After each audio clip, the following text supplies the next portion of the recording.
What's going on, everybody? I hope everyone's having a fantastic evening, fantastic afternoon, fantastic pre-noon, no matter where you are in the world. I'm HassanPiker. This is HasanAbi podcast coming to you live from sunny California, Los Angeles. Folks, we're live and alive, and I hope all the boys, girls, and ebbies are having a fantastic one because today's a beautiful day. Today's a wonderful day. Today is a very special day. That's right, ladies and gentlemen, boys, girls, and MBs. We are live. We're live. And I hope everyone's having a fantastic one. Because today is a beautiful day. Today's a wonderful day. It's ceasefire day, baby.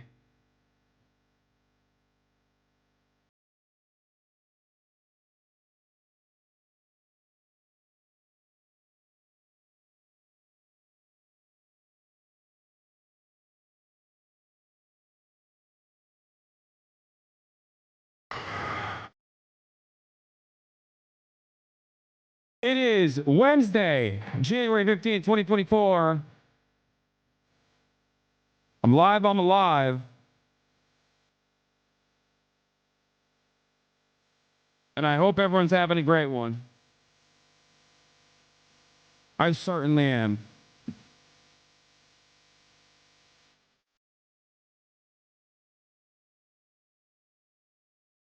There it is. Folks, this is part of the broadcast where I tell you about my personal news about what's going on in the world of HasanAbi Piker in between the time period where I press the stop streaming button and press the start streaming button for all the parasocials out there. And we have obviously a lot of news to cover, a lot of important updates to cover.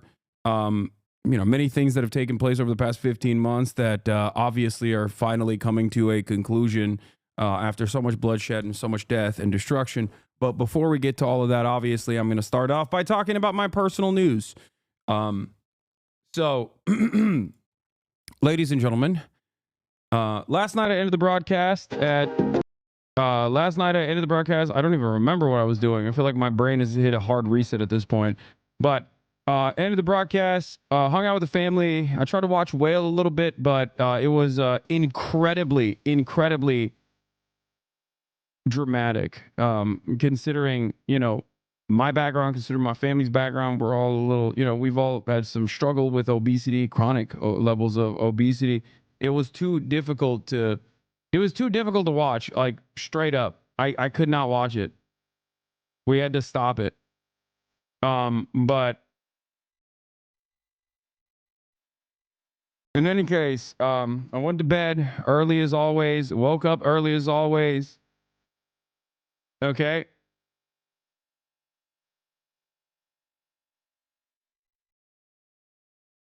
Woke up early as always. And I have a journalist here with me from an outlet, and he's doing a piece today for a major publication. But as is the case, as you guys know, just like with Donny O'Sullivan, I made him go work out. And unlike Donny, he actually did a pretty decent job of working out. Okay. He did a fairly decent job of working out. Respect. But after that workout, it's Don Lemon, ain't it? Okay, stop trying to figure out who it is. You're never going to be able to, and it doesn't matter. And I'm not going to reveal it regardless. But it is not Don Lemon. Anyway, do we need to behave for the guests? Yes, you do. But in any case, after the lift, after the workout, we got some wonderful news. Obviously, that's the reason why I'm late, though. Unfortunately, I was doing an interview. I was conducting a little bit of an interview ahead of time. But it seems like it's a huge day for news in general. So I'm choosing for the rest of the day to talk about the most important news story of the day. Arrow55, thank you for the 100 gifted subs, which is, of course, the drama surrounding Dream, Tubbo, Tommy Innit, Miskiff, XQC. And then also I will dive deeply into another incredibly prescient, incredibly important, incredibly serious news story, which is pirate software. Okay? That's right. I'm going to be talking about WoW raids. So if you were expecting me to talk about Israel-Palestine, if you were expecting me to talk about the ceasefire, make no mistake. That is not what we'll be talking about. We're talking about huge drama. Huge drama today. I'm kidding. Of course, I'm not going to be talking about those things. All right. Anyway, but yeah, there's a lot to go over today, and I'm going to go over it. And I'm not even, that's it. That's my personal news segment. This is like short and sweet and brief. Okay. We're just going right into it. Ceasefire announced. What Biden couldn't do in 15 months, Trump did in a week. What are the details? Why is Brandon, trying to take credit and more? But yeah, I literally didn't go to sleep last night so I could watch the stream. If you unironically did a drama stream, I would have video gamed. Yeah, no, I'm not going to do a drama stream. Don't be crazy.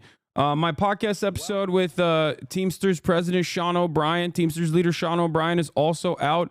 This is the first episode of Better Bad Ideas with Sean O'Brien. So I'm going to need you guys to go and show that some love as well. Okay, it's out. It's going to be dropping every Wednesday, it seems, but go show that some love. It's an hour and 20 minutes of us back and forth having a conversation about labor unions in America, unionization in America, and what Sean seeks to get out of the Republican Party potentially in this new upcoming administration. But we will get to that when we get to that. There is some time for that as well later. But like I said, ceasefire announced.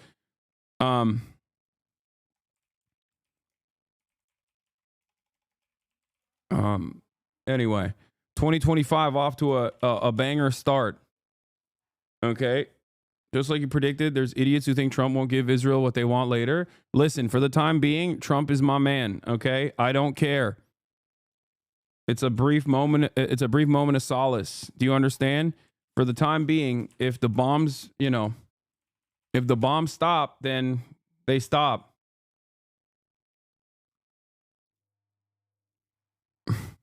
Anyway, if Trump gets Ukraine to ceasefire, they give him a Nobel Peace Prize. I mean, yeah.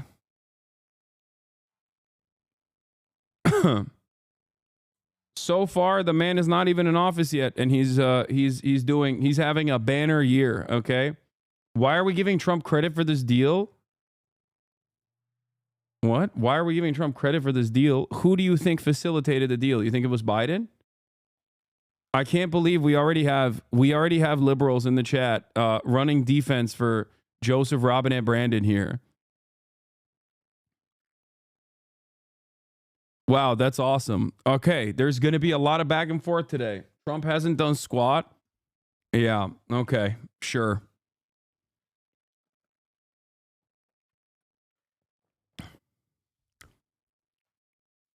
I thought you negotiated a ceasefire. Yeah, like my input on the negotiations of the ceasefire is the same as Anthony Blinken's.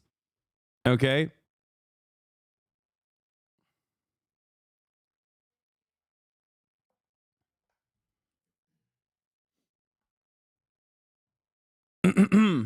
Anyway, did you know Hezbollah committed an act of terrorism on October 7th? Yeah, I know. He said all that stuff too.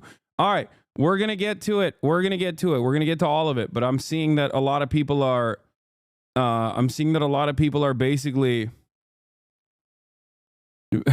Basically choosing to give credit to the Biden admin here, which is the most insane thing I've ever heard in my entire life. But it's great. I'm glad that we have insanity that is alive and well. Okay, I'm glad that insanity is alive and well in this community. Okay.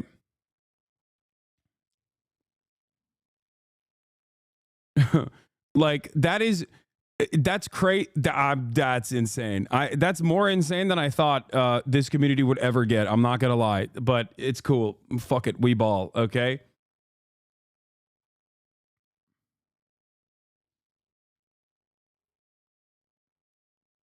Anyway, let them see this. Yeah. Hold up. Let's blast off real quick. After 50 months of supporting genocide, libs have worse brain disease than hogs at this point. Yeah, it's pretty crazy to me. All right. Do we have a blast off meme at all or no? Do we have one? Do you guys have a blast off meme for me? If not, I'm just gonna use something from the tank. Okay, I'm gonna use something that I have already. Oh, this is great. Okay.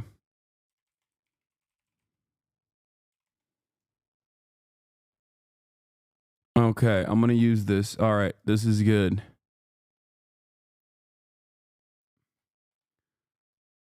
Hold up your end of the ceasefire. I like that there is like a fantastic opportunity happening here, and you guys are you guys are trying to relitigate the conversation I had with Bradley Martin.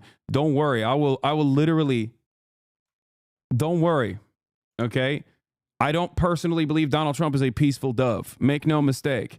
And I don't personally think Donald Trump is going to be good for the Palestinian population. Make no mistake. I don't think he's going to end the Israeli apartheid. If you think he's going to do that, you are also delusional. Okay? But on this day, on this glorious day, it's hard not to say, look, the big dog, he did it. The big dog did it. Okay?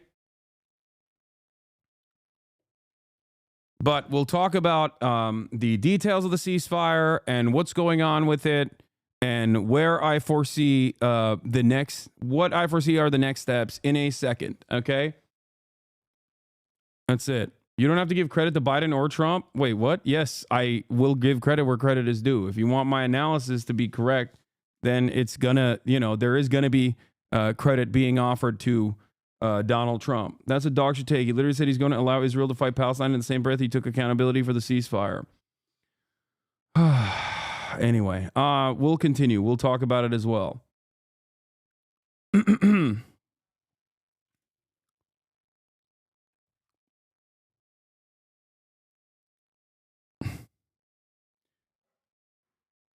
All right, where are we? Where were we? I'm already annoyed. Okay, I just got started and I'm already annoyed with everyone. Does the Macy's have a playlist or not? Because if not, I'm just gonna. I'm already blasting off. Okay, I'm already blasting off. Here it is. Where is it? Where is it? Where's my blast off? Oh, here it is.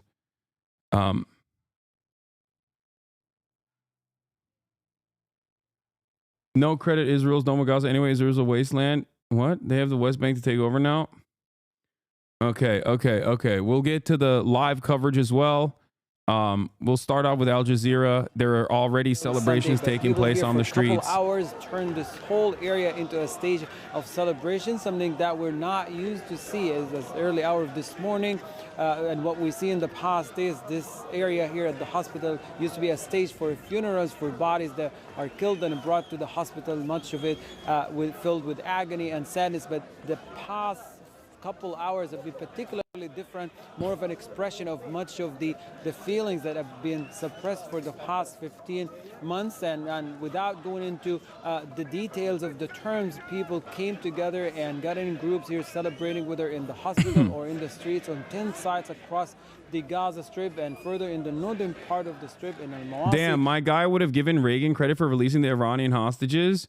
I think the thing that you don't understand in that process is that even if there was incompetence, you're talking about a foreign adversary, not stopping a foreign ally.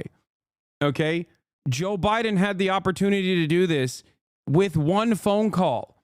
I talked about this virtually every single day for 15 months. That Joe Biden can stop this today, he can stop it tomorrow, he can stop it yesterday. He chose not to do so. Do you understand? He chose not to do so. Israel was the party that was responsible for refusing to recognize the conditions set forth by Hamas early on, the conditions that Joe Biden represented as the conditions that Israel had placed on the ceasefire negotiations on July 2nd. And the deal that is in place right now is virtually identical to those deals. There have been more than 30 different instances where Hamas tried to facilitate a ceasefire. Israel refused it every step of the way. Joe Biden made it seem as though Israel was not the actual responsible party for refusing to deal with the ceasefire, and it was actually Hamas that was ruining it. And that's what's crazy about the situation, because Joe Biden had virtually every moment, every opportunity, all the power, all the cards to stop this by forcing Israel to meet his demands. And for a lot of liberals, I think this is impossible to contend with. Okay. Giving Donald Trump the opportunity to take credit for the ceasefire is entirely in the hands of Joe Biden. Okay. That's it. It is entirely in the hands of Joe Biden. If you think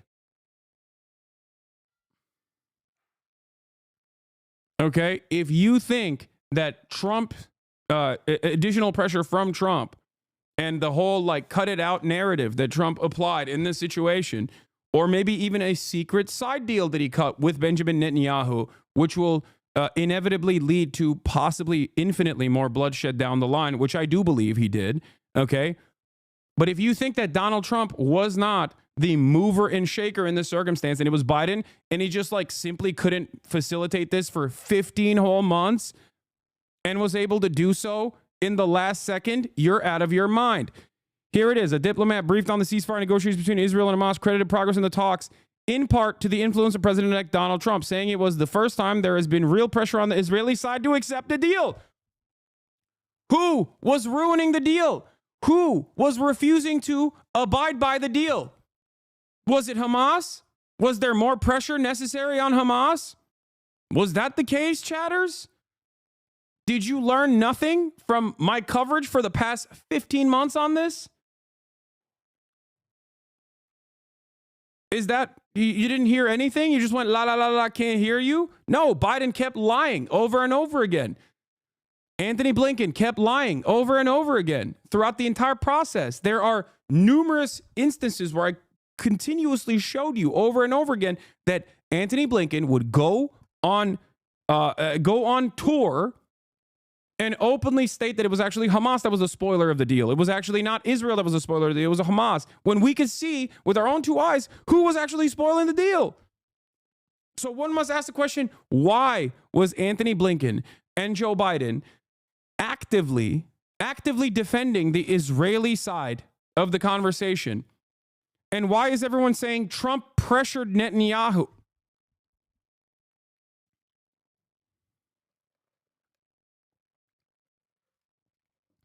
Come on, man. Y'all are out of your goddamn minds if you think that the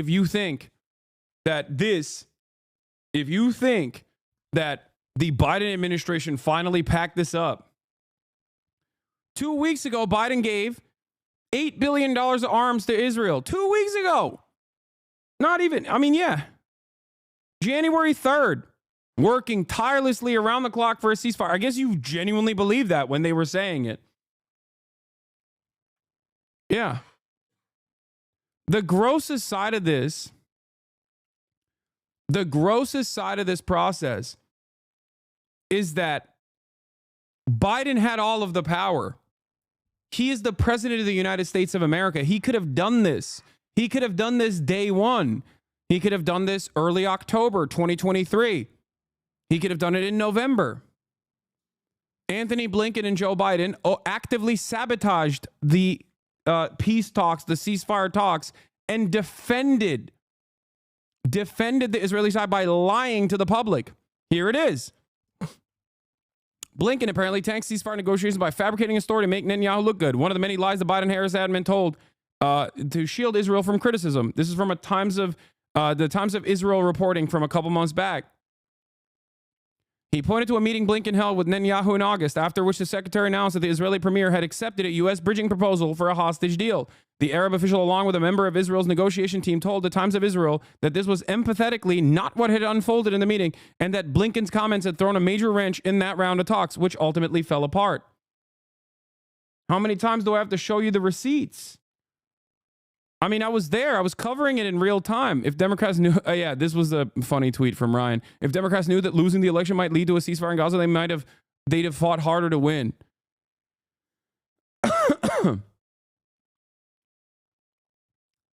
Yeah. Credit where credit is due. Okay. The Teflon Don. Teflon Don. He did it. The Mad Lad. He did it with a goddamn real estate developer he golfs with, too. That is how much power America has over Israel and not vice versa. Okay? It's all a matter of who holds the cards. It's all a matter of actually pulling the levers of power if necessary, whether it is because you have a grander ambition for the region, a larger design for the region down the line because you got $100 million from Miriam Adelson.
So shut up. What is this argument? There is no defense for the Democratic Party on this day. There is no defense. It's just untrue. You want something. You can be critical of Donald Trump. You can shit on Donald Trump, and I certainly will for the rest of this day. Okay? But in this very moment, if you are reaching so far and wide that you make it seem as though Joe Biden had anything to do with this, aside from routinely allowing Israel to just do whatever it wanted over and over and over and over again, you're out of your mind.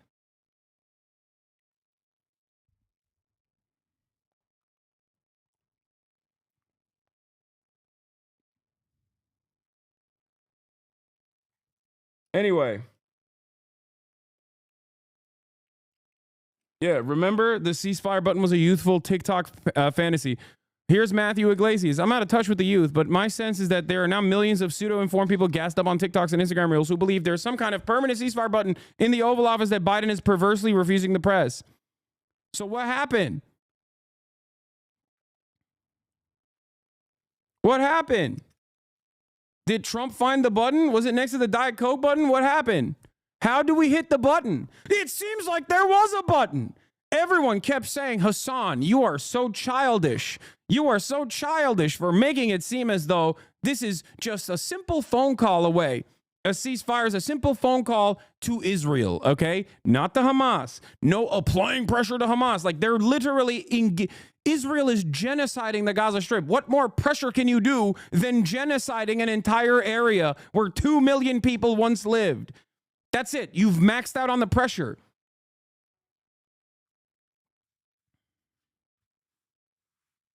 Ridiculous. By the way, make no mistake, if Donald Trump also, just take photos is correct. If Trump is also able to overturn the TikTok ban too, oh my God, dude. It's an endless faucet of pro-Trump sentiment coming from, Trump is going to give the Republican Party the Reagan advantage for generations to come. Okay?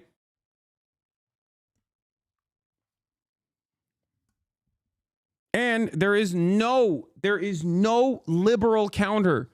There is no institutional counter to any of this stuff.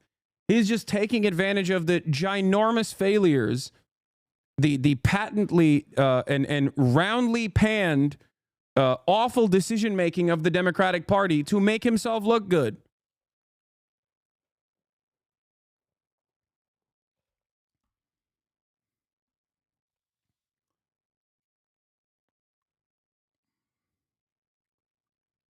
The button was Bibi's candidate of choice for winning. You're out of your mind, dude. Benjamin Netanyahu has no say in this process. Okay? All they can do is try and undermine American interests in the region. But at the end of the day, if America's like, oh, yeah, you're going to continue killing people even though I want you to do the ceasefire. Okay, how about no more weapons? What's going to happen when they don't get Tamir interceptors, dude? What do you think would happen if American cruisers and aircraft carriers in the region go, okay, we're turning around then? What do you think happens to Israel then? What do you think happens to Israel without the 2,000-pound bombs that we were consistently sending to Israel as they kept literally running out of ammunition because they dropped multiple nukes worth of munitions on Gaza? What do you think would happen to Israel if America was like, all right, we're not protecting you anymore then? Are you out of your mind? What is the Iron Dome without Tamir interceptors? It's nothing. There is no world where Israel gets to do what it's doing without, and every step of the way, America saying, yeah, we love this. Keep going. We love it a lot, actually. Okay? We love it so much.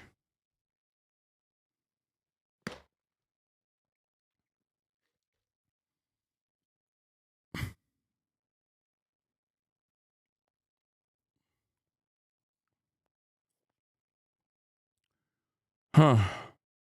Yeah, the Iron Dome without interceptors is an umbrella. It's not even an umbrella. It doesn't stop anything.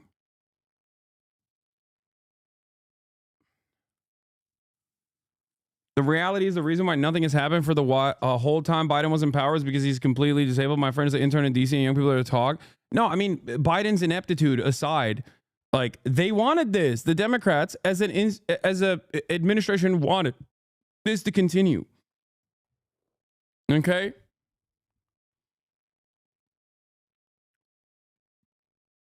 The narrative for hogs is now Trump is just better at applying pressure. I mean, is it wrong? Is that wrong? Is that the wrong narrative? No, the real narrative is there's a button that must have been pressed somewhere along the line, and Trump was like, yeah, it's done. Okay, I'll give you whatever you want later down the line, but just cut this out right now. That's what I think. Okay, in this brief moment, there is a moment of solace here, and there will most likely be a tremendous amount of pain that comes later down the line. Okay, but ultimately, is it false? Is it false that Donald Trump, even when he wasn't president, was able to literally facilitate by applying pressure to Israel? Is it wrong? It's not.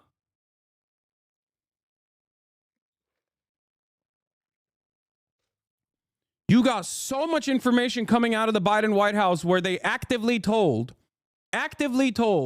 Israel, yeah, go blow shit up in Lebanon. It's great. We love it. You know, keep going. And even if you don't have insider information, you have outsider eyes to look at the situation. Every day there's another report of Biden being like, oh, I'm so angry with Benjamin Netanyahu. Here's another $8 billion of weapons, sir.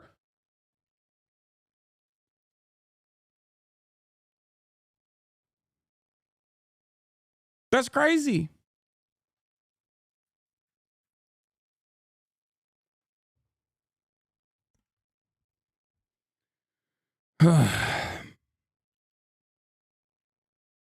Great, though. It seems like the same media apparatus that actively defended Israel's genocidal ambitions is now trying to reframe the narrative in an effort to give Biden credit 5 days before he leaves office, when he very clearly, openly, and openly kept lying at the behest of Israel over and over and over again. And it's great. It's great. You want to know why? Because people already don't trust mainstream media. Now they're going to go, what the fuck are you talking about? We have eyes. We have ears. We have a brain. I can see what Biden did for the past 15 months.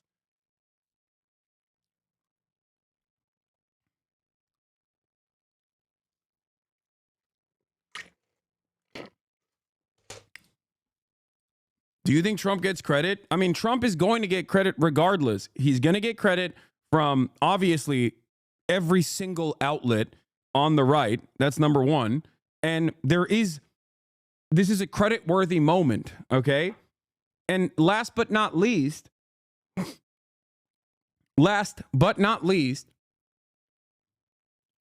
I think that for many people that have noticed what is going on, many people that are aware of what's happening, they're going to continue trying to, people are going to despise Biden for coming out and saying like, no, we did this. We finally did this, Jack. Okay. It's ridiculous. Ridiculous narrative. Shocking.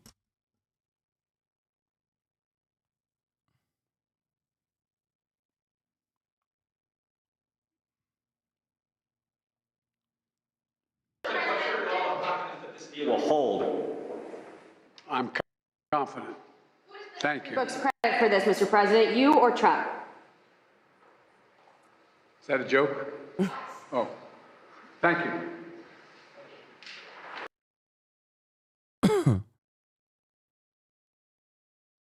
What is this? What's going on in Los Angeles will become fairly common in years to come unless the global community comes together, change our energy systems, and take on lies. Anyway, you're talking to people that did not give a shred of a damn about the genocide. They spent this year telling anyone who's pro-Palestine to shut the fuck up, never looked into it, so they think they can just make stuff up as an argument for Biden's legacy. Fuck Biden's legacy. His legacy is one of genocide. Okay?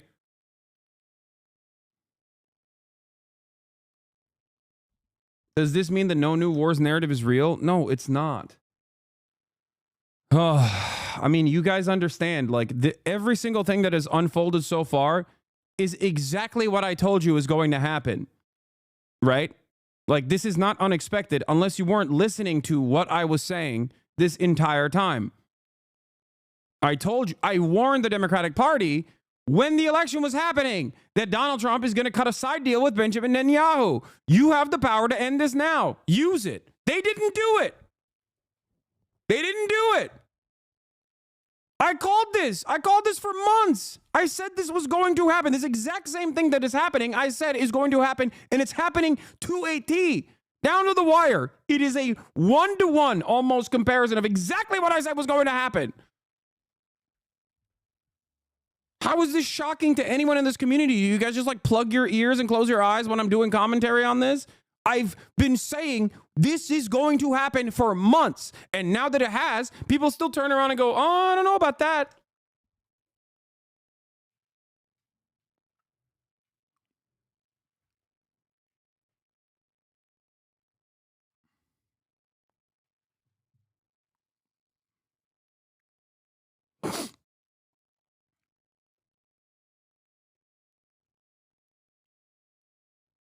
Now, it's not fully done anyway. Netanyahu says the Hamas folded on the dispute over the Philadelphia corridor, but as the several items in the framework have yet to be finalized, we hope the details will be finalized tonight.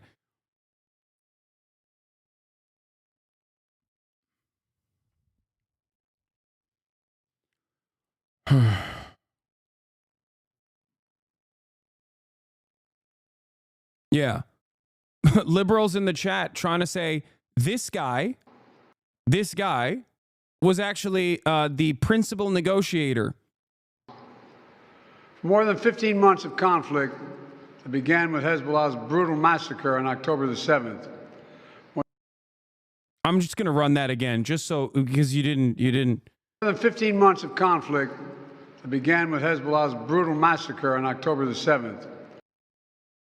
Hezbollah on October the 7th did a brutal massacre?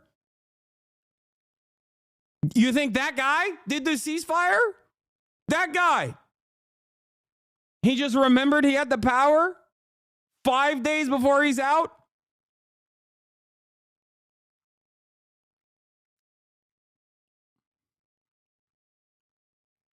What kind of ridiculous false reality are we living in where people even like entertain the notion that this is competent leadership in display? Of course, liberals are going to lose permanently and forever.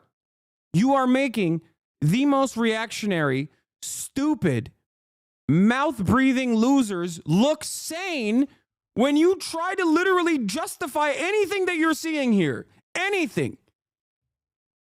Like, it's psychotic. It's QAnon. This is QAnon, okay? There is no difference functionally between trying to say Biden is a competent leader and he really tried really hard to facilitate a ceasefire, even though all evidence points to the direct contrary, okay? And he finally did it 5 days before his administration ended.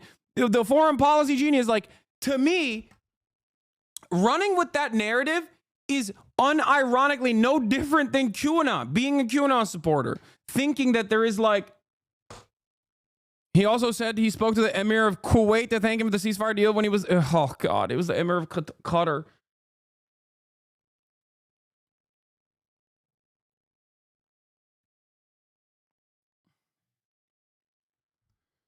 Oh my God.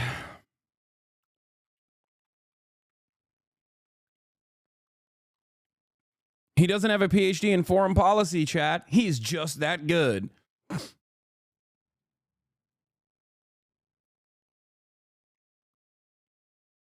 This is Twitch liberals right now.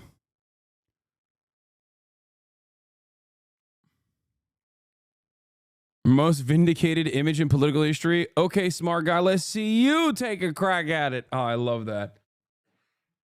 Yeah, it turns out someone else did take a crack at it, dude. I mean, I covered this yesterday. Even the flex mode that, like, the fact that Donald Trump used a random real estate developer that he golfs with to be his envoy, to be his voice in the room. The fact that his envoy, his voice in the room, told Benjamin Netanyahu, I don't give a fuck about Shabbat. like, and forced him to talk on a Saturday. These are aesthetic moves that is exactly in line with the way that Donald Trump plays hardball. Okay, like straight up, he did that deliberately. That is supposed to, that right there, him not sending like a serious a serious person within his cabinet and tasking a random real estate developer that he golfs with to be the guy is already disrespectful. That's number one. Okay, it's a way to reassert dominance. It's a way to show who's in charge here. Okay, that's number one. Number two, the fact that that guy was also actively being like, yeah, I don't care. You're going to work on Saturday. I don't give a shit. Like, that is disrespectful. That is incredibly disrespectful. Okay? But that kind of disrespect is exactly the way that Donald Trump, like a shitty real estate developer, would cut side deals. You know what I mean? To play hardball. This is why he won? Yeah, he did.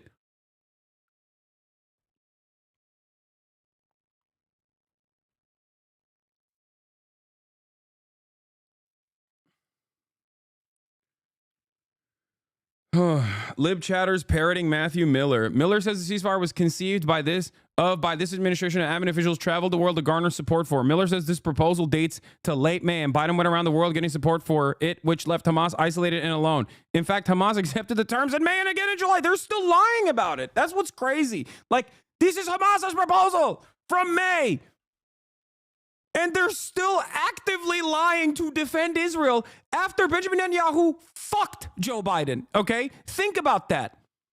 Like, even if you don't think Trump applied pressure, Benjamin Netanyahu actively fucked over Joe Biden. Okay? Actively. He was like, yeah, I'm not going to play ball. I'm not going to play ball. I'm not going to play ball at all. Okay? And they're still defending Israel to the last second of power. That is crazy. State Department briefing. The first is mid-December, just started. Matt Miller is excitedly talking about normalizing relations with Saudi Arabia since there's now a ceasefire.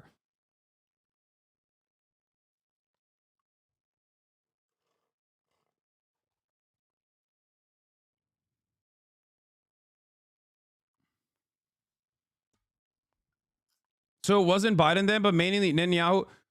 Oh my God. Oh my God. Oh my God. Oh my God. Of course it was Biden. Biden holds all the cards. Biden controls the levers of power. We are the American government. Okay? What are you saying? Biden's incompetence in this process doesn't change the dynamic, doesn't change the power that he has, doesn't change that, like, the people in his inner circle actively wanted this to happen. Okay? Actively wanted this genocide to continue. That's it. That's it. Biden loves genocide. Make no mistake. He loved it. Okay? He loved every moment of it. And luckily for him, it is going to continue until the last day that he's in office. Okay? The Democrats alongside Biden also loved it. Okay? They did. Seemingly they did. They didn't do enough about it. They didn't do anything about it. They applied zero pressure. There were a couple Democrats who did, and that's it. And they were cast aside.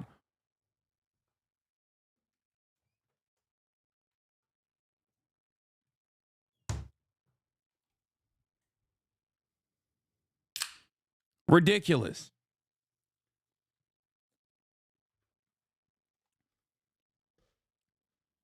Ridiculous.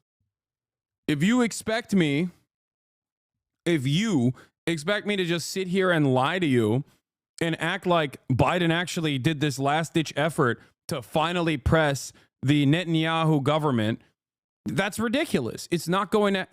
You want me to lie to you. You know what I mean? You want me to actively lie to you to feel better. Okay? I get it. I hate Donald Trump. So I understand why in this very moment you're like, well, still, maybe it wasn't. Why are you giving credit to Trump? It's like giving credit to Reagan. It's like, what are you doing? Why are you giving credit to Trump? He cut a side deal with Benjamin Netanyahu. Okay. Whose fault is it that the genocide continued in that process? Who's doubly at fault here for allowing this to be an election defeating issue? It's Biden.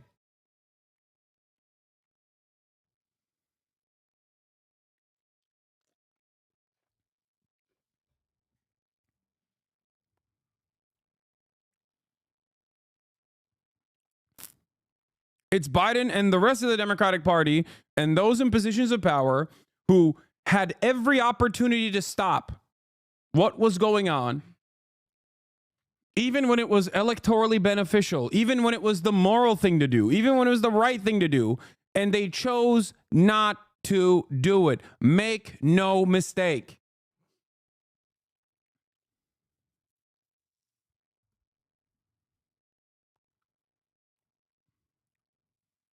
That's it. There's no way out of there's no way out of the situation logically. Like, think about it logically. Think about what you're saying. Okay? Think about what you're defending in this process. I tweeted this a couple days ago. Okay? I said, I guess Trump is an infinitely better statesman than the foreign policy genius Biden. Or maybe Biden wanted to continue killing Palestinian children so bad, he was willing to throw the election away. And now for $100 million, Trump will likely allow the permanent annexation of West Bank. So what is it? Is it that Trump is a better deal maker? Or what was it that Biden just couldn't do this for 15 months and simply got himself ready to muster up the courage to finally do what's right? Is that what you think? Hasan, definitely a CIA operative. It gets more clear every day. Bro just ignores the Republicans unanimously support Israel for the last 4 years. Hasan, definitely a CIA operative. It gets more clear every day. Yeah, totally. Yeah. Yeah, I am a CIA operative. That's right. I'm a part of the deep state, working to defend Donald Trump, actually.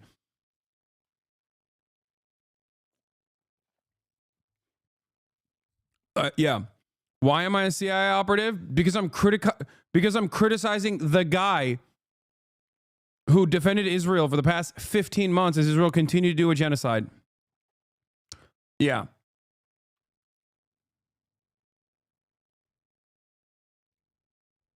Okay.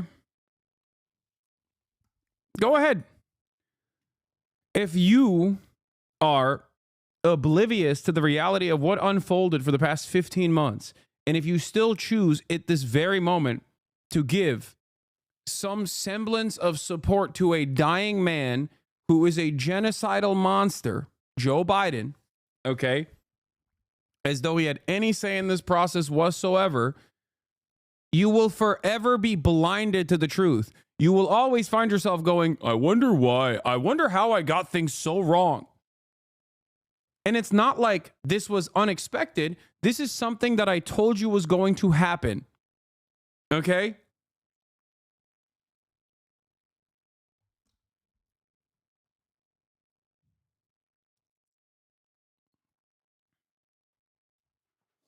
This is something that I told you was going to happen over and over again.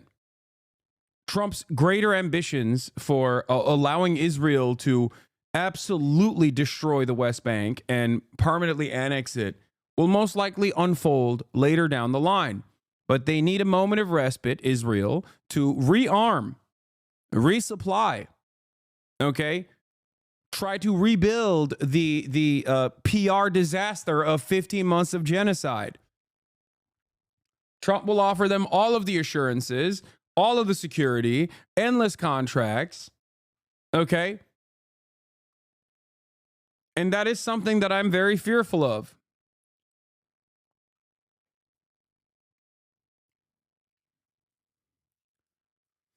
They've attacked Jenin already today. They haven't stopped attacking Jenin. They haven't stopped attacking the West Bank. And they're most likely going to do a much larger push. They're most likely going to do a much larger push down the line when they have the actual capacity to do so. They got their shit pushed in Lebanon. Okay, the Israeli economy is on fire. They have to rebuild a little bit before they can make an active effort to permanently annex the West Bank. Trump is going to give them the bandwidth. I read this from Elon Pape this morning. Historically, I'm willing to say with some caution that this is the last phase of Zionism. Historically, such developments in ideological movements, whether they are colonials or empires, it's usually the final chapter that is the ruthless one, the most ambitious one, and then it's too much, and then they fall and collapse. Yes,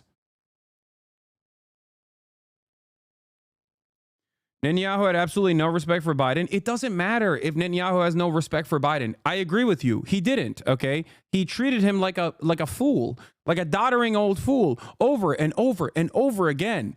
But guess what? Biden has the power. Biden had the power every single day of the week. Biden had the power on October 8th to stop Israel. You understand that? None of the death and destruction would have taken place if Biden made a phone call and said, cut it out. He stopped it in 2021 with one singular phone call, as many presidents in the past have done so. If you think, like, this is the thing that is very frustrating to me, okay? Israel, as a violent apartheid regime that is a settler colonial enterprise, benefits America's interests in the region.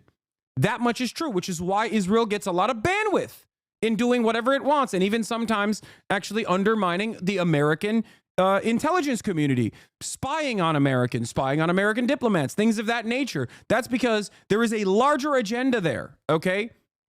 But a lot of people, I think, fall into this silly way of thinking where they think like, oh, well, Israel owns America. Like, no, Israel doesn't own America. America owns Israel. Israel is our weapon. Israel is our shield. Israel is our settler colony. We took it over from the British, and it's been ours in perpetuity, okay? The British started the process, and we took it over, and it's been ours. It's the 51st state for a reason. So the idea that like Biden was being made fun of and being bullied by Netanyahu and thinking that that has any sort of play here, aside from reasserting the idiotic nature of Joseph Robinette Brandon, is so silly. It's so stupid. It's false. It's false thinking. Want to remind everyone that the majority of Americans think Israel's committing genocide. Overwhelming majorities want a permanent ceasefire, and it could have been done with a 10-minute phone call from the White House that ends with no more weapons till you listen. I said this on August 7th, 2024, a month after Biden came out and lied and said this is Israel's own deal. Israel refused to sign the deal.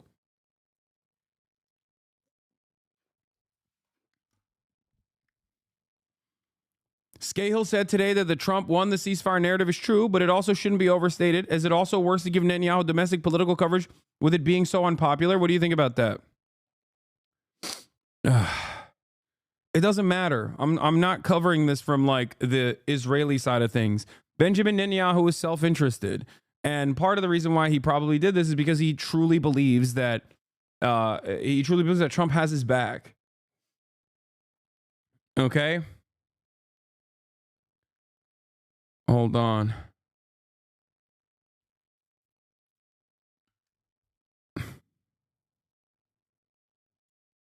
Anyway,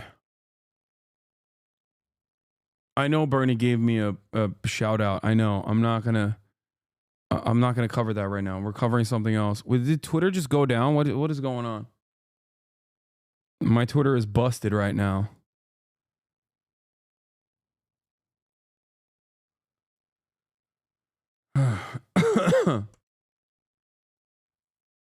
Yeah. Here, I want to show you two different things as well that make no sense in terms of like the way that Biden and Kamala Harris operated. Look at this. Number one, adults' historical rating of U.S. presidents. How do you think each of the following presidents will go down in history? As an outstanding president, above average, average, below average, or poor? 37% said poor about Joseph Robinette Brandon. The lowest, the number one at the, it has the highest level of disapproval, okay? And the second highest net positive or disapproval, net negative approval rating. After, well, I guess the third, technically wrong. Or no, that's positive. What am I saying? It's the second lowest. Basically trying to compete with Richard Nixon. And the only reason why Nixon actually ended up defeating Biden in that equation of historic levels of unpopularity is not because of his net disapprovals, or not net, sorry, his disapproval rating. It's because of the fact that there were very few people, there were less people that were saying he was doing a good job.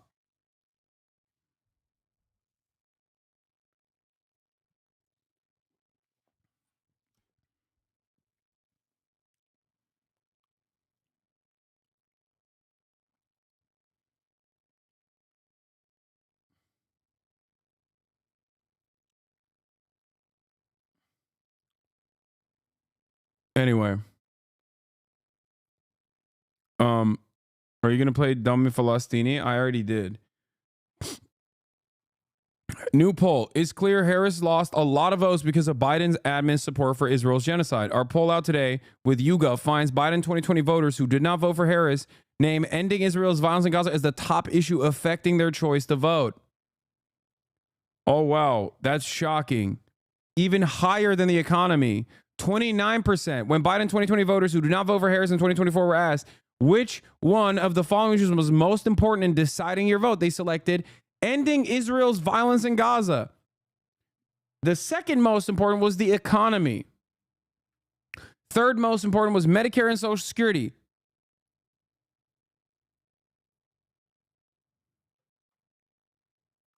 This issue played a key role in battleground states as well. Across 6 battleground states that flipped from Biden to Trump, 20% of these voters said ending Israel's violence in Gaza was their top issue. The second most cited reason behind only the economy.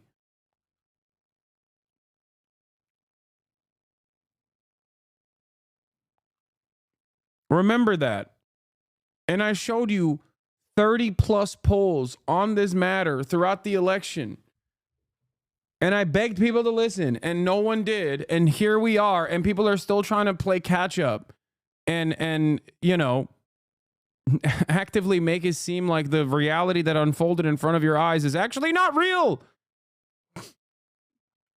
I don't know why it's so hard for a lot of chatters to comprehend that, like, Biden wanted to ride Israel's dick so hard that he would die on it. Okay. He wanted to die on that penis. That's it. And he killed the Democratic Party's chances of thwarting the second Fourth Reich installation in the United States of America. That's it.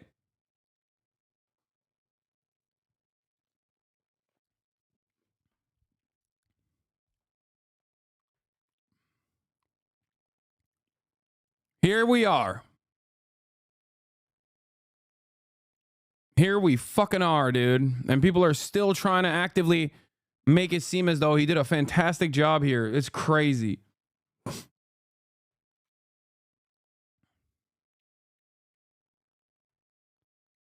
There's going to be additional battles here with allowing third-party investigators into and NGOs into Gaza. Israel's going to try to stop that. Donald Trump is probably going to play a role in not allowing that to happen. Okay, there's going to be a lot more. There's going to be a lot more violence to come. There's going to be a lot more hatred and awfulness to come out of this process. I do not for a second believe that Donald Trump is in any way, shape, or form invested in the defense of Palestinians. But make no mistake, that doesn't mean that Joe Biden was in any way, shape, or form invested in the defense of Palestinians either.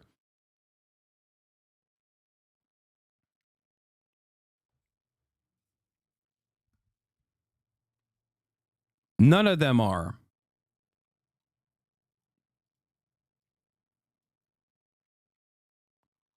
Of course, the only judge that ruled for Israel gets to be the next president of the ICJ. Oh, great. Major shift at the ICJ as pro-Israel judge poised for presidency. Great stuff. This is why I'm so frustrated. Because Palestinians have no allies in any of these institutions. None whatsoever. The only ally the Palestinians have is the truth. Okay? The only ally the Palestinians have is morality. And that's what's crazy about it, because these institutions are deeply immoral.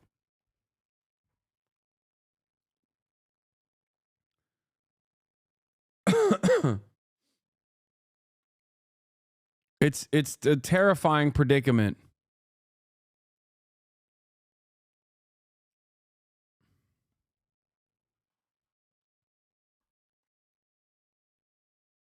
Even if this was Biden's ceasefire, the idea that he will be remembered for this and not for how long he let the genocide go on is a liberal fantasy. He had the ability to get this exact deal through at least 8 months ago.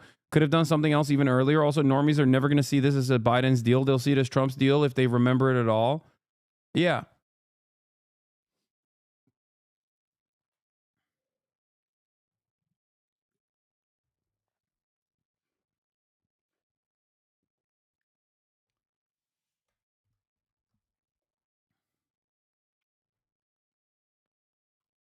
Good threads on some initial thoughts on the ceasefire from Yusuf Manayer. A few thoughts on the ceasefire agreement which seems to be reached, perhaps even announced from Doha in the coming hour. Thank God. The 2 million people in Gaza who have paid the highest price over the last 15 months desperately need this evil genocide to come to an end. From mass killing to starvation to ethnic cleansing and displacement, what they have endured is not something anyone should have to endure.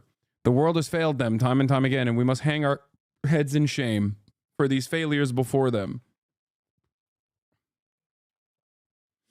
The effects of this genocide over the last 15 months, and let's hope the bombs stop permanently now, will still be killing Palestinians for years to come. From unexploded ordnance to the destruction of the health system, the cancer-causing poison that has saturated Gaza's landscape from Israeli bombs.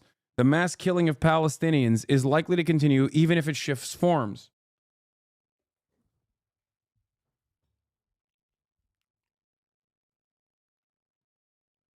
It is also highly likely that Israel will continue to bomb Gaza after the ceasefire agreement, just as it did in Lebanon. The exchanges make this a little different, but constant monitoring from the guarantors will be needed to ensure it doesn't just continue after or during phase one of the exchange. From the U.S. end, the enforcement will come from the Trump admin, so we will see how that goes. This ceasefire could have been achieved months ago. Since the 7th of October, the Biden administration and Netanyahu have been navigating a process of finding out how to swallow the failures of that day, and their only answer has been to attempt to wash it away with ever more Palestinian blood. This didn't work despite their best efforts, though Netanyahu, for now, is in a more secure political place than he was in late 2023. That is the main reason we are seeing a deal be agreed to by Israel, even as Palestinians have been offering an exchange and calling for a ceasefire since October 2023. Netanyahu and Trump would like to make it seem like the ceasefire is a product of Trump's magic, but it is primarily a product of Israel's failures on the ground. Their military has succeeded in destroying Gaza and civilian life, but Hamas's numbers, according to Blinken yesterday, haven't changed much, which is the least shocking thing of all time. After 15 months, this is exactly what happened with the Taliban too. After 15 months, the Israeli military was still taking losses in towns they cleaned multiple times. In the process, the Israeli military probably killed numerous Israeli hostages. Since Hamas has been long willing to make an exchange deal since October 2023, 9th of October 2023 is the first time that they were like, don't go into the Gaza Strip and we'll release all the hostages and give us a port and release Palestinian prisoners. Some shape or form of this ceasefire negotiation that has been implemented has been pushed by the Hamas side since October 9th. Okay? Straight up. 30 plus times they put forth a deal for a ceasefire that looked almost identical to the ceasefire deal that is in front of us now.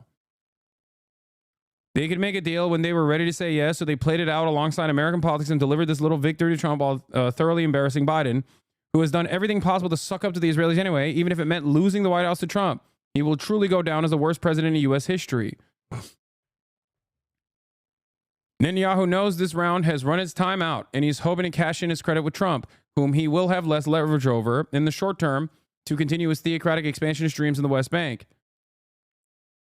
Lebanon and Syria. While the pace of killing will hopefully slow in Gaza, Israel will likely escalate and extend its violence elsewhere. Do not take your eyes off Palestine. This is precisely what Netanyahu was counting on. Exactly. Haaretz is reporting that Netanyahu is already starting to sabotage the deal. Netanyahu's deal with Smotrich means abandoning 65 hostages in Gaza. Haaretz's Zvi Barel confirms the government has no intention of transitioning to phase 2. Breaking. Netanyahu promised to keep Smotrich include explicit commitment to resume the war after phase 1 until Hamas defeat, change combat conditions including heavier weapons, limiting humanitarian aid, annexing territory, and encouraging immigration. So they want to settle northern Gaza. That has been their primary purpose of this, okay? That's what they want to do. That's what Bezalel Smotrich wants to do. That's what Itamar Ben-Gvir wants to do. And he's giving them assurances. Now, having said that, if this translates to some kind of retaliation, encouraging immigration, forced displacement. Yeah, encouraging immigration both from the settler side and forced displacement for the Palestinians. This is what I predicted would happen in my 2024 predictions. If you recall, it just took an extra year. It didn't happen in the year 2024. But basically, that is their grand ambition in 2025. They ultimately want the entirety of the Gaza Strip. They want they want mass ethnic displacement in the Gaza Strip, and to basically completely repopulate it. Now, that is the far right of the cabinet that is filled to the brim with far right individuals, regardless. Like the Likudnik are also obviously far right.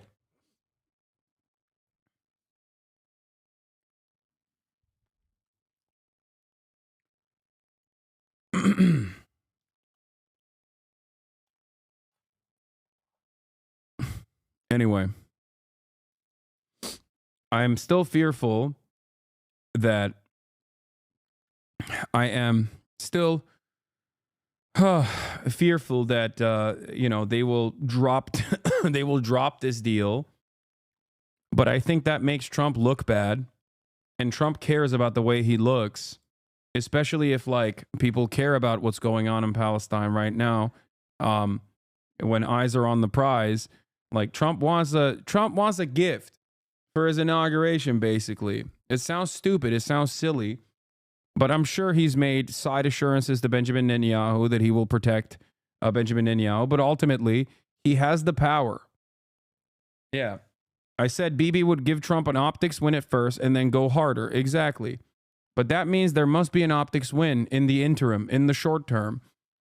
And if if Benjamin Netanyahu keeps pummeling Gaza in the interim, in the short term, that doesn't give Trump the optics win.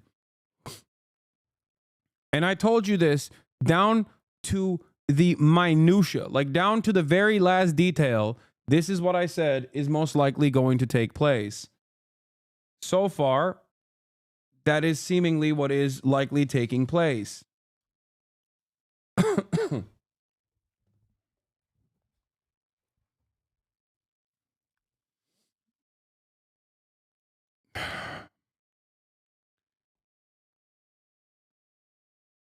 Do I think anyone from the State Department will get legal recourse? No. Anyway. On his Truth Social. This epic ceasefire agreement could only have happened as a result of our historic victory in November, as it signaled to the entire world that my administration would seek peace and negotiate deals to ensure the safety of all Americans and our allies. I am thrilled American and Israeli hostages will be returned. Didn't you say you'd praise Trump if he had a hand in this? I did. I gave him I wore the Trump hat. Everyone got mad at me. Yes, I said that. I also said that Donald Trump is not going to end the apartheid. In a conversation with Bradley Martin, if you remember, I told him that there might be some semblance of a ceasefire negotiation, and I will give him credit where credit is due if he facilitates this, because at the end of the day, I want there to be a ceasefire. I want the Palestinians to no longer be murdered in the way that they have been for the past 15 months.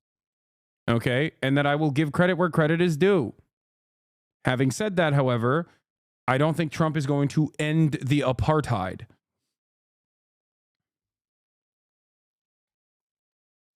And he certainly will not. If you think that he will, well, you're delusional. Returning home to be reunited with their families and loved ones. With this deal in place, my national security team, through the efforts of Special Envoy to the Middle East, Steve Witkoff, will continue to work closely with Israel and our allies to make sure Gaza never, all caps, again becomes a terrorist safe haven. We will continue promoting, again, all caps, peace through strength throughout the region as we build upon the momentum of the ceasefire to further expand the historic Abraham Accords. This is only the beginning of great things to come in America and indeed the world. We have achieved so much without even being in the White House. Just imagine all the wonderful things that will happen when I return to the White House and my administration is fully confirmed so they can secure more victories to the United States. Before we go to our next guest, I want to ask to hear from potentially the incoming Secretary of State at his very own hearing today, was asked about Gaza and the war there. Let's watch Marco Rubio. Why is acknowledging the facts of what happened considered glazing? Because people only look at things through this black and white dynamic, no matter how equipped they think they are with a materialist lens, with a materialist analysis. They just only see it as like good, bad dynamics. They see everything as a binary. And obviously Donald Trump is a monstrous piece of shit, but even monstrous piece of shit can sometimes do good things because it's beneficial to them. Okay?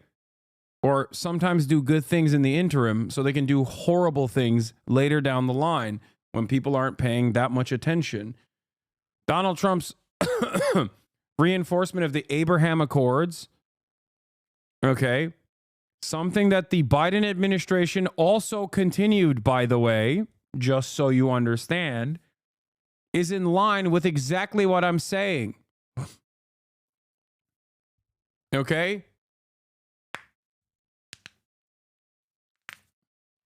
Donald Trump is going to further isolate Palestinians from every other regional actor. Donald Trump is going to continue the Biden administration's agenda of letting Israel do whatever it wants in the region to erode whatever resistance capabilities that Iran and Iranian proxies have, okay? And then try to deliver a final blow, most likely to Iran. They have a grand design. Okay, yeah, bro, pretend you are not super happy about what happened. You have the mental faculties of a sea cucumber. If you think that I am not celebrating, I did. And I do continue to give credit to Donald Trump for applying the pressure necessary in the short term. And I will continue criticizing the Democratic Party for refusing to apply this pressure, and actually change trajectory. Because I understand that the Democratic Party and the Republicans are in line when it comes to like operating like neocons do. The Democrats just did a better, the Democrats basically did a worse job overall, not better job, but did a worse job overall of just like presenting it as like pure, straightforward neocon nonsense.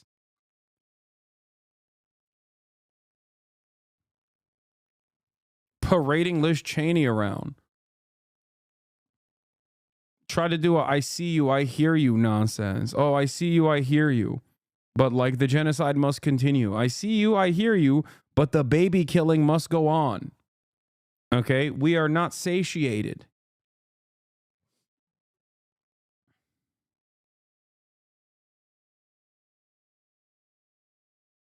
Yeah. Here is a drop site, more drop site coverage on this. Became the president. With Mohammed Shahada, Jeremy Scahill, and Professor Sami Al-Aryan from Istanbul. What's your assessment of how significant Trump's interventions have been since he became the president-elect? Monumental. So until recently, mediators would tell me that everything would change if Biden would only name and shame Netanyahu, call him out publicly for rejecting and refusing the ceasefire repeatedly since May last year. So basically, everything that was changed is just Trump jumping in and doing that, nothing more. All he needed to do was just apply a little bit of pressure on Netanyahu and say, get a deal done. Netanyahu got it done immediately. Whereas for Biden, as a senior Arab diplomat put it recently to me, she said, Biden is just ideological. Trump is transactional. He's a businessman. Biden, his heart is in it. He's fully devoted to supporting Israel. And he sees any pressure on Israel as, quote, tainting his legacy. He wants his legacy to be the most pro-Israeli president there is ever. So he chose that legacy over Kamala Harris's chance or opportunity to win. Now with Trump, there is another dimension, as Dr. Sami mentioned, there's a transactional dimension that we don't know about yet. We know, of course, that Trump's pressure on Netanyahu sealed the deal. That is something that is undoubted. In the very last minutes of the negotiations, Netanyahu tried to maneuver by insisting on a couple hundred meters of the buffer zone. So now it's 700 meters. He wanted it to be 900 instead. And then Steve Witkoff had to press him and get that compromise out of him, and other issues as well, without which a deal would have never been sort of completed. But on the other hand, we are getting reports from Israeli media that are saying that Trump gave Netanyahu a gift bag in return, and that gift bag includes a promise to allow Israel to violate the ceasefire and provide them with cover for it. So in other words, to resume the war in Gaza as soon as the first phase is completed, never going into phase 2, just getting 33 hostages out and then back to war again. The gift bag also reportedly includes lifting all Israeli settlers. I agree with everything that Muhammad is saying here, by the way. Okay? Trump is no friend of the Palestinians. Make no mistake. Okay? Trump is no friend to the Palestinian people at all. And he is as good as an ally as Israel can ever get. Okay? So we shall see what happens. But in the interim period, remember, if you consider Joe Biden to somehow be better than Donald Trump, you have to remember that he had the power to do this months ago, a year ago. At any step in the process, he had the power to do this. Okay? And he chose not to. So functionally, there is no difference when genocide is ongoing. You are a genocidaire. And it's doubly messed up that you can turn around and give Israel's greatest ally another W in the Western world and another W in the eyes of the Palestinians as well. That's it.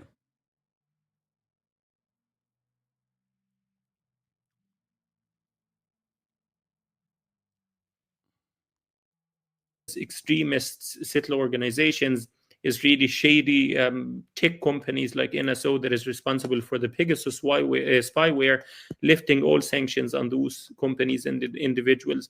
And number 3, allowing Israel. Like, can you imagine losing this hard to a guy that uses the term Palestinian as a pejorative, as a slur? Like, on this issue. Trump was president 8 years ago. Why didn't he stop it back then? What are you talking about? Trump set the stage for October 7 and what Israel did in the aftermath of October 7. What are you talking about? Donald Trump's Abraham Accords, permanent recognition of the permanent annexation of Syrian territory, Golan Heights, the embassy move to Jerusalem, directly led to Palestinians feeling increasingly more isolated.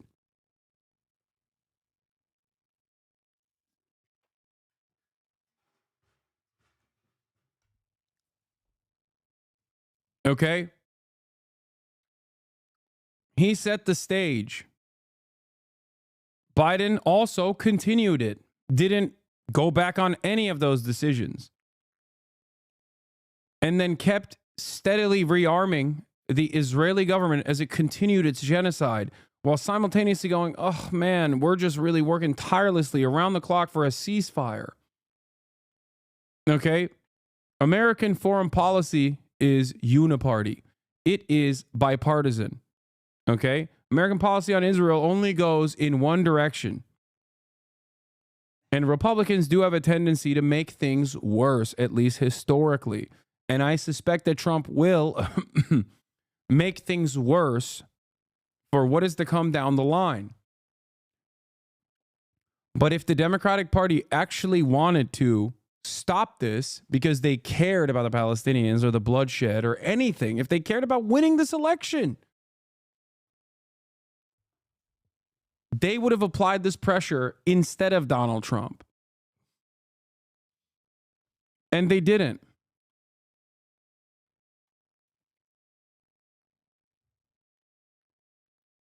A major chunk, a major land grab or land theft in the West Bank. So that might be the case. It checks out. The other thing is that this morning, until the very last minute, we're getting reports from Netanyahu saying that he's telling Bezalel Smotrich, no, don't worry. It's only going to be a pause. It's not the end of the war. We will resume the war again. And in return, Smotrich asking for, quote, forcing Gazan migration as one of his conditions, is that even if there is a ceasefire, even if the war ends, you need to maintain conditions in Gaza as hell on earth, make it as uninhabitable as possible, ban concrete and cement from going in like Israel did in 2014, prevent reconstruction, and then people will leave, will have no option but to leave or face death by starvation, cold, or disease. So that's just on its face, the optics are insane. This dude is a real estate developer. Yeah, you do understand that that is deliberate. Okay?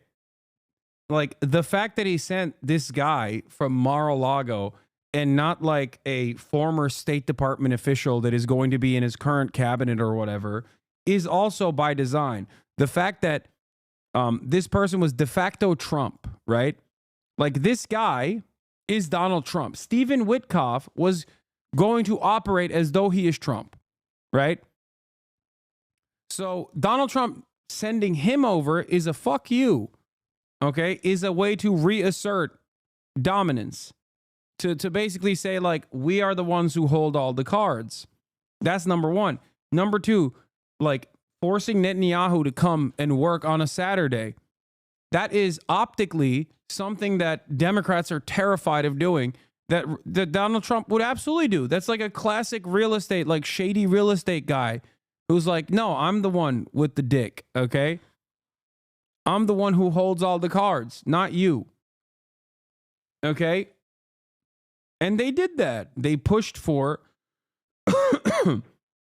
They were the ones who actively, according to people involved in the deal-making process, they're the ones who finally actually pressured the one party that was stopping this deal from going through, Netanyahu. And I do think that there are side deals that they likely committed to in secret, and we will see what that looks like down the line. But for the time being, okay, if you think that Trump's pressure did not actually play a role, you are wrong. Even if it's purely performative, even if it was purely for optics, even if it was purely to start the new administration with a big W, okay? You have to recognize that Donald Trump read the room, saw that there was unimaginable amount of anger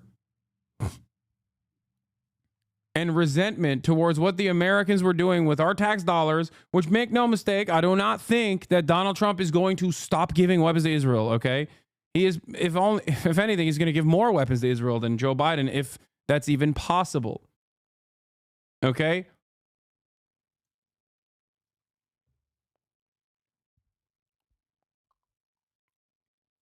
But understand that he basically he played a very significant role in, forcing Netanyahu to heel here, at least in the short term.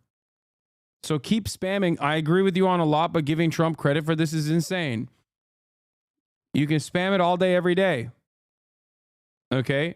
I still fear that what will come next is going to be significantly worse. But in this moment, it was Trump's pressure. Okay?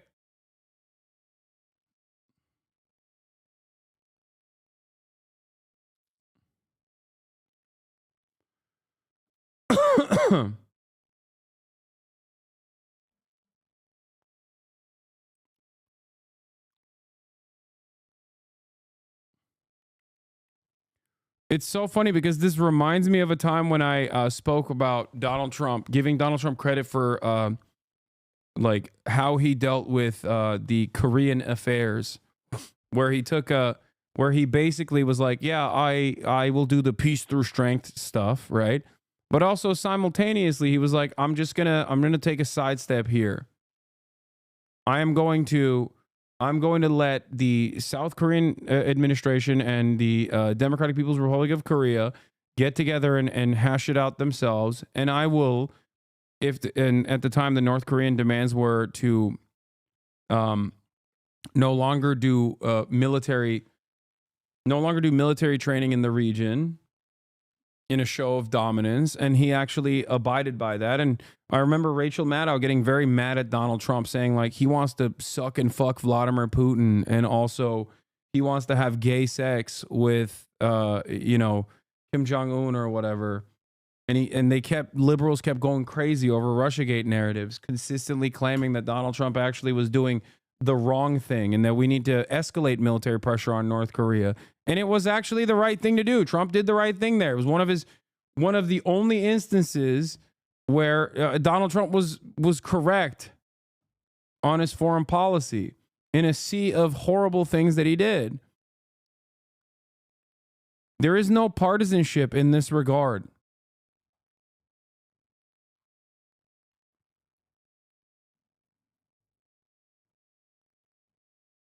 Anyway.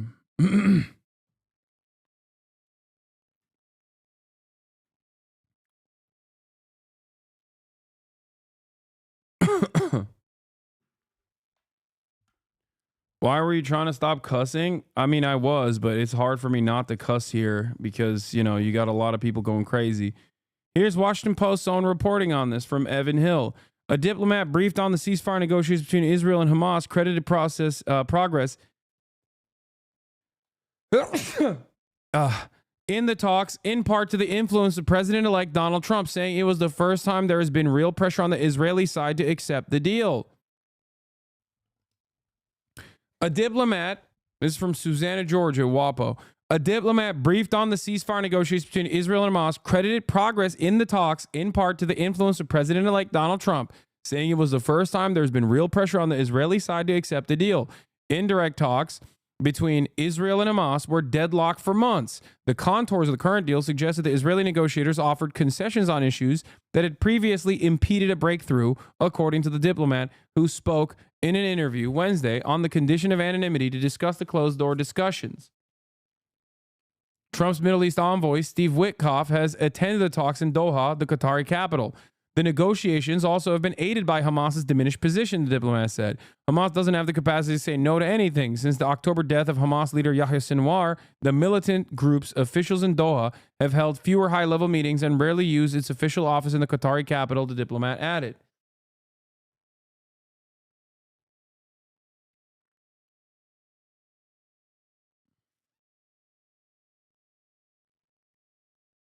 What did Hamas get in the end of the deal? A chance of living? I'm so confused.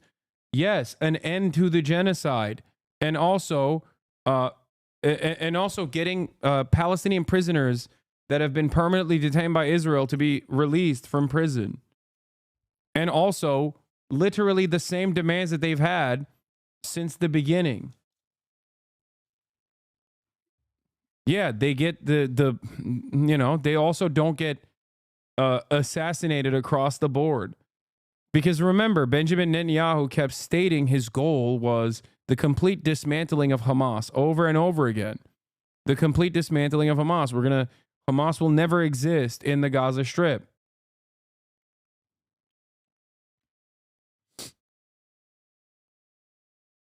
And instead of actually doing that, which was already something that Israeli generals openly stated was an impossible goal, by the way. Some of those generals were removed from those positions too. Like you had war criminals like Yoav Gallant, who are no longer a part of the war cabinet, no longer the defense minister, who is an out and about war criminal, who said the Palestinians are beasts, like we have to starve them, we have to not allow them to have electricity or whatever. Like that guy was saying, there's no way that we can militarily end Hamas. It's like a ridiculous goal. It's not real. It's just a silly thing that Benjamin Netanyahu's repeating. Okay? That war criminal was correct in that assessment.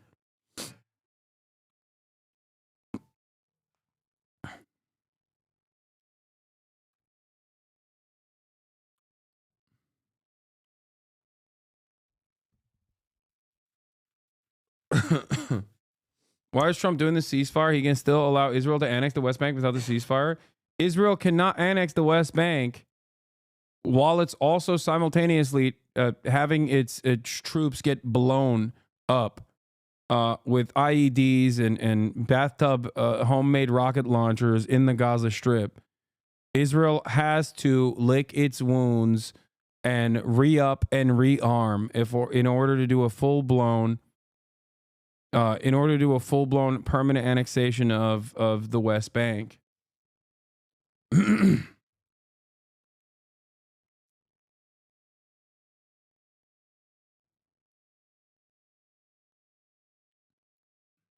on a potential hostage deal. Do you agree that a permanent ceasefire in Gaza absolutely must include the release of those hostages? Well, it must include it, because if it doesn't, there won't be a ceasefire for long. That is the linchpin of what's happened now. Hamas has been severely degraded, but these people, that include a number of American citizens, need to be home as soon as possible, and that will remain a priority in any engagement that we're involved in with regards to not just a ceasefire, but some permanent peace process. Mark my words, Trump may have forced Netanyahu's hand on the ceasefire deal, but the incoming president will reward Israel with the recognition of his future annexations in the West Bank and through a normalization deal with Saudi Arabia. No, I that's my assessment as well. That's what I also believe. Process moving forward. Now, we have been reporting that it is not unlikely that Marco Rubio would become the next Secretary of State. He's having a smooth day so far. We've been picking up some sound and clips for you and playing those when we can. But he is one of 6 people today who are in confirmation hearings, pulling Trump's vision potentially into place. And you see the imminence with which, particularly those people who will handle our diplomacy and our fighting forces, those people are very important all the time, but particularly now, if part of this deal is going to release hundreds of killers that we know of as terrorists in the Middle East back onto the open market for themselves. I want to bring in a man who knows this very well. He is the former U.S. ambassador to Israel, David Freeman. And Ambassador, you and I were together the day that Donald Trump in his first term moved the embassy, importantly, from a political location from some in the world to its home city, Jerusalem. As you watch this now, tie it all together for me, the journey that we've taken in the last 466 days since this war began. Well, Harris, thanks for having me. And what I would say is that when, God willing, that first picture emerges of a hostage being reunited with his or her family, I will be in tears. 10 million Israelis will be in tears, and probably hundreds of millions of other people around the world will be in tears. It's been that traumatic and difficult, and my enduring thanks to my old friend, who I knew could do this, President Trump, for getting this done. It's so important to so many people.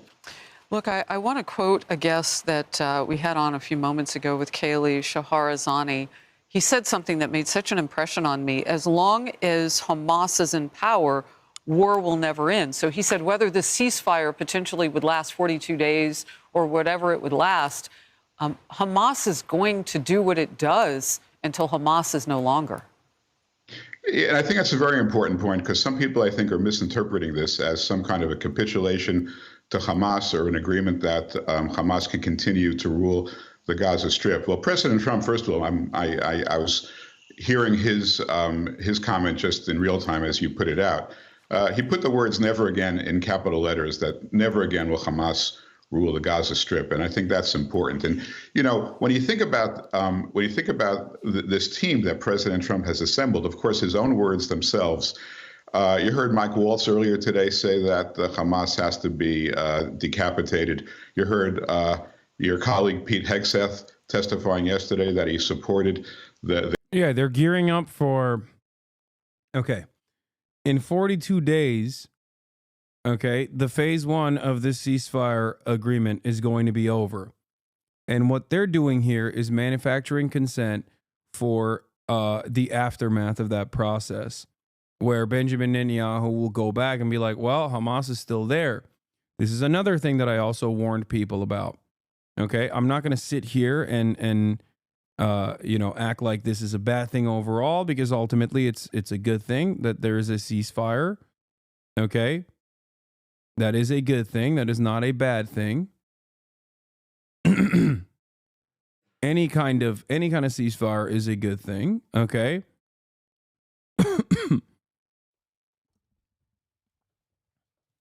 Like, what's the alternative? That we just keep letting Gaza get bombed over and over again, nonstop? Like, even if there is a 42-day respite from the bombing, that's not a bad thing. That's a good thing. Okay.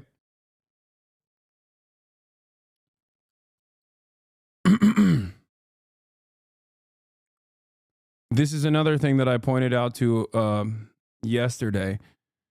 Charles Lister, per U.S. intel, Hamas has recruited at least as many new fighters as Israel has killed since October 2023. That's long been inevitable, and they're likely more committed to an even less forgiving cause than before. To which I quote tweeted, I said, while this is an incredibly common thing that happens in every instance of Western intervention, I can't help but feel like it's partially being reported on to create the groundwork for permanent military action in Gaza out of security concerns post-ceasefire.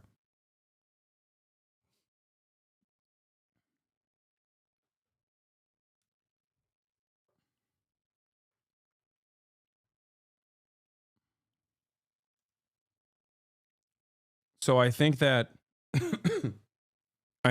all the conversations that you're having about people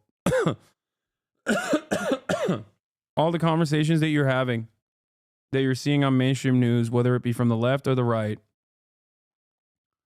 whether it be from Fox News or other liberal outlets about Hamas's resurgence is specifically to run defense for what is to come. The killing of every single member of Hamas. You heard future Secretary Marco Rubio saying that there'll never be a ceasefire if Hamas stays in power. You've got Brian Mast, who's the incoming leader of the House Foreign Affairs Committee. When he was asked, where do you stand on Hamas? He said, I stand on their throats. So there is no ambiguity here that there's no future for Hamas. And frankly, I think it's the recognition by Hamas that their days are numbered. You know, that there is no future for them, that caused them to make a deal today that frankly, people had thought they agreed to 7 months ago, but apparently weren't willing to do. So I think this is all because of their recognition that with the incoming administration, they have no future. Well, they cut it close. We're 5 days away. Can you just stay with me for a moment? There are two things that are playing out simultaneously that are a little unbelievable. So on the left of your screen in Tel Aviv, there is the celebration of hope and anticipation that hostages will soon be freed.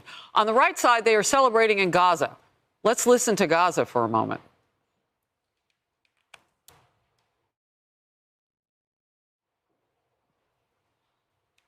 Yeah, I was told we would have the sound of that. Let me know to the team when we do. Ambassador Friedman, what are they celebrating? I wonder. I mean, what could they be celebrating? Maybe like a semblance, a crumb of hope that the genocide is over, even though it most likely is not. You know, maybe that they can have more humanitarian aid come in. Maybe they can go back to their homes or what remains of their homes. Maybe the fact that they don't have to like constantly fear when they hear buzzing in the air that they're about to be eviscerated.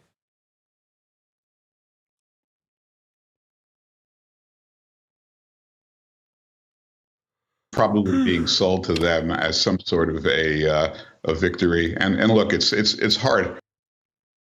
Be so for real? Nah, this crazy? What do you mean? Bros Delulu?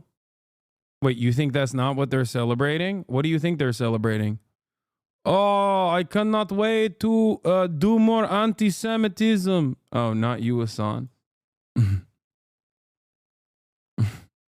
Like, I can't wait, brother. We are going to do so much anti-Semitism now. Oh, no. The fact that they...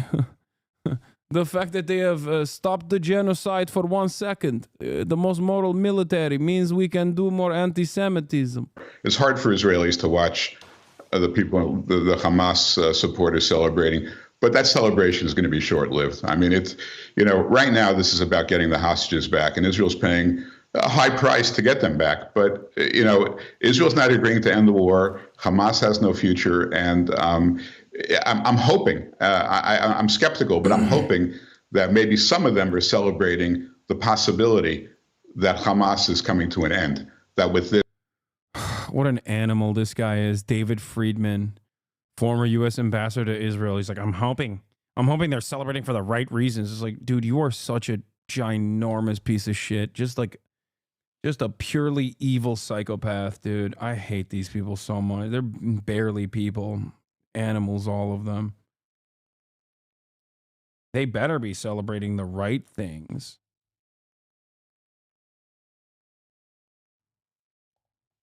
This, Hamas loses its leverage, and maybe someone can come in and rule the Gaza Strip, which is less malign.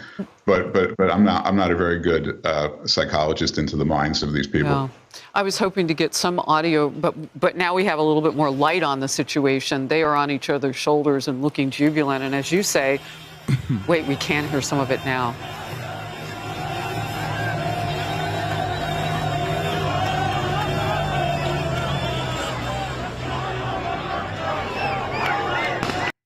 Israel fears human rights organizations actually going into the Gaza Strip to show the full scale of the damage and the atrocities. So I think that they will probably do everything in their power to stop that from happening. I suspect that they will try to do everything in their power to ensure that this does not happen.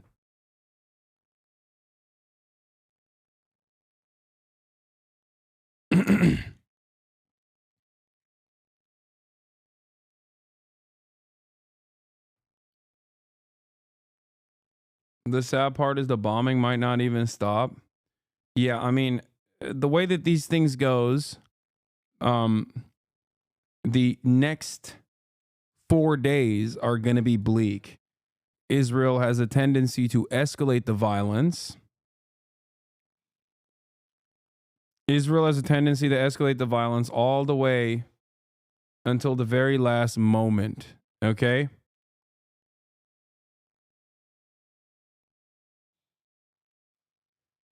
Oh, damn. My interview with Bernard Sanders actually made it to Daily Mail. That's cool.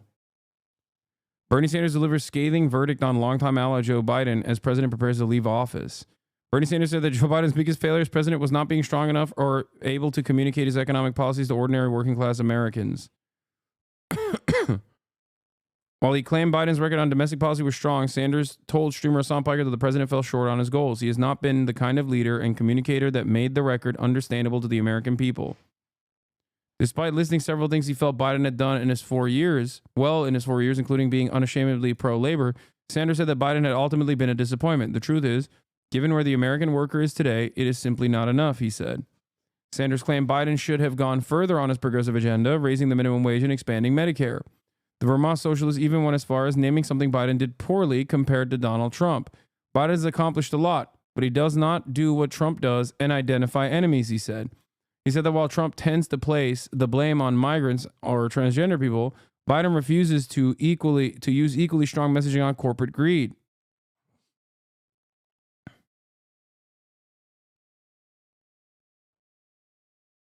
Uncle B.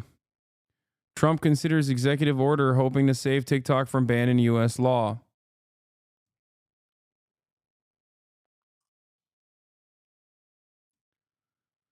This just in. Statement from the mediators. Oh, from 2 minutes ago. Okay, I'm going to have Jeremy Scale on in a second to talk about this stuff.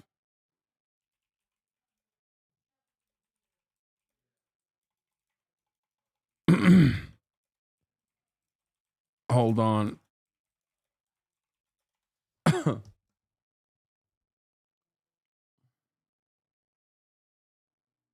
I love when the Dems muzzled Tim Walz when he tried to be the fighter we needed. Yeah. I also told you, like, I'm not like a believer that TikTok will definitely get banned. I don't think that is the case, but hold on. Journalists seeing the aftermath is inevitable. When it finally happens, do you think any consequences will unfold for Israel? I'll just say this. I'm talking to some journalists who have operated inside of Gaza, who are from Gaza, and I'm working already to potentially go in as well if there is ever an opportunity to do so. I'm just letting you guys know in terms of going into Gaza. It is very dangerous, obviously, with how Israel operates in that area. But let's see if there's a way to safely do such a thing.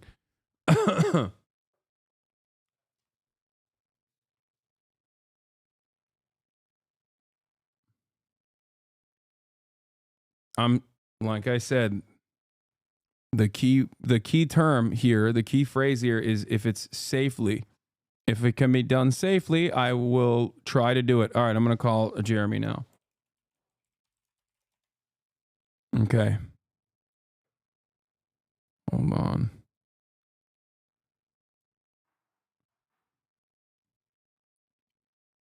Hello?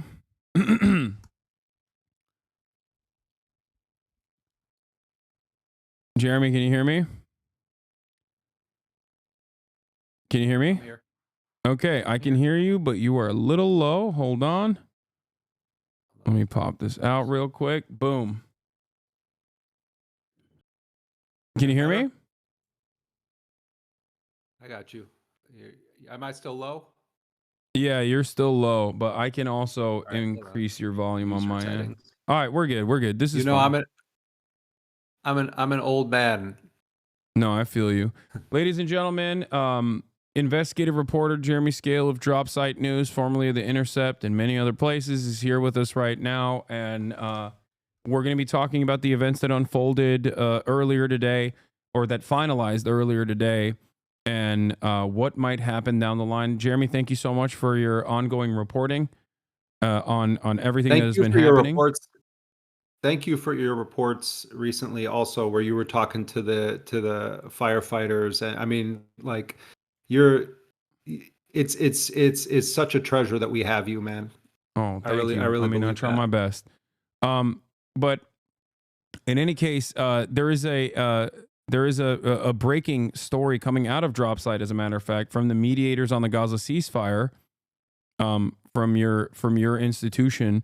But before we get into that, I wanted to hear you break down everything that has happened in the last week or so, if possible. Can I show you one thing? I'm going to pull this up on my phone. I just want to show you something that relates to everything that we're talking about here, which is that I obtained today. I'm in touch regularly with people that are on the Palestinian negotiating team.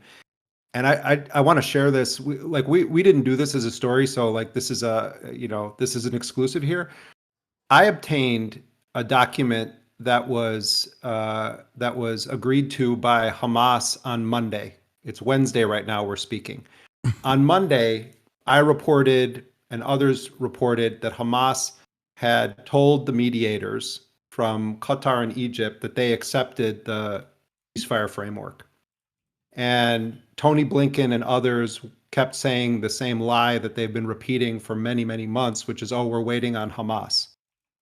So what I received was the actual signed and stamped document of the ceasefire agreement that now is public, with the signatures of each of Hamas's negotiators. Look at this. You see there? Yeah. Okay. This was delivered to the mediators on Monday. And Antony Blinken and other U.S. officials and Israeli officials continued up until hours ago to say, oh, we're waiting on Hamas, we're waiting on Hamas. This is what the Palestinians have been dealing with under Joe Biden for almost 16 months now, where there have been good faith efforts to try to engage in an exchange of captives. There are 10,000 plus Palestinians who are being held in Israeli prisons, jails, dungeons, more than 3,000 of them being held in this Orwellian administrative detention. And the negotiators who are working on behalf of the Palestinians, everyone says Hamas, but it's not just Hamas. There's multiple Palestinian factions that are involved with this. They agreed on Monday, and they actually put it in writing, stamped it, and they all signed it, all of their mediators. And Antony Blinken knew this because he was shown that document. And yet the lie continued to be promoted. This is concrete evidence, and there's other evidence, but this is a piece of concrete evidence in the thing that you and I are going to talk about right now, that over the past few days, what has actually happened is that the Israelis were trying to insert new conditions. The Israelis were refusing to provide actual maps of where they would withdraw their troops to. And the reasons the Palestinians wanted those maps is because when Israel doesn't do what they're supposed to, they want to be able to say this is a violation of the agreement. The Israelis want everything to be vague. So, like, I didn't mean to come in hot fire at you here, but it's like, I'm watching the commentary on this, and the notion that it's been, Hamas that has prevented a ceasefire is a lie. How many hopefully we're going to see a lot of living people come out of Gaza. There are children, the Bibas children. I hope as swiftly as possible that they are returned. They and their mother, and are immediately released. How many Israelis have been killed, in Gaza as a result of this kind of lie factory when deals were on the table? We don't even know how many Palestinians have been killed. The Hamas numbers, it's more than 46,000. This is a dramatic undercount. Yeah. You were talking as I came on about wanting to go in there. One of the reasons the Israelis don't want, non-Palestinian journalists in there is because when they start telling those stories, then people are going to have to take it seriously. When it's our Palestinian colleagues who they're hunting and murdering and killing their family members also, it's like, oh, well, they're all Hamas. And so I'm just giving you one example, like for the the community of people here that you hang out with every day. Like, this is just one small thing from a not powerful journalist that if I can get this document and share it with you guys, why aren't other journalists doing their jobs? Why aren't they saying, no, actually, Antony Blinken is telling lies that are lethal lies? Yeah.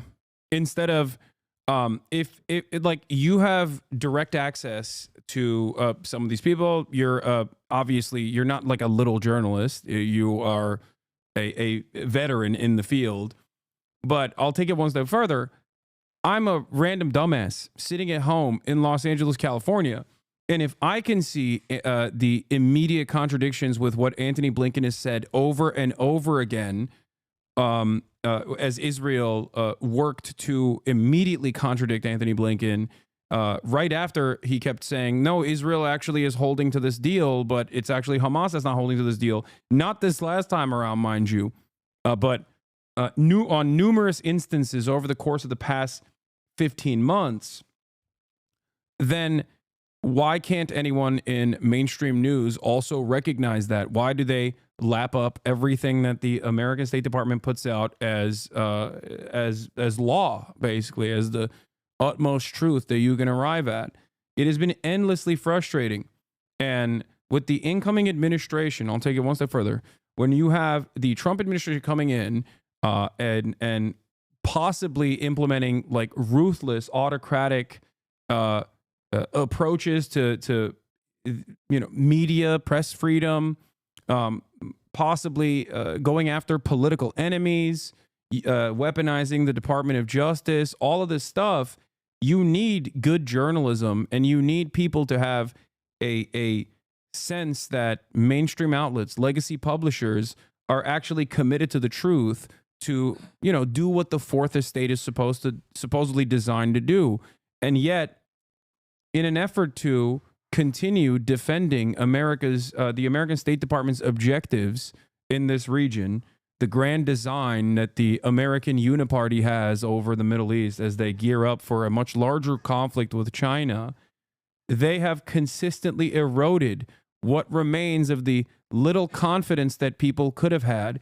They've completely lost an entire generation of people that saw with their own two eyes exactly what was going on, and then would tune into the New York Times or tune into CNN or tune into MSNBC, CBS, and the like, and see something entirely different and go, how can I ever trust these people ever again? Yeah, I mean, and look already what's happening. The New York Times, I think it was yesterday, did this story about the Lancet study that showed that there was a dramatic undercounting of the deaths of Palestinians in Gaza. I mean, you've been saying this for a long time. I've been saying this for a long time. But this is indicative of the attempt that people are going to make to kind of clean up on aisle 12, where like they've been facilitating, aiding, abetting this genocide, and watch it too in blue MAGA world, where it's going to be like, well, we always were. No, you weren't. You were part of this. And we did this story today also where, I don't have the number in front of me, but I was like 29%, of people that didn't vote said that the primary reason they didn't vote in the election, this is Ryan Grimm did this story, is because of Gaza. And look at how many people were telling us, like, oh, that's not, this isn't the thing. And it's like, Harris has more important things on her plate, and, she's working tirelessly. I mean, come on. And now we've got this whole business about the Trump thing, where it's like, I'm sorry. Yes, it was because Trump. The Palestinian negotiators are telling me that also, that there were things that the Israelis were just flat out refusing. And when Trump's people came to town, the whole tune changed. We could talk all about what's going on, with Trump and speculate about it, but just on a realpolitik level, Trump used a power available to, and he's not even the real president yet, to an incoming president. What does that mean about Biden, who was, we're not in control of Israel? Yeah. No, actually, kind of you are, and Trump showed it. No, absolutely. In the interest of like ass covering, I guess, one of the things that I wanted to show you here, I'm going to share my screen with you as well so you can see what I'm also looking at. This is from Zana, who showed the new report that came out of New York Times. Death toll in Gaza likely 40% higher than reported researchers say. And of course, 60 Minutes' coverage on the whistleblowers, the many different whistleblowers within the State Department as well, that actively spoke out, and the 60 Minutes reporting on it that came months after. As you can see here, the New York Times saying that more than 64,000 Palestinians may have been killed by traumatic injury in the first 9 months of the war in Gaza, according to a new study. The peer-reviewed statistical analysis led by epidemiologists at the London School of Hygiene and Tropical Medicine used modeling in an effort to provide an objective third-party estimate of the casualties. So it does strike me as odd for the New York Times to come out with this reporting so close to this to the finalization of the ceasefire agreements. And it almost contradicts like the subtle ways and not so subtle ways in which they have undermined, I think, the number of casualties from Israel's offensive genocide in Gaza. Yeah, and I don't know how much you guys have. I wasn't watching. I was doing my own talking to people earlier, but I don't know how much you guys have gotten into the details of what's in this agreement. Have you covered the bases on that? I only covered it yesterday, but from what I understand, I don't know what the new information that came out of it, but you're obviously much more familiar with the details, so I wanted to ask you about it. But the poison pill provisions that Benjamin Netanyahu kept adding on to the to the deal making process since July, like permanent military positions in the Netzarim corridor, permanent military occupation, controlling the Rafah border, a refusal of aid trucks from going in, like all of these things have seemingly been cast aside, at least even in the first phase of the negotiation, where maybe I'm wrong and you can tell me, Benjamin Netanyahu has actually conceded on these demands in terms of like removing military positions even from the Philadelphia corridor, which was a major point of contention. Yeah, I mean, on paper, if this deal moves past this first phase, just like back up, just do a little bit of just basic architecture here. So this is a 3-phase deal. Each phase is envisioned as being 6 weeks long, 42 days. And in that first phase of the deal, you have 33 Israelis that fall under what they call the humanitarian category that are going to be released. It's on the first day, it's supposed to be 3 people. People are presuming it's going to be Kafir Bibas, Ariel Bibas, and their mother, these two kids. Kafir Bibas was 9 months old on October 7th when he was taken to Gaza. So those are supposed to be the first 3. And then they have a mathematical formula for how many Palestinians then are released. And among that group also is 5 female Israeli soldiers. And then for those, you have a different category of Palestinian prisoner. But at 50, the same time, right? Yeah, right, exactly. Yeah, 50 for each of the female IDF soldiers released. Right, for each of those. And then you have 600 aid trucks coming in, and then there's going to be the Israelis pulling back and eventually, withdrawing. And if they then make it on the 16th day of the first phase, they're supposed to be no later than the 16th day. They're supposed to be discussing the terms for the second phase of the agreement, technical details of how many Israelis are going to be released from Gaza, how many Palestinians are going to be released from Palestinian prisons and other facilities.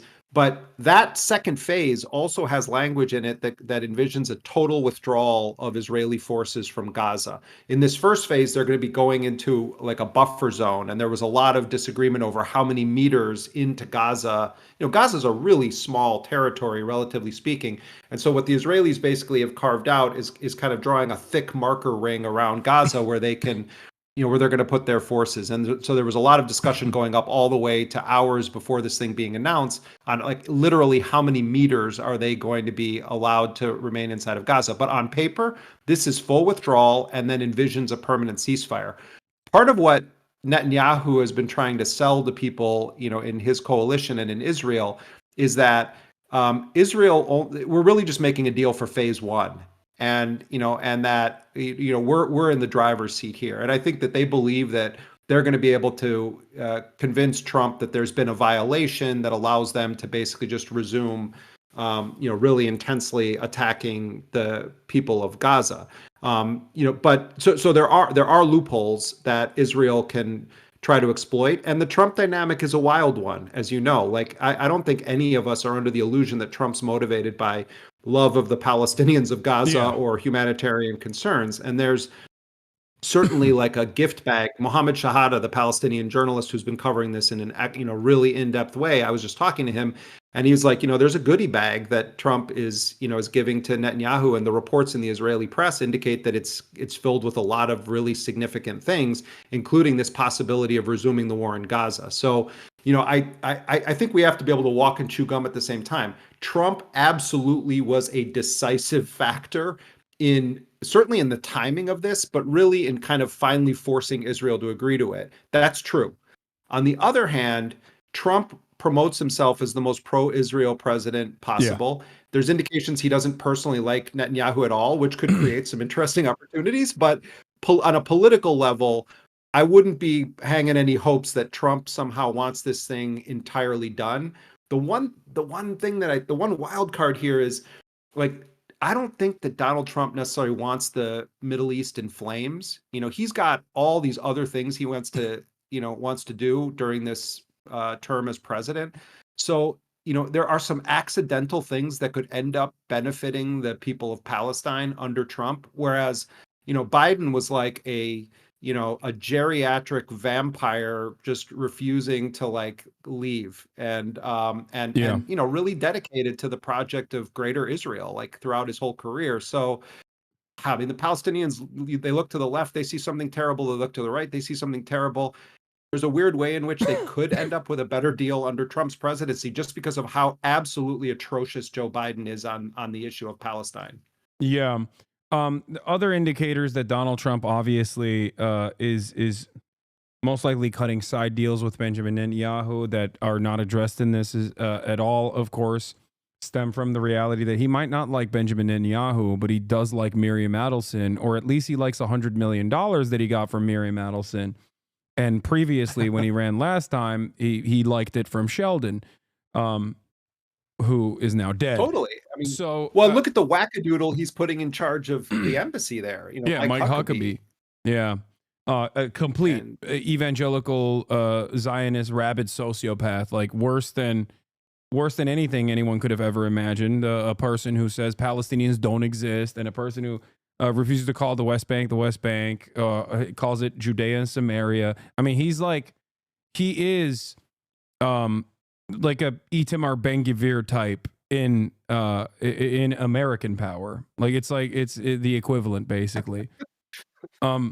So I totally understand that, and that's why, like, I've been trying to explain to people, because there's a lot of people in my chat that are saying, how dare you give Trump credit for this? I can't believe you're praising Donald Trump. Why is that controversial?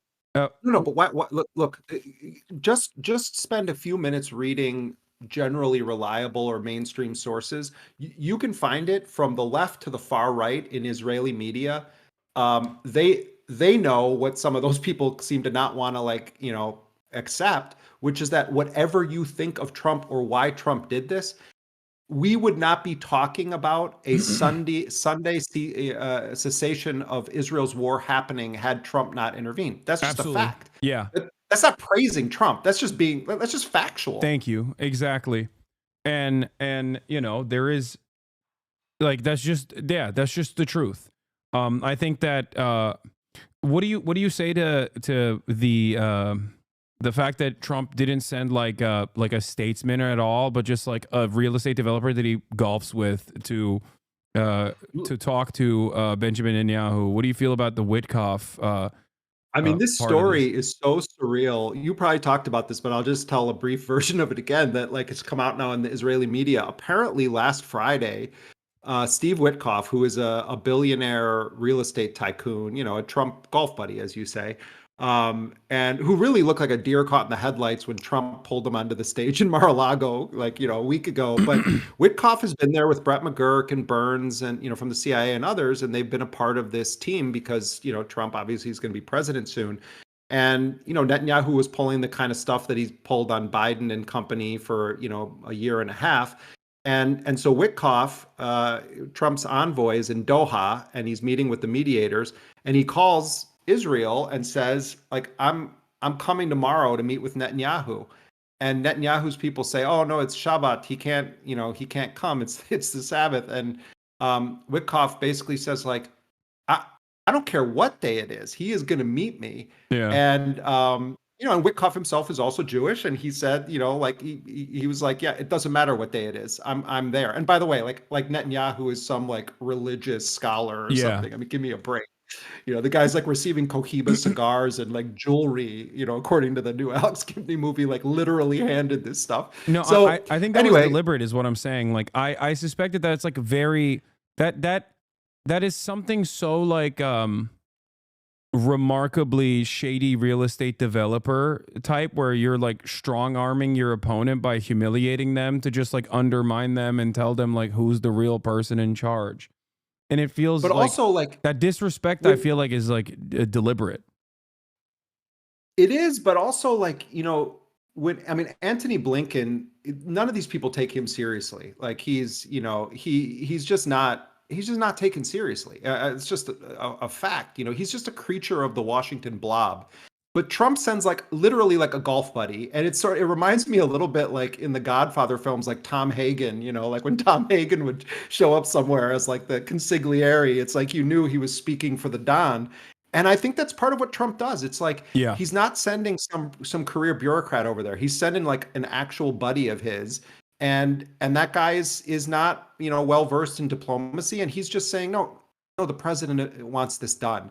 And I think probably that really took the Israelis by surprise, with the caveat that this narrative in a way benefits Netanyahu because he can kind of Trump kind of force the hand, and you know they're going to get all of these other things out of it. Same thing with the sideshow of Ben Gvir and Smotrich, like, oh, we're going to break up the government, like.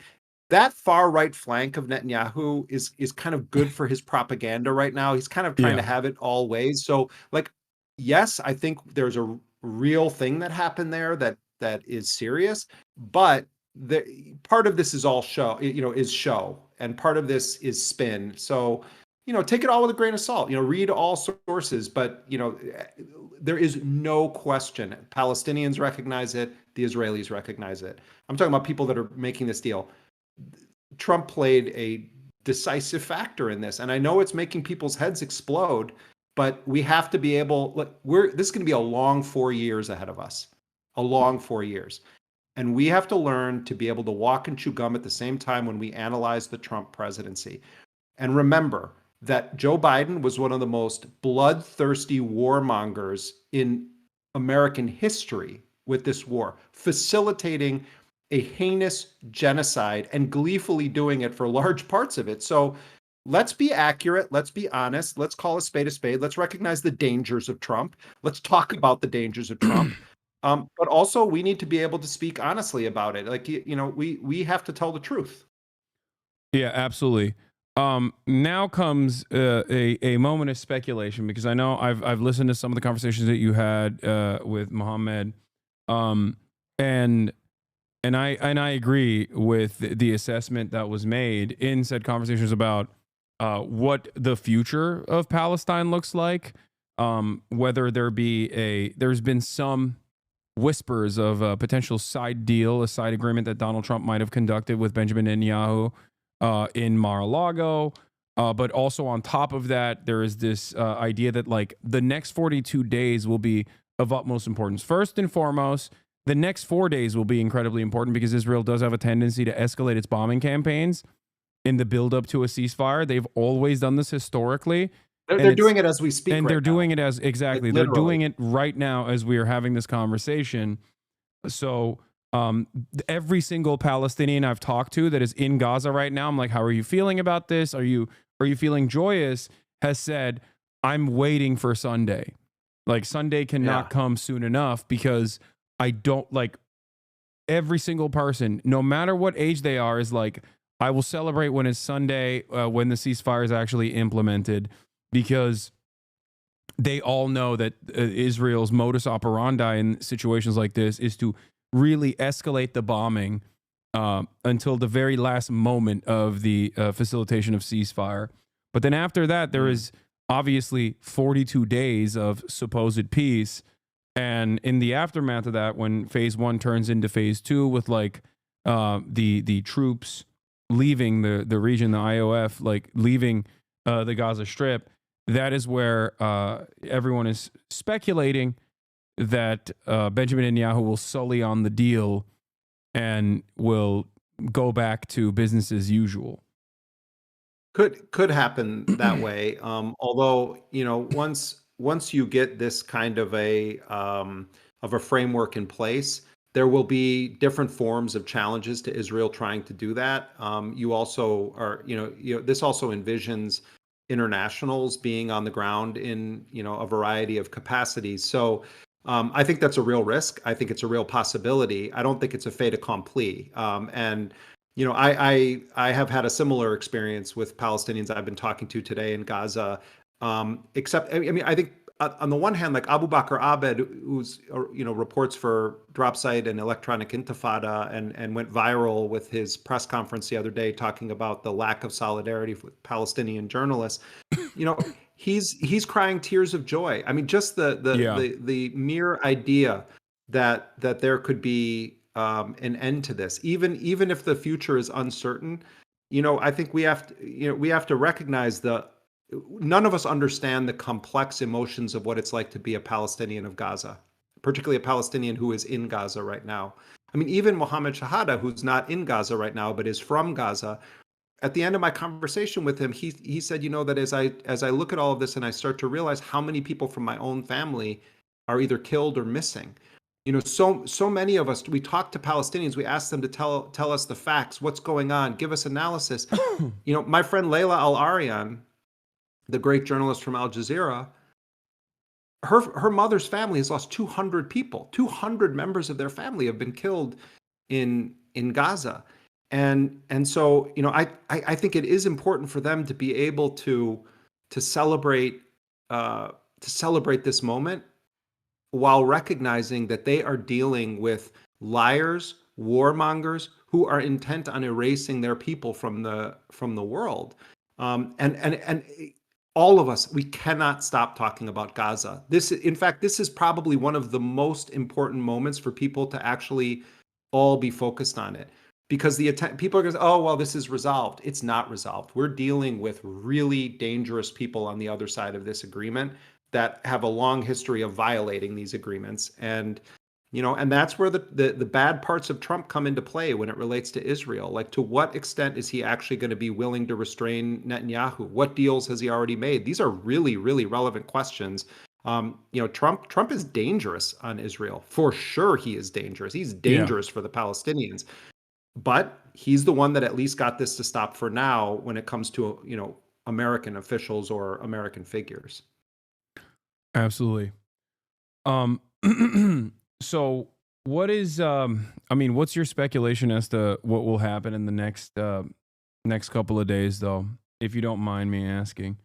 Yeah, I mean, well, I think that there was an order issued. Israeli media is reporting this, that the Israeli forces are supposed to continue full spectrum intense attacks right up to the moment that this thing officially kicks into effect. It's supposed to be on Sunday.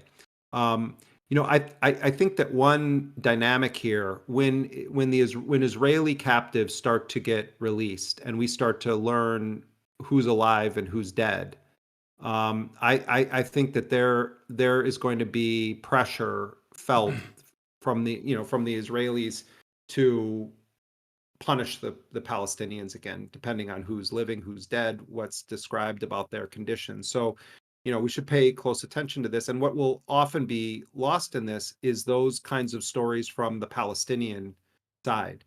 Palestinians have been raped in Israeli prisons, sexually abused, Raped to physically death. abused, tortured, raped to death. Had all sorts of sadistic experimentation happen on them.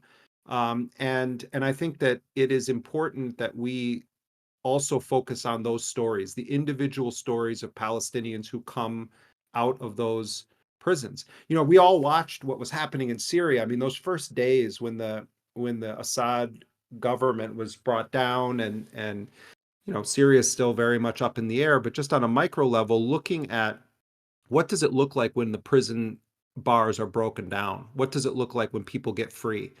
And you see the emotion, and I think any human being seeing people released from dungeons, if you're a normal caring human being, it pulls at your heart in a very real way. And it's like the Palestinians have been waiting 77 years to have those moments for their people that are locked up in these Israeli prisons. And we don't do enough work on telling the individual stories of the Palestinian hostages, of the Palestinians who've been snatched. In the Israeli media, they've done a very effective job. They tell the story. Every single Israeli who was taken captive, their stories have been told in films, in news segments, in articles. There's memorials, there's posters. There's more than 10,000 Palestinians. There's no posters for them. There's no stories being written about what's happened to them. I mean, look at the children who've lost limbs. There's no additional $250 million from a governing party in the interest of doing more propaganda to the West either on the Palestinian side, in the way that like the Israeli Knesset has offered additional budget allotments to doing just that, to Hasbara operations. And this obviously works effectively to humanize only Israelis in this process, and actively undermine and dehumanize the Palestinian victims in the hands of Israel, despite the numbers showing a far different reality than the one that is presented in mainstream news. I guess the last question I have for you, Jeremy, and thank you so much for spending time with us today, is in terms of going into Gaza. This is a real question that I have both for myself. I've been talking to some people that have worked inside of Gaza in the past as well, like some of the journalists. And if the Rafah corridor is open in the aftermath of this, of this ceasefire, is there a possibility to go into Gaza, and how dangerous it is? Like, do you think that Israel will allow foreign journalists and foreign humanitarian rights groups to actually go into Gaza to conduct investigations and to shine a light to the full scale of the atrocities? Because I'm very fearful that this goes completely against Israel's interests of maintaining this faucet of propaganda. And if all of a sudden, as you've mentioned, the claims being made by Palestinians are laid bare and are now being shown by Western reporters, these trusted institutions that Western chauvinists seemingly only care about when they are reporting on it, all of a sudden the dynamic will be very different, and it will certainly play a role in undermining Israel on the global political stage. I mean, there's a real question of whether Israel will even be able to would even be able to prevent it. And the Egyptian government has not exactly been the great facilitator of press being able to go cross over into Gaza. I mean, it happens.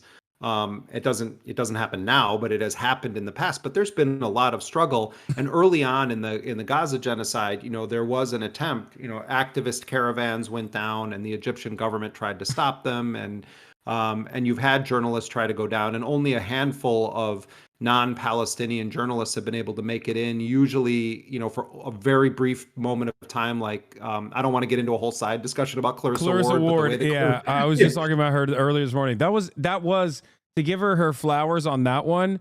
That was actually a ballsy move that she pulled off. And I do respect her for that. I'm bringing it up because it's like, that's been the that's the chit that's been thrown to the kind of broader press, is that like occasionally something like that has happened. But there's a real question of whether they're going to be able to stop it, because Egypt also is going to insist on its sovereignty in this equation. My guess is that that journalists are going to be able to get in. On the issue of safety, look, you're in an unstable environment where at any moment the Israelis could decide that there's been a quote unquote violation. But I think journalists have to try to go in, and I think journalists need to continue the pressure. And to their credit, Western reporters have gone through a process of Israel where they filed litigation saying that this is undemocratic and anti-press to not allow journalists to go in there. I think there's going to be a lot of Western journalists, of all stripes, that are trying to get in there. It's like, I mean, if you're talking about yourself going in there, I think you have to trust local reporters and journalists and listen to them and take seriously their assessments. But that kind of work is always dangerous. This is not like you're going on, an organized field trip or something. Like, this is this is real. This is serious, and the Israelis are very, very dangerous. I think that we also at Dropsite, we have to talk about how we're going to approach this. I mean, very, very early on, we were trying to get people in. When I was back at The Intercept, we had discussions about it. We've had discussions about it at Dropsite. We have great Palestinian colleagues that have done a remarkably heroic job covering this. It's important also that non-Palestinian journalists go in there to pick up some of the pressure on our Palestinian colleagues and start telling the world.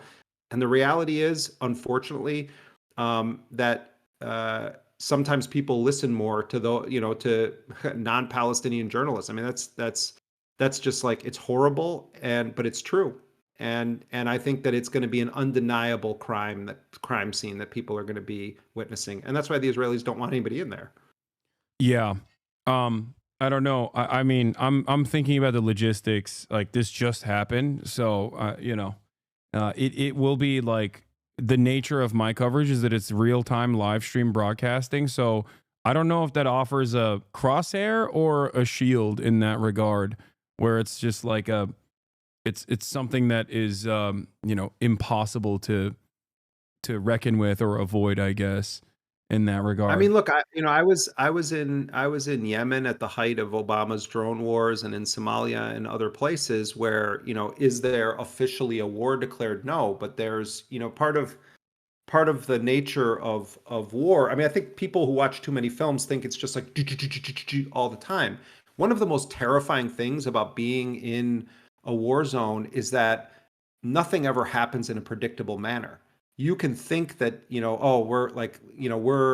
were out in the field. Let me just give you an example. We're out in the field. We're filming people. We were filming this thing, but now we're back to wherever we're staying, and we're safe.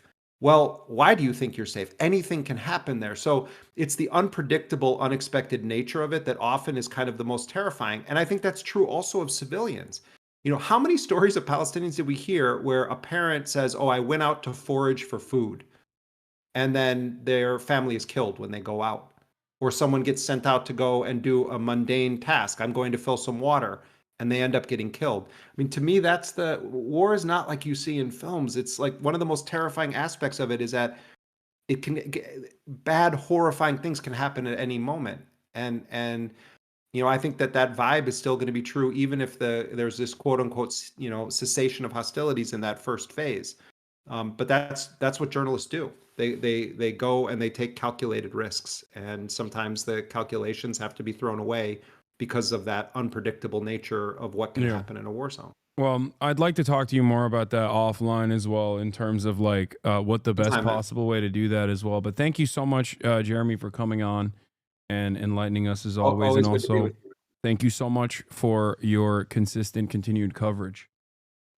And thanks to you also, like, you really helped get DropSite off the ground, and like so many people from this stream are now like subscribers and write us, and so we're super we're super grateful, like, for your solidarity and your help, and also helping DropSite launch into the world.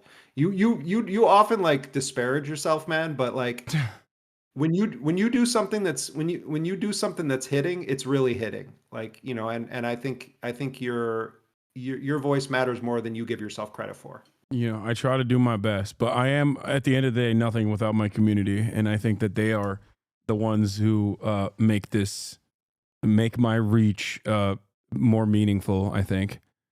But once again, thank you so much. All right. All right. Take care, everybody. All right. Bye. That was Jeremy Scahill of DropSite News, ladies and gentlemen. We're going to continue with our coverage right now.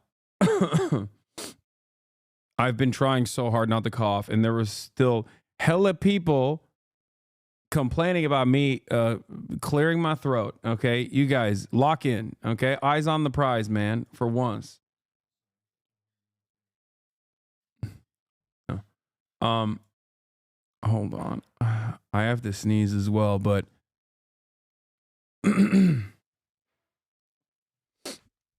you heard Unc, don't be so down on yourself. Anyway, where was I? Kind of breaking news on TikTok. Yeah, we're going to talk about that as well.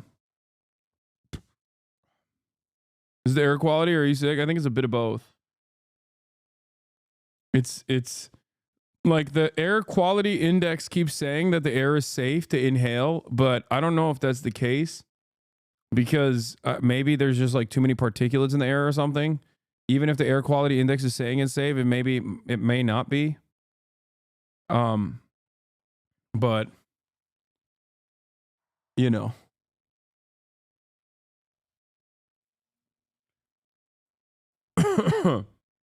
safe isn't necessarily good, bro. No, they're saying it's good, not safe. Like the air quality index reports that it's good. So anyway, but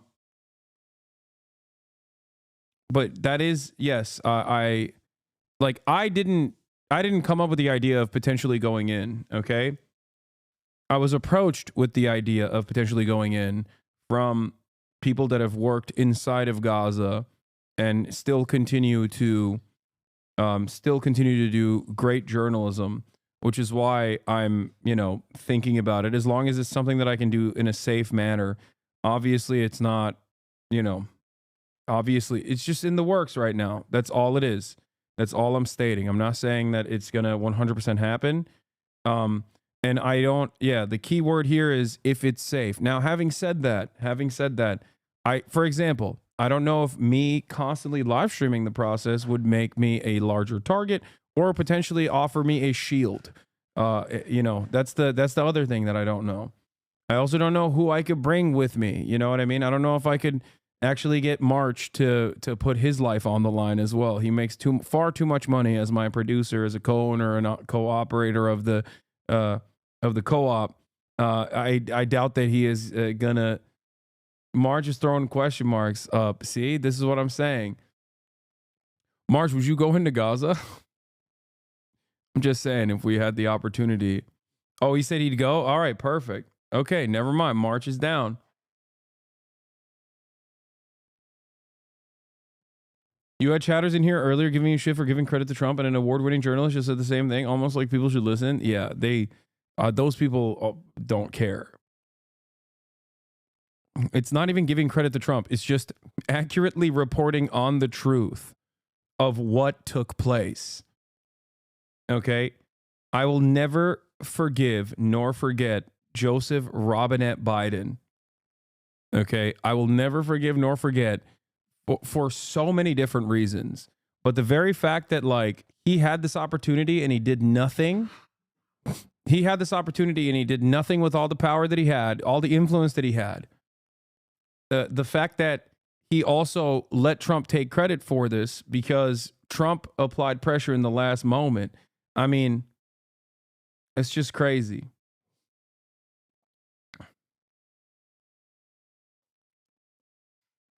Just a terrible, terrible psychopath.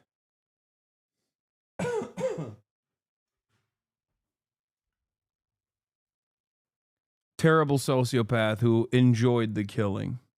I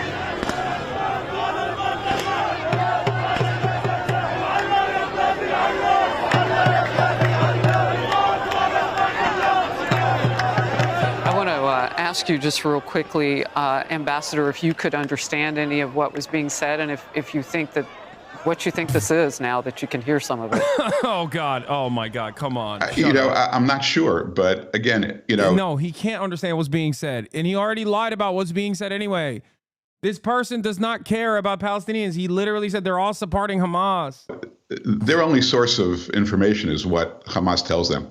Right. So, maybe they're being told by Hamas because, again, this is going to end up being a defeat for Hamas. It may take 6 weeks. It may take another year, before this is all cleaned up. But this will end up in a defeat for Hamas. Maybe the Hamas is spinning this to their people that somehow, they're going to remain in power, and maybe that's their narrative. But it's not. It's going to be short lived. My colleague Charles Payne is here with a question for you, Ambassador. Ambassador, thank you very much. The Biden administration initially gave so many mixed signals on this that in many ways, I felt, at least as an outside observer, it emboldened Hamas. We know President Trump will not do that. Will there be a way, Sun Tzu's and talks about an avenue for your adversaries to retreat? What kind of efforts are being made, if you can talk about it, to at least find sensible people in Gaza that understand that the path they're on now means total destruction, and that if they do want to rise up, because there has to be a lot of dissatisfied people there, they will get some help from Israel and perhaps the United States so that they can take control of their nation, and it's not Hamas who's once again leading them down this path to destruction where they put hospitals, babies, and everything else in the line of danger. Well, Charles, it begins with the eradication of Hamas. As long as Hamas is there, it's absolutely impossible for anybody to rise up who will put the interests of his people and his children ahead of the grievances of the past, ahead of the hatred for Israel. So as long as Hamas is there, it's virtually impossible. But the key point here, as you talked about the difference between Biden and Trump, the key word is daylight. There was massive daylight between Biden and Israel over the last 15 months. And every time Hamas saw that daylight, it empowered them and made them think that they can hang in. This level of copium is so funny. Because, like, it's so far removed from the reality.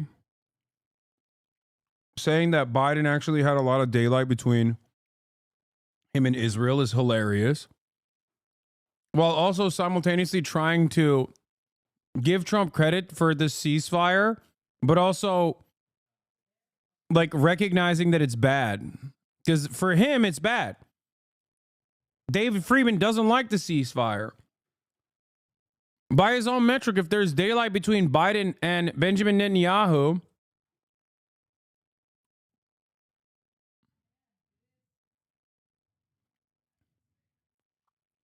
not only is it not, it's just funny because if there's daylight between Biden and Netanyahu, what is there? There is a supernova between Benjamin Netanyahu and Donald Trump at this point. After all, he's the one who pressured. After all, he was the one who pressured Benjamin Netanyahu to follow through on this deal.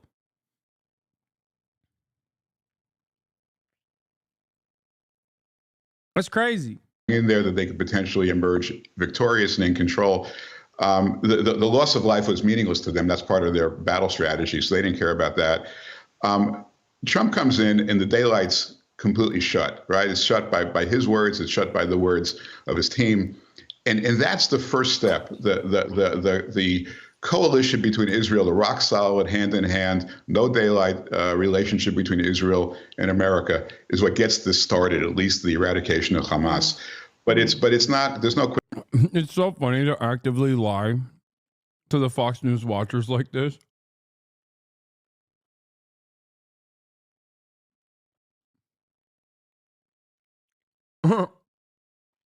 Yeah. No, Benjamin Netanyahu loves the ceasefire. He's the biggest fan of the ceasefire. And I'm sure the president's going to want to continue to engage with all of you in the next couple of days. Thank you. Haven't seen you in a while. Good to see you. It's good to see you, and thank you so much for taking our questions so often. Thank you. I appreciate it. Thanks, Wijah. So, in terms of implementing the terms of this agreement, how confident is President Biden that the incoming administration will do that, and have they offered any assurances that they will carry them out? I think there's a commitment to move forward with this deal. I think there's a commitment to make sure that there's an end to this war. Obviously, hostages are going to be coming home. Obviously, we've been in very close touch with the Trump transition. And the president was asked some variation of that question moments ago after he spoke, and he said he is very much indeed confident. So look, we understand this is going to be implemented by the next team, as I just stated.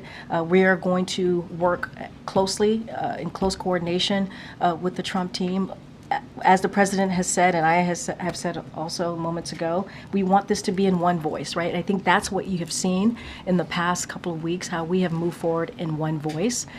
And this is what's important for the hostages, to get them home, to make sure that we're getting that humanitarian aid into Gaza, and to ending this war that has taken a lot of innocent lives. And so that is the commitment. That is the commitment that you can see from us. I hate the Democrats so much. I truly believe that. Thank you. Can Mary. Thank you, Karine. You and the president have stressed that this. I despise them so much. Like, they're so bad. Like, they're just as monstrous as the Republican Party is on this issue, okay? Maybe not on every other issue, but specifically on this issue. They're just as monstrous. Okay? And maybe even today, the Republicans have outflanked them.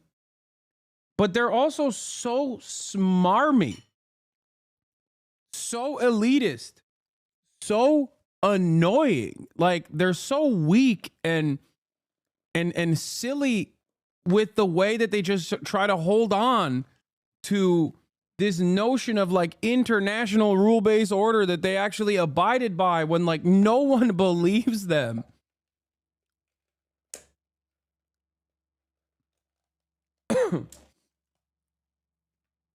This is a generational L for the Democrats. A generational L. Especially when paired up with Donald Trump. If he actually saves TikTok, which I think he will, maybe I'm wrong, but god damn, dude, like, the Trump train is coming. And he's going to use all of that newfound confidence in him and all of the good promo to basically laser every Mexican on U.S. soil. And the Democrats are going to cheer it on to be like, you deserve this. Like, just no recognition of their own failures, no recognition of the role they played in this genocide and continuing it, nothing. Disgusting, dude. This is the framework that he put forward last spring, but the president also made clear it was important to him to work with the incoming administration, that they be speaking in one as one team, as he put it. Even the Qatari prime minister, in his remarks, personally thanked Steve Witkoff, the incoming administration's Middle East envoy. So, do Donald Trump and his team deserve any credit for this? I mean, look, everyone is going to want some credit. Everybody's going to want some credit. Get that? that's how this goes when something good happens. Not unusual. It is not unusual at all. What I can say is the president got it done.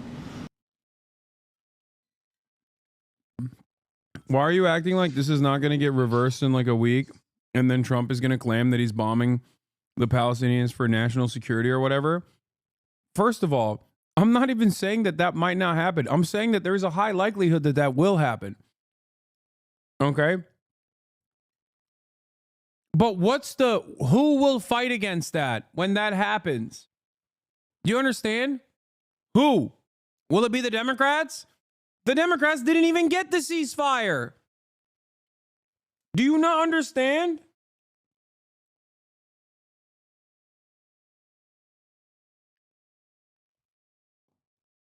That's the problem. The Democrats did not even get the ceasefire.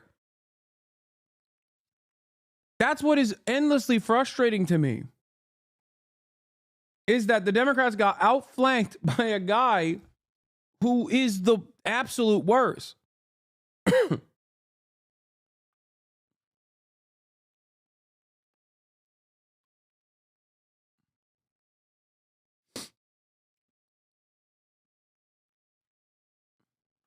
Right? That's what I can say. And what I could also say is that, and you said it in your question to me, is that there was a framework that was put forward, and it was put forward by the president back in May 31st of last year, and it was endorsed by the world. And you see a president that has done everything that he can. This is someone who has foreign policy experience, decades of foreign policy experience. He understands what it means to bring people together. Grow up. No one cares. No one believes this. Together. He understands what it means to get a deal done. He also said in his remarks how difficult it was to negotiate. Negotiating is incredibly hard, and this wasn't easy, but we got it done. And so, you know, this is someone who speaks from experience, and this is, again, not an easy thing to get done. But as we've said, and I've said multiple... Dude, there was an Arab envoy that said, according to reports, there's an Arab envoy that said Trump did with Witkoff in 1 week what Democrats didn't do for 15 months.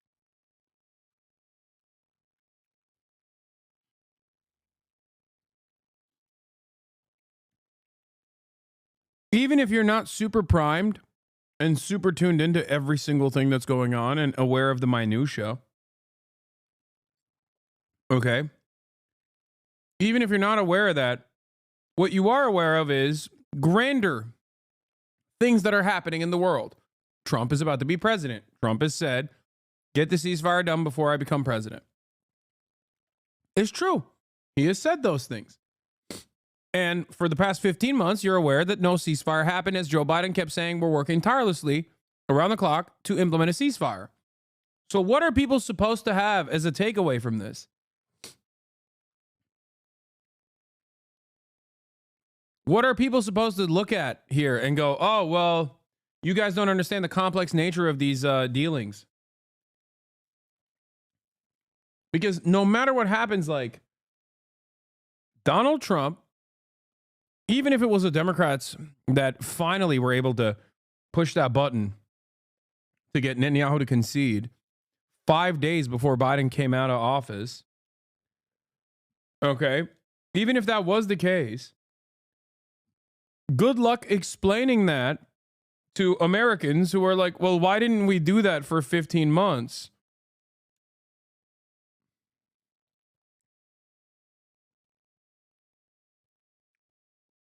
Isn't it because Netanyahu wants to make Trump look good? That's why. He didn't want to make a deal with Biden because it would help Dems. Dude, it doesn't matter. At the end of the day, a responsible elder statesman should be aware of what is happening in front of his eyes. He holds all the cards. He had full control over the situation. That's it. Here's Times of Israel's reporting on it. Times of Israel's reporting. Arab officials, Trump envoys swayed Netanyahu more in one meeting than Biden did all year.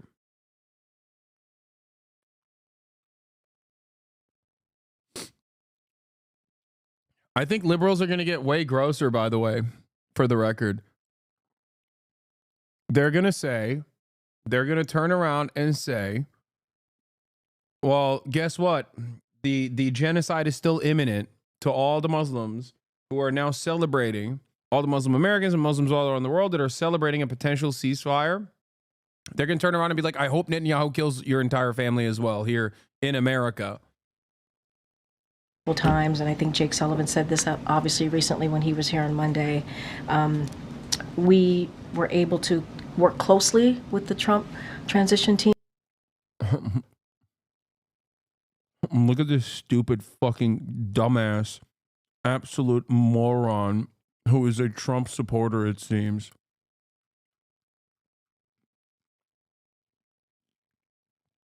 Are you not happy that there's a ceasefire now? Would you not prefer the horrible war to continue? Would you prefer the horrible war to continue? Did I not say that I'm happy that there's a ceasefire and even gave Trump the credit that everyone has been yelling at me for? Maybe your dumb European mind cannot comprehend the English language well enough, and you just simply can't understand the words that are coming out of my fucking mouth. Stupid fuck.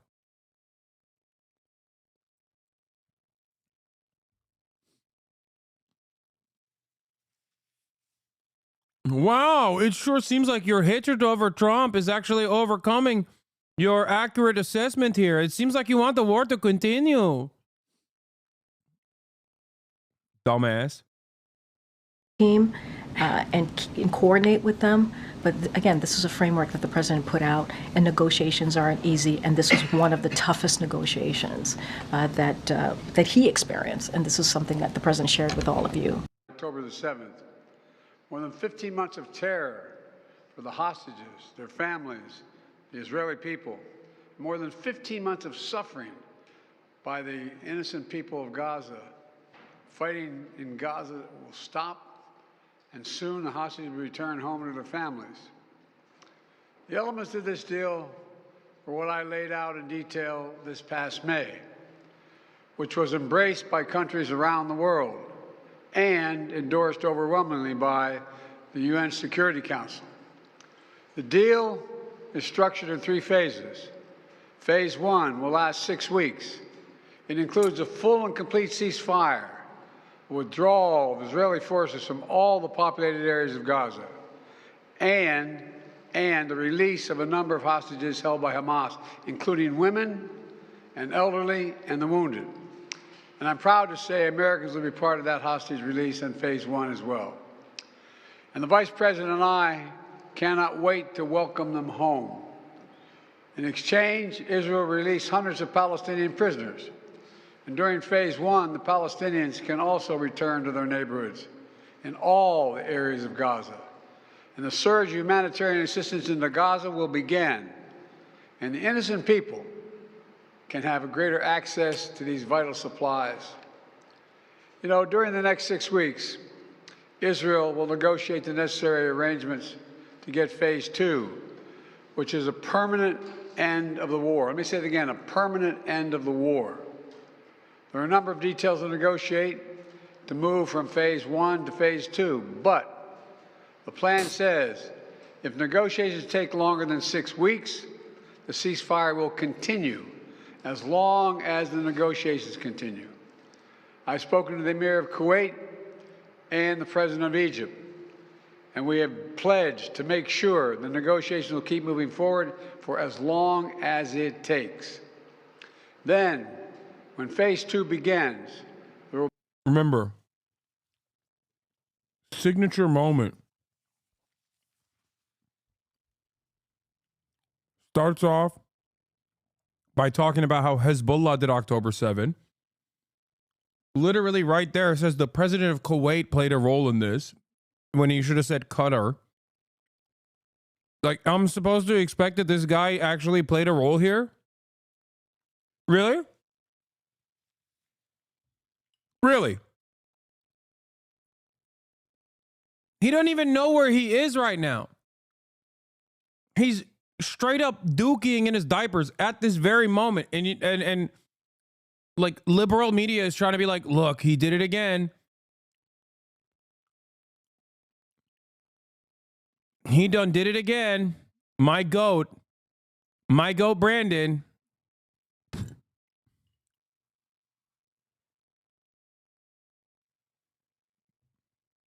He's just that good. Will be an exchange for release of the remaining. I just want to remind everyone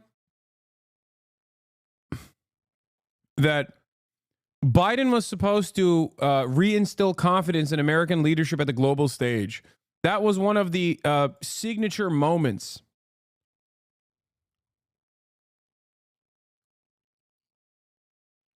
Like, that was the thing that he was better on Trump on. Look at us now.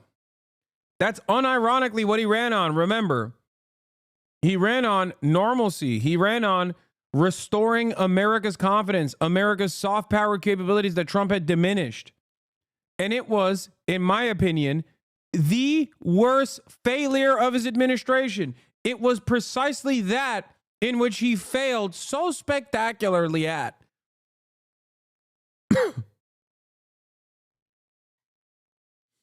Like, it's crazy. There is not one area where he actually has done something that helped America's placement as the leader of this empire. What do I like? Even NATO, right? NATO. I did NATO. You know who did NATO? Vladimir Putin. Even that was a gift from Vladimir Putin to Biden, and even that had tremendous amounts of failures associated with it. Because on the one hand, he was like, I did NATO. On the other hand, it probably accelerated the fascist parties in Europe with the destabilization that took place.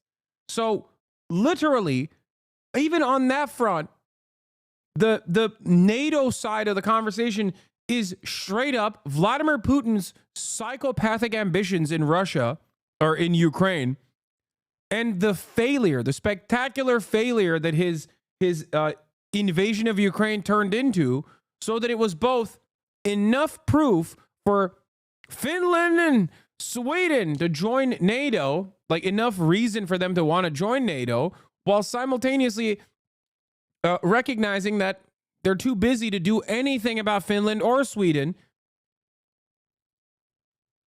So it grew NATO, is true. Ironically enough, though, it grew NATO because of Vladimir Putin's ineptitude and incompetence and bloodlust. So even that was a gift, if that was even to be considered a gift. Even the positive from the perspective of the Democratic establishment, even the one crumb that is supposedly positive for Joe Biden was that he did NATO, and even he didn't do NATO. It's crazy.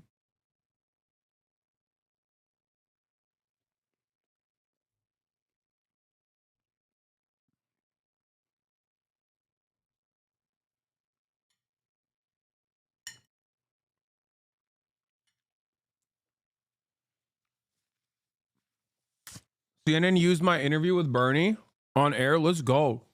Is the GOAT doing actual interviews?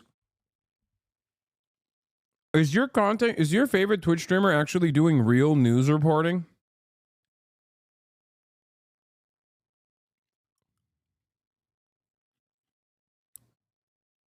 Sina Tusi says these three leave office with their standing in tatters at home and in the world. One seen as the best hope for the liberal global order in the face of Trumpism. They have failed in such spectacular ways that history is bound to neither forget nor forgive. Yeah.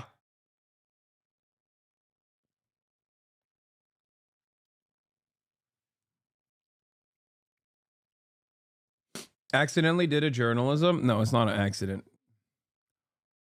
Interviews such as that one, high profile interviews such as that one, also is journalism. Just like doing on the ground reporting on like issues that are otherwise unaddressed would be also considered real reporting. When you're bringing forth from your interview subject a new piece of information that they haven't revealed before, that would be real reporting. Living hostages, including male soldiers, and all remaining Israeli forces will be withdrawn from Gaza, and the temporary ceasefire will become permanent. And finally, phase 3, any final remains of hostages who have been killed will be returned to their families, and a major reconstruction plan for Gaza will begin. This is the ceasefire agreement I introduced last spring. Today, Hamas and Israel have agreed to that ceasefire agreement and the whole ending the war. You know, those of you who have followed the negotiations can attest, the road to this deal has not been easy. I've worked in foreign policy for decades. This is one of the toughest. It's just crazy because, like, Trump did it in a week. I'm just not going to ever forgive or forget. I will also warn you, Trump is not a friend to the Palestinians. The man who is the staunchest ally of Israel was able to conduct these affairs in less than a week by sending an envoy that has no business being there. Okay? Disrespecting the Israeli side through and through. Israel, once again, showing the world that they only respond to pressure. They only respond to being bullied. And for some weird reason, Democrats never understood that. And I think that it's not because they didn't understand it. It's not because they're like feckless cowards or whatever, which they are. But I think it's also because they liked it. They liked what Israel was doing. They were on board with it. They were in favor of it. They liked it. They wanted more of it. How else could you look at the situation and go, you know, it's okay to give $8 billion of weapons merely a week ago to Israel?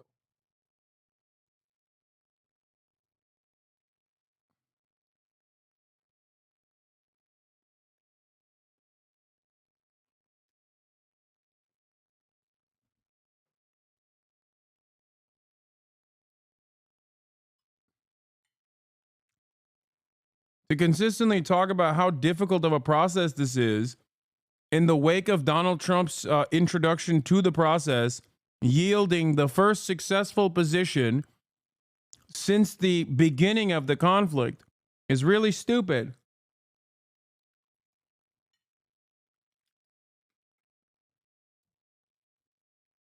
Toughest negotiations I've ever experienced. And we reached this point because of the pressure that Israel built on Hamas, backed by the United States. Or maybe the pressure that Trump instilled on Israel. Hamas's strongest supporter, Iran, launched attacks on Israel. And those attacks failed after my administration organized a coalition of nations to stop them. And after I ordered the U.S. ships and planes to come to Israel's defense, we also shaped Israel's strong and calibrated response, destroying Iran's air defenses, but avoiding an escalatory cycle of an all-out war. The United States also organized a coalition of 20 countries to stand up to attacks by the Houthis, including their missile attacks in Israel. Then, Hezbollah... Bro, L after L after L. He just posterizing his L's, dude. It is freaking hilarious. It is objectively hilarious that he just, every aspect of this, everything that he's mentioned so far is just a L plus another L plus another L.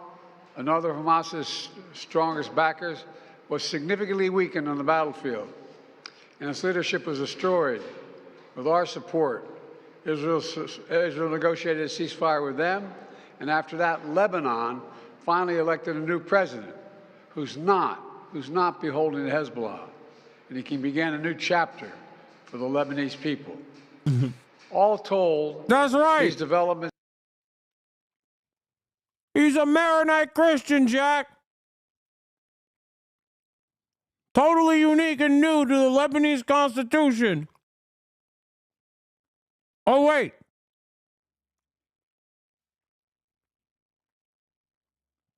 I'm being told that that's how it works in perpetuity in Lebanese history.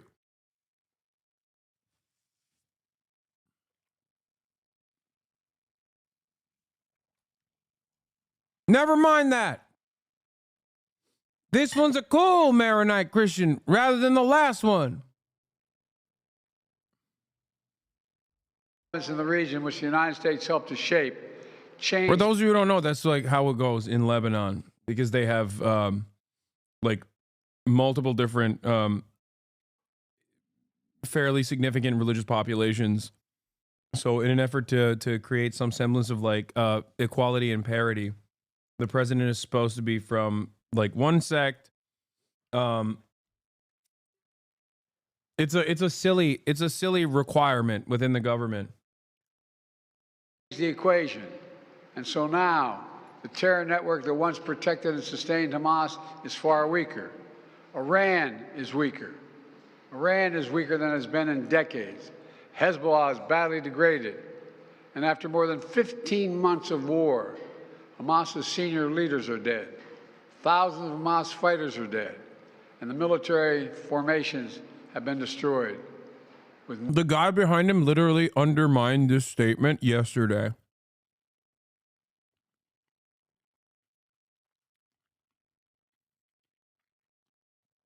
The guy behind him was like, Hamas has actually restored its numbers to pre-October 7 levels, like, according to our reports. Nowhere to turn. Hamas finally agreed to releasing hostages. You know, there was no other way for this war to end than with a hostage deal. And I'm deeply satisfied this day has finally come, for the sake of the people of Israel and the families waiting in agony, and for the sake of the innocent people in Gaza who suffered unimaginable devastation because of the war. The Palestinian people have gone through hell. Too many innocent people have died. Too many communities have been destroyed. And this deal, the people of Gaza can finally recover and rebuild. They can look to a future without Hamas in power. You know, the Bible says, blessed are the peacemakers. Many peacemakers helped make this deal happen, including an extraordinary team of American diplomats who have worked nonstop for months to get this done. Secretary Blinken led the effort. Secretary Jake Sullivan, National Security Advisor Jake Sullivan, Bill Burns, John Feiner, Brett McGurk, Amos Hochstein, and the bro's naming all the war criminals that need to go and face a military tribunal, Nuremberg style. Amos Hochstein, Brett McGurk. They did a fantastic job for months. Yeah, fantastic for Israel, honestly, in terms of like being permanently committed to Israel's genocide. Yeah, they did. They played a spectacular role in the Israel-Palestine conflict, if you want to call it that, just on the side of Israel. The Vice President worked relentlessly as we worked to deliver this deal. I'd also note this deal was developed and negotiated under my administration, but its terms will be implemented, for the most part, by the next administration. In these past few days, we've been speaking as one team. This has been time of real turmoil in the Middle East. But as I prepare to leave office, our friends are strong, our enemies are weak, and there's a genuine opportunities for a new future. In Lebanon, there's an opportunity for a future, free from the grip of Hezbollah. In Syria, a future free from the tyranny of Assad. And for the Palestinian people, a credible pathway to a state of their own. And for the region, a future of normalization, integration of Israel and all its Arab neighbors, including Saudi Arabia. At the G20 in Delhi in September 23, I rallied key countries behind a vision of an economic corridor from India across the Middle East to Europe. That vision can now become a reality. There are risks as well, including ISIS and Iran, even in a badly weakened state. But we're handing off then to the next team a real opportunity for a better future for the Middle East. I hope they will take it. Let me close with this. My friend for years in the United States Senate, former Senator George Mitchell, who did so much to forge peace in Northern Ireland, once said about diplomacy, he said, it is a 700 days of failure and 1 day of success. 700 days of failure and 1 day of success. Well, we've had many difficult days since Hamas began its terrible war. We've encountered roadblocks and setbacks. We've not given up. And now, after more than 400 days of struggle, The day of success has I arrived. still think he's going to die in 2025 of old age. Okay, for the Secret Service, I'm saying this is speculation, okay? It is legally allowed to make this speculation. He's very old. He's 900 years old, okay? It's not even like an out there assessment, okay? It is pretty funny that this man, like, people tried to tell us that this man was going to do 4 more years, dude.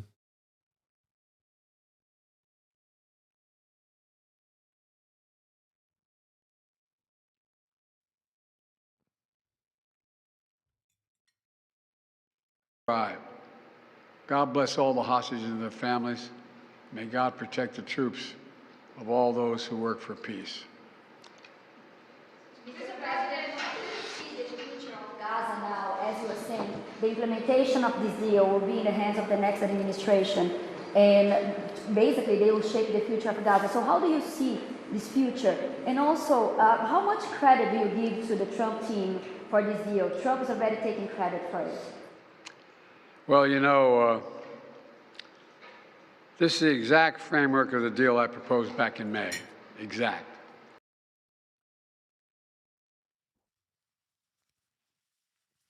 Hey, dumbass. Everybody understands that.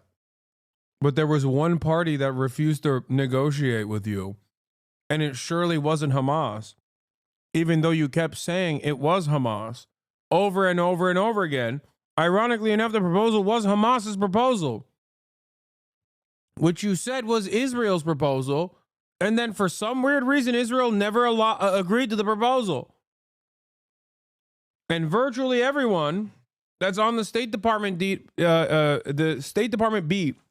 aside from the people that I've had on this broadcast, kept covering it as though it was factually accurate whenever Anthony Blinken said, Hamas is a real hurdle in the pathway to clearing out this proposal. And now there's just no room to hide. You know what I mean? Like, how do you continue this narrative now in this day and age, in this moment?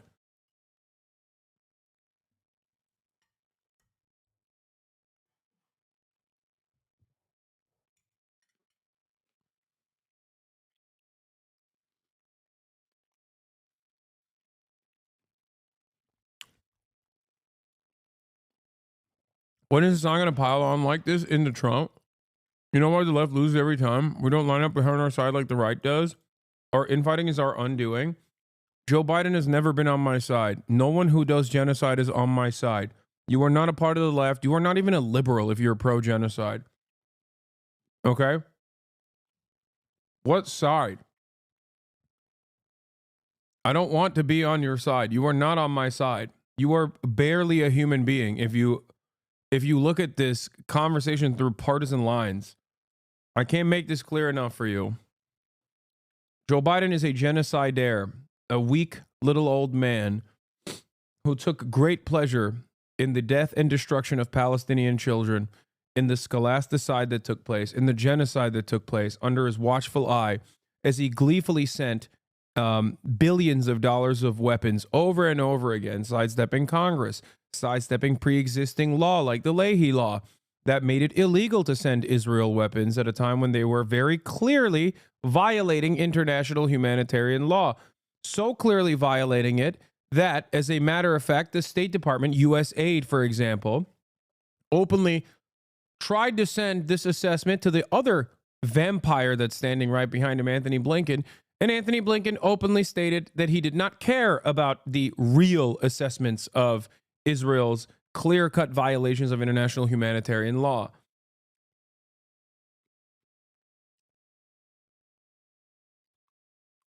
It's additionally ironic that they lied till the very end, as the exclusive reporting that Jeremy Scahill showed on the broadcast, that they lied until yesterday.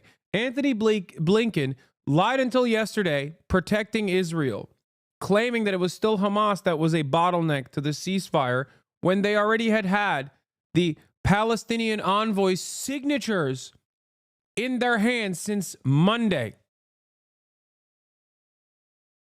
Think about that.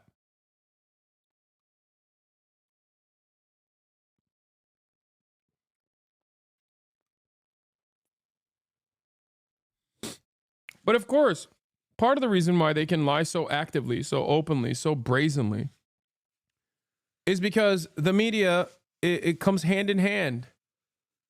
Like, many outlets will do their bidding, do the bidding of the State Department unflinchingly, and will reaffirm the silly ideas that you can immediately contradict with your own two eyes and like a little bit of critical thinking. It doesn't require much intellect to understand that something doesn't make sense. Like, Israel killed the principal negotiator on the ceasefire hostage negotiation, man. Israel assassinated Ismail Haniyeh in Tehran. Like, you don't do that when you're, you know, genuinely, tirelessly working to do a ceasefire. And we got the world to endorse it. Secondly, it's America's support for Israel that helped them badly weaken Hamas and its backers and create the conditions for this deal. And thirdly, I knew this deal would have to be implemented by the next team, so I told my team to coordinate closely with the incoming team to make sure we're all speaking with the same voice, because that's what American presidents do. Thank you. In the, how many Americans will be released when the hostages are being released? All the exact detail of how many people are being held, how many bodies will be returned and less, will all be forthcoming. All of it, all of it. Thank you. This deal will hold. I'm confident. Thank you. Brooks, credit for this, Mr. President, you or Trump? Is that a joke? Oh. Yeah, it's not a joke. We all know the truth, man. I mean, I put that question to the God Qatari damn, that was loud. I apologize, chat. Prime Minister, because the real sense here on the ground is that the last month has been really quite crucial because of the pressure that the Trump administration and the envoy of Donald Trump has put on all sides. You really do get that. Yeah, cat's out of the bag, man. Good luck. Good luck to the Western press. Good luck to American liberals who are going to try to, like, good luck to Reddit, really. Not even like liberal media, but I think good luck to Reddit. Those are the guys. Reddit liberals who are NatSec liberals are going to be killing themselves openly and publicly, committing suicide after actively, one, pushing for more dead Palestinian children, and also, two, trying to get Biden to take credit for this thing that virtually no one will believe them on. So many Reddit liberals are going to openly commit suicide, I think, in Minecraft. In a video game, of course. How will they contend with the reality? It's so hard. They'll just, I mean, look, I'm sure they'll just stick around for a little bit and wait for Trump to also open up the unlimited genocide faucet, you know, so they can turn around and be like, you deserve this. You know, you deserve this, sand people. That type of attitude, I'm sure.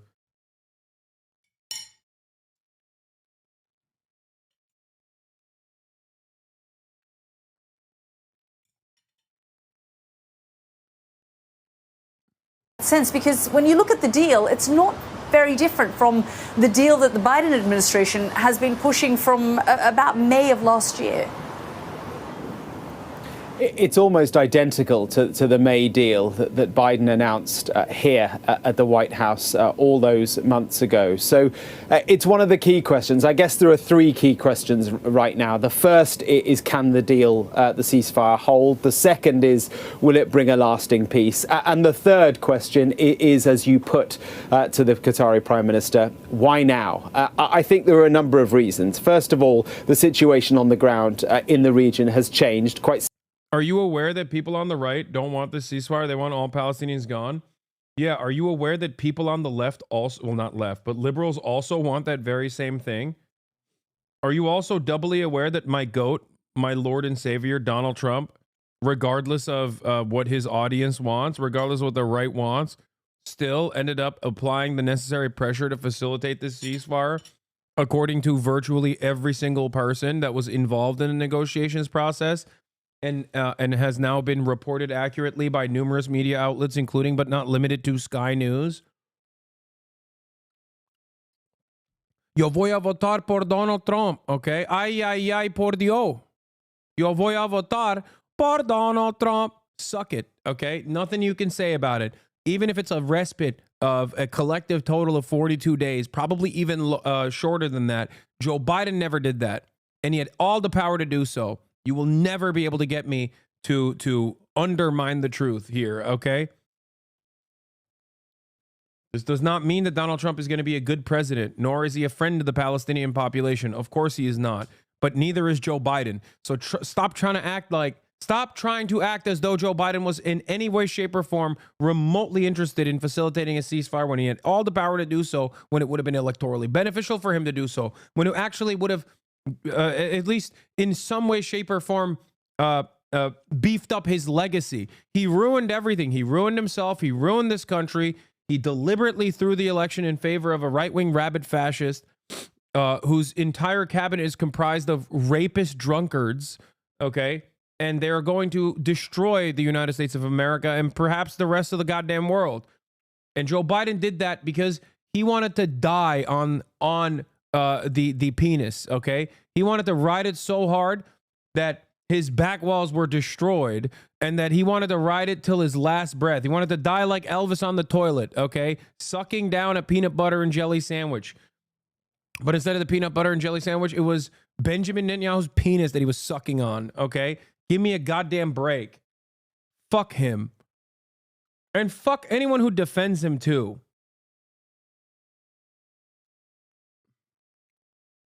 Significantly in the last. You are so brainwashed? On what? Brainwashed on the truth? What are you talking about? You think Biden... Explain to me how you think Biden actually actively, curbed back Israel's worst genocidal ambitions. I mean, you probably don't even think that Israel's doing a genocide, I suspect, if you're saying stuff like this. But go ahead. Explain to me. It's additionally funny to come in here and say this when virtually every single thing I said down to the wire came out to be true.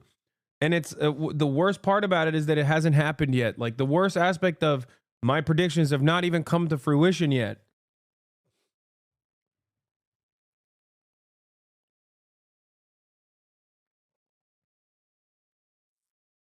You are so brainwashed, this guy says, and then nothing else. Come on, man.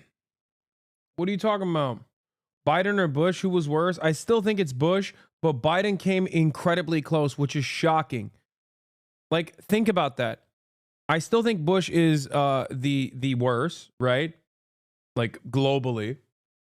I mean, you can even attribute a lot of the missteps within Israel-Palestine to George W. Bush as well. On his way out, George W. Bush literally said Georgia and Ukraine should join NATO.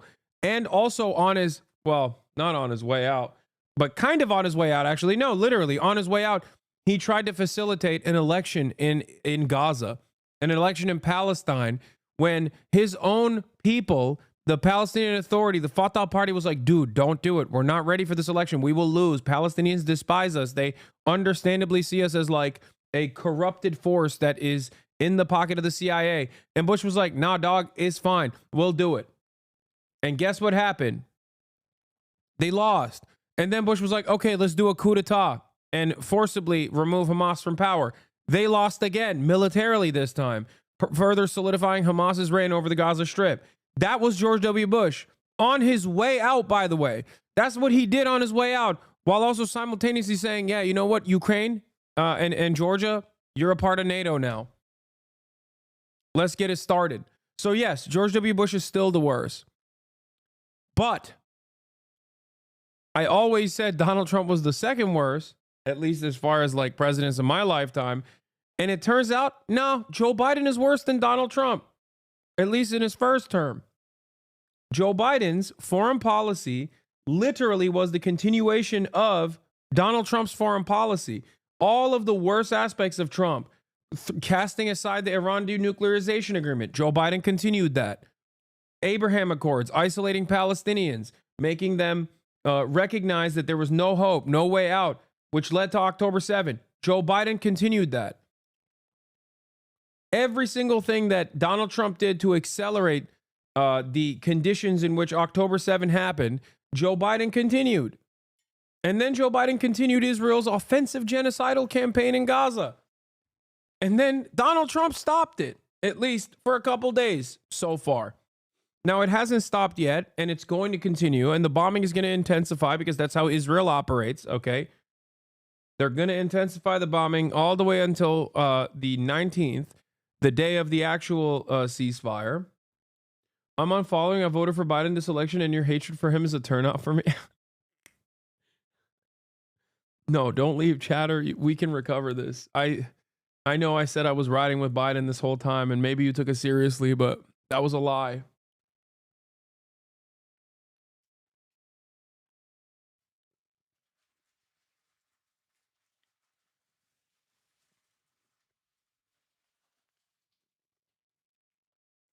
Last few months with Iranian proxies across the region being quite severely degraded, whether it be Hezbollah in Lebanon.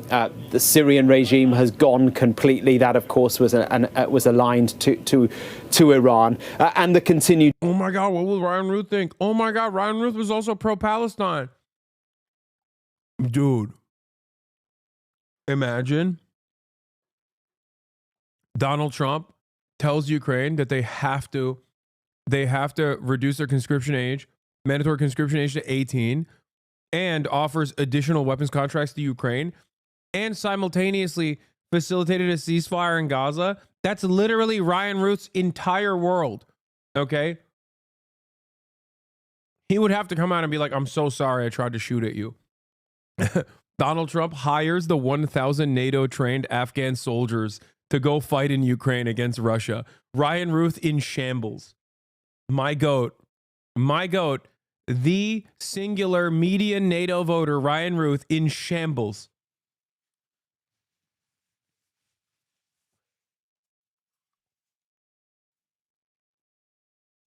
Degrading of Hamas in Gaza. So all of that is a strategic gain and puts Israel in a better position, making it more likely that they would be happy from their part to do a deal. But the other thing that's changed is Trump. And there's no two ways about that.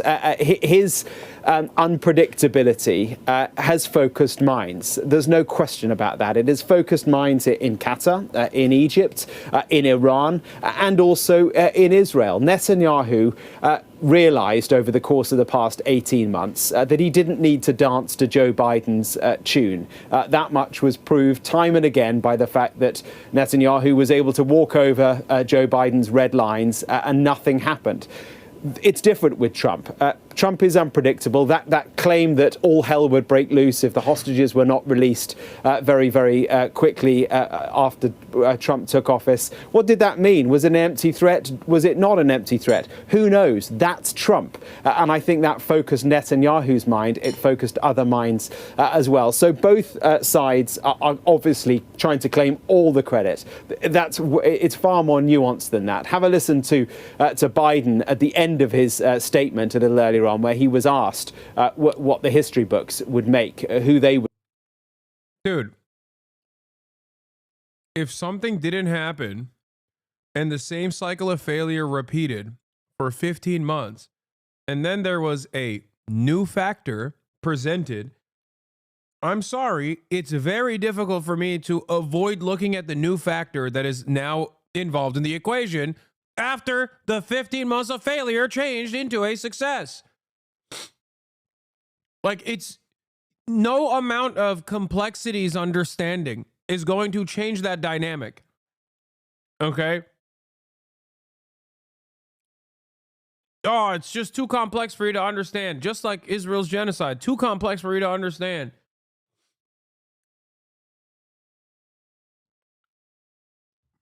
Yeah. No, it's actually too complex for you to understand. That's why you should demonstrate blind fealty to me, okay, and Joseph Robinette Brandon, that he magically was able to finally put this deal together that he was tirelessly working around the clock on 5 days before he was out of office. He just couldn't do it for 15 months until the last 5 days. You're brainwashed? Shut up. No more you're brainwashed. You have to tell me why I'm brainwashed, what your disagreement with me is. It's so boring when you say that.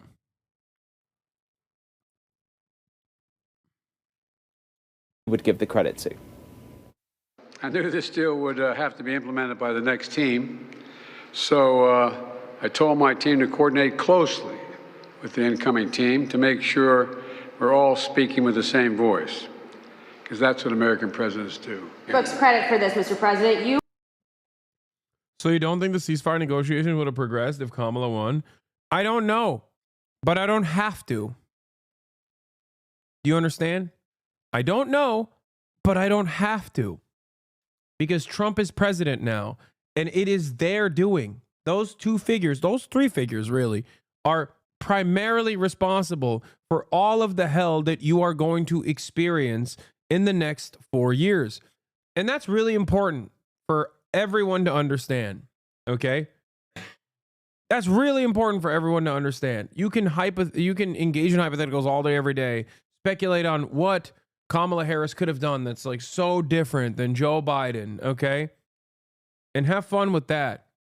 But as it stands, their ineptitude, their incompetence, their lust for endless child blood in the Gaza Strip is one of the major reasons as to why they handed the keys to the castle to an incompetent, monstrous, racist man whose agenda is virtually identical to the Nazi agenda.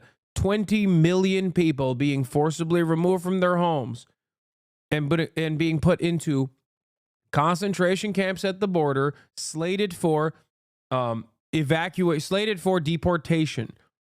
Okay? Those three gave the keys to the castle to that guy and that campaign.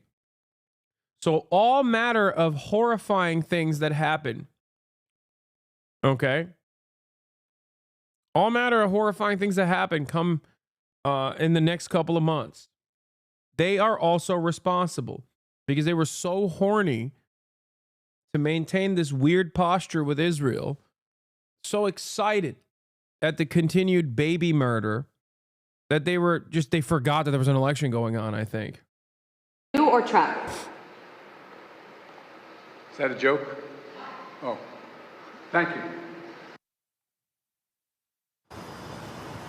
That remark there, Mark, is that a joke? And while we were in that press conference with the Qatari Prime Minister, we saw Donald Trump put out a statement on Truth Social, even before the Qataris had fully, said that this deal was over the line. He was the first to make a statement, even before the outgoing administration of Biden made any sort of noises about whether or not a deal had been struck. Trump was on social media, on Truth Social, with this statement. He said this epic ceasefire agreement could only have happened as a result of our historic victory in November, as it signaled to the entire world that my administration would seek peace and negotiate deals to ensure that the safety of all Americans and our allies. And it continued, we will continue promoting peace through strength throughout the region as we build upon the momentum of this ceasefire to further expand the historic Abraham Accords. Now, Yelda, the Abraham Accords was a deal done in the first Trump presidency that saw Israeli normalization with certain Gulf Arab states. It was a remarkable moment in itself, but it has been set back massively by the events of October the 7th and what followed after that. Now, as I said a little earlier on, bro, it's just like I can't begin to explain to you how stupid everything that we experienced over the past 15 months, because I've been so hyper focused on how unimaginably cruel and violent it's been.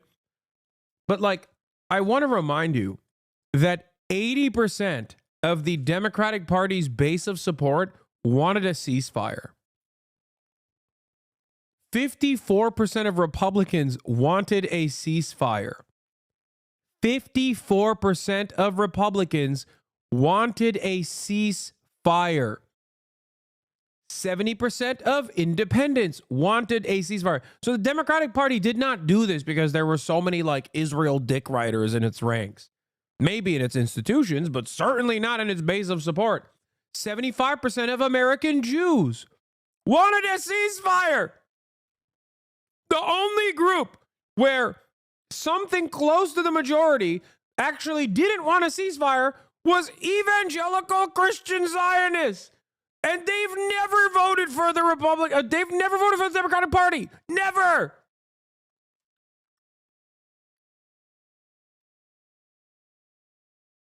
That's so insane to me.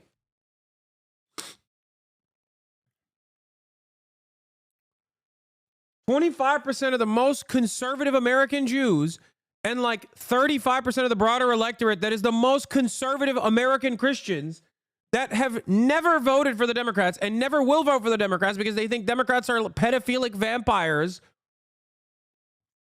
that were already going to vote for the Republicans were the only constituency reliably voting for Israel to continue bombing Gaza. That's it.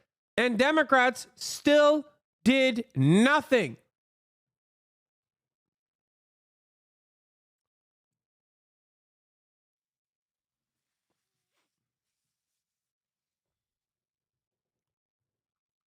It's so crazy.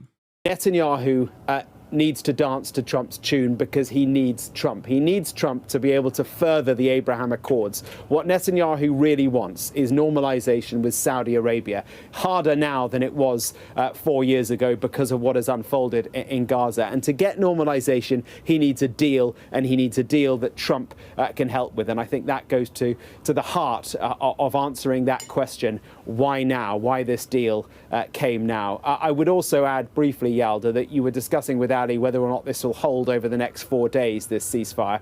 I wonder whether it will, for precisely that reason. The Israelis are not likely to derail anything now because of one word, Trump.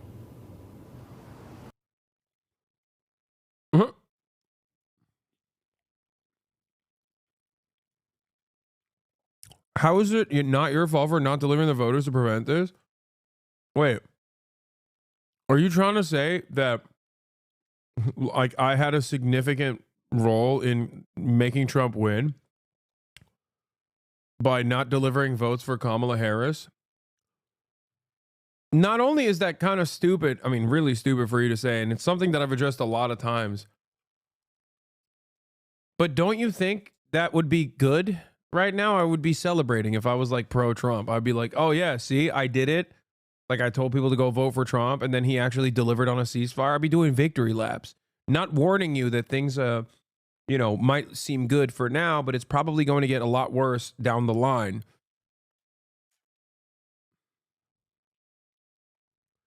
If I played a role in Donald Trump actually winning the election, I'd be celebrating it right now, don't you think?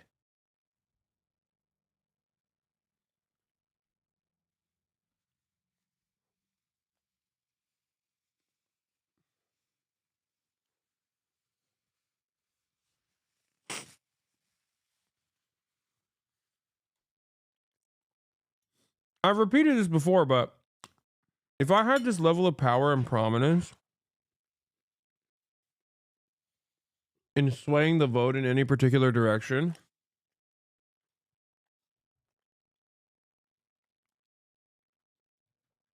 don't you think it was the stupidest decision for the Democratic Party to not kiss my ring?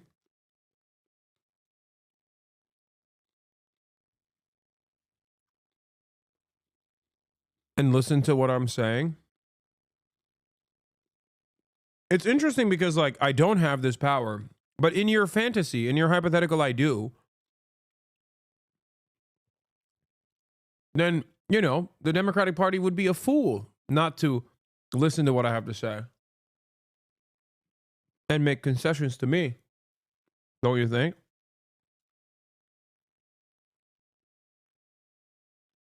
Ultimately, putting the responsibility of an electoral defeat squarely back in the hands of the Democrats. Makes sense for this to happen since both Trump and Hamas are Muslim. It's true.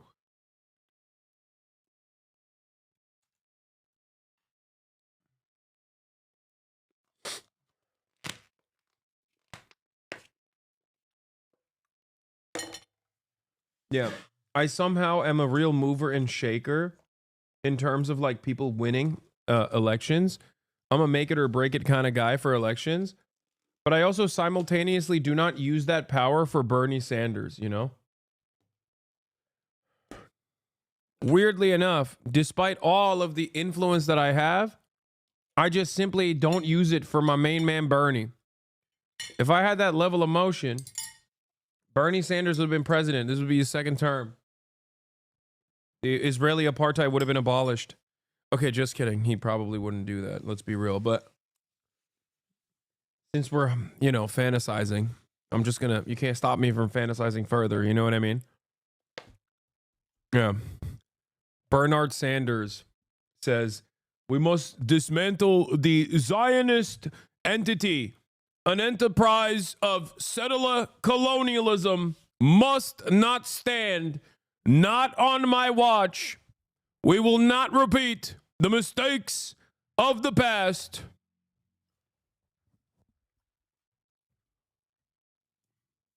There is a new specter haunting the globe. It is one not of Marxist origin, but instead a fascist one. And it's an old specter.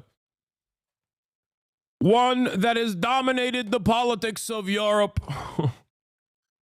And we must stop it. The international proletariat must rise up in arms. You have nothing to lose but your chains. Bernie would nuke China? That's crazy. That's what Bernie Sanders would say in my mind. In my fantasy, that's how Bernie is approaching the subject matter.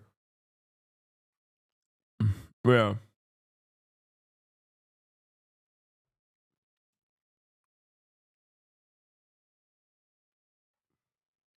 Wait, is Israel still bombing stuff? Is this real? Yes, of course. Yeah, Bernie Sanders was a write-in vote for the Lebanese presidential race. I am not a Maronite Christian, as is declared by Lebanese parliamentary law, Lebanese constitution. However, this is an antiquated relic of French colonial ambition, a DEI effort, if you will. So therefore, I, Bernie Sanders, will now be the new president of Lebanon, the first Jewish president of Lebanon. Fuck it, why not? You know, we're fantasizing. Yeah, absolutely. And we're expecting that inauguration of Donald Trump next Monday. And as you say, that ceasefire agreement is expected to, kick in on Sunday. Mark, thanks so much for bringing us up. It'd be so fucking funny if you saw this after the interview you just had. Yeah, apparently CNN used the clip from my interview already with Bernie Sanders on their news coverage. So it's really, it is kind of GG's if any of your parents actually accidentally were like, oh, isn't that socialist kid you listen to, and then like tuned in, and then they saw me doing this, they're gonna be like, this is the worst thing I've ever seen. Why you're no longer allowed to watch this.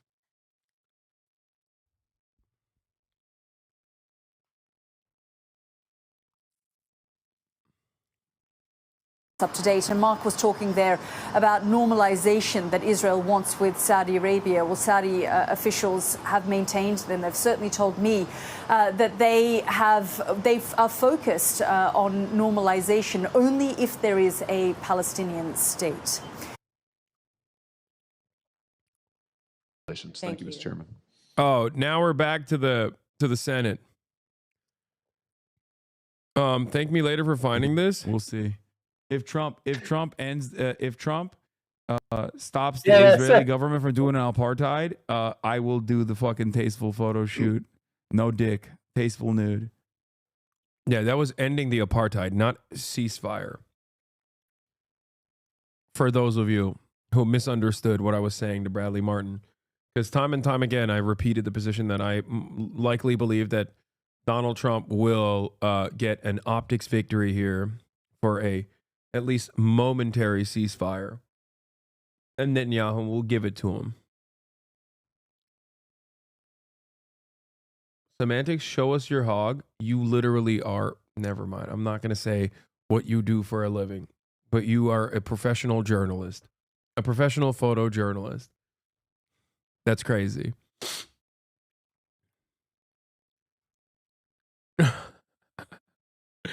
Brandon's farewell address in about 1.5 hours tonight. Oh, God.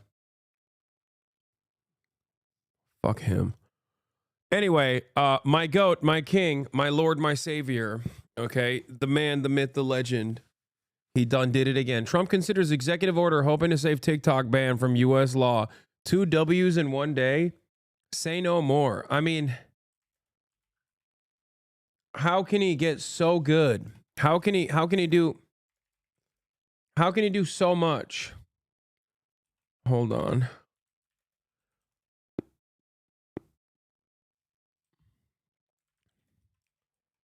I'm trying to find the song. You already know. Oh, there it is. Someone already linked it. Okay. With your help, your devotion, and your drive, we are going to keep on I gotta pee fighting. while this banger plays. Make America great again.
This is my favorite part. Trompita.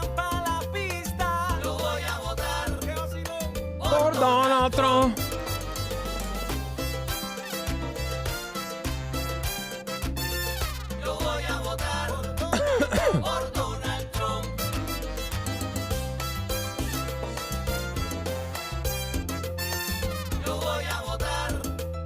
Por Donald Trump. Imagine saving TikTok and Palestine in the same day. That's crazy. That's crazy. Trump, the infamous deal maker, is exploring unconventional ways to rescue the Chinese-owned video app from a nationwide ban, arguing it will help him reach an adoring audience throughout a second term. He's not wrong.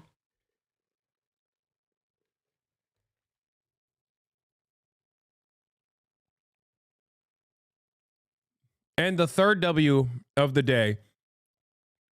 The third W of the day has also landed. Donald Trump's official inauguration portrait. Look at how sexy he looks here. Oh, yeah, he's putting up wilt numbers, dude. He's out of control.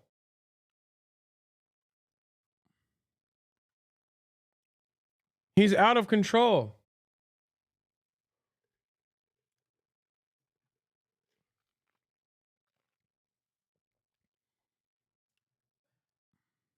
He's mocking us.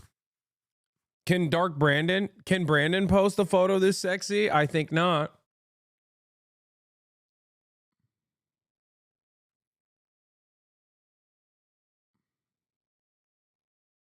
Just saying.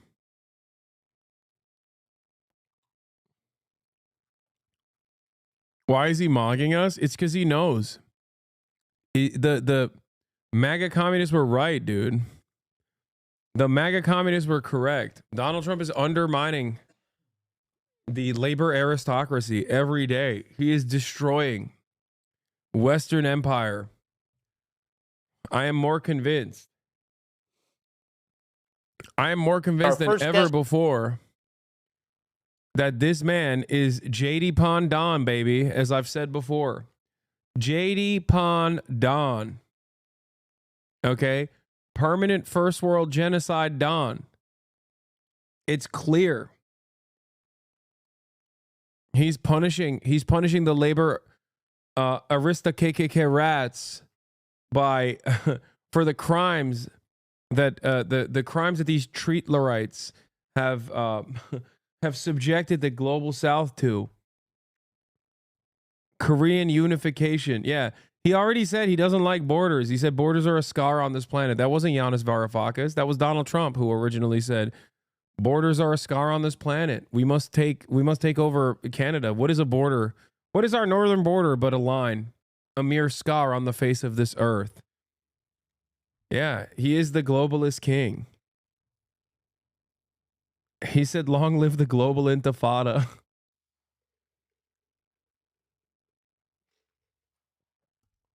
Yeah. Meanwhile, South Korean President Yoon, Joe Biden's favorite karaoke friend, has been arrested over his declaration for martial law. Donald Trump's going to come back and unify Korea. I'm telling you, JD Pon Don, baby, is happening. It's happening. Things are happening, dude. Here.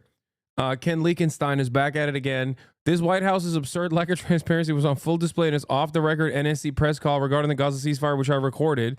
Listen as a journalist asks why we are not allowed to name the official speaking, given that it was already publicly announced. And then finally, just a technical issue. And I say this with appreciation that you're doing this call, but Green repeatedly told us that Brett McGurk in a public setting was going to be doing this call. And I don't know how do we put that toothpaste back in the tube? Can we? Remember, they're talking about, you repeatedly told us that Brett McGurk in a public setting was going to be on this call. How do we put the toothpaste back in the tube? The call is on background to a senior administration official. Right, but the issue is you've told a public setting. You've told the world that this call is happening with this person. Glad to discuss, but the invite to the call said it was on background to a senior administration official. The call's on background to a senior administration official. Thanks, Omar. Right, but the issue is you've told a public setting, you've told the world that this call is happening with this person. Glad to discuss it offline. The invite to the call said it was on background to a senior administration official. I'll turn it over to Brett for the questions.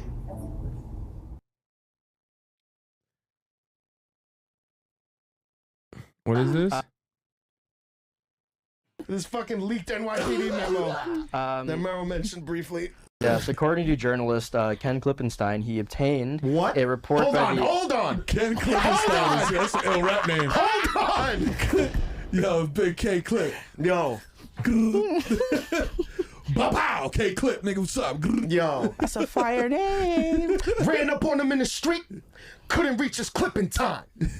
I had to leak it to the press, like my name was Clippenstein. Don DeMarco, Don DeMarco. Yo, and then they every time, and then they get a reaction, they gotta repeat the bar 7 times, bro. I'm sorry, man. Go ahead. I'm sorry. That's so sick. Oh my God. Highest praise. Incredible praise for Ken.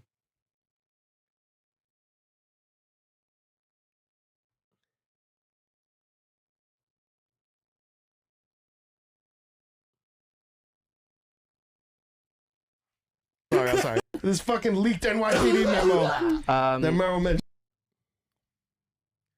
Boom, boom, boom, boom, boom, boom, boom. Yeah. West Side Gun lyrics be like, we're gonna do Bill Burr as well, but I just want to talk. I do want to talk about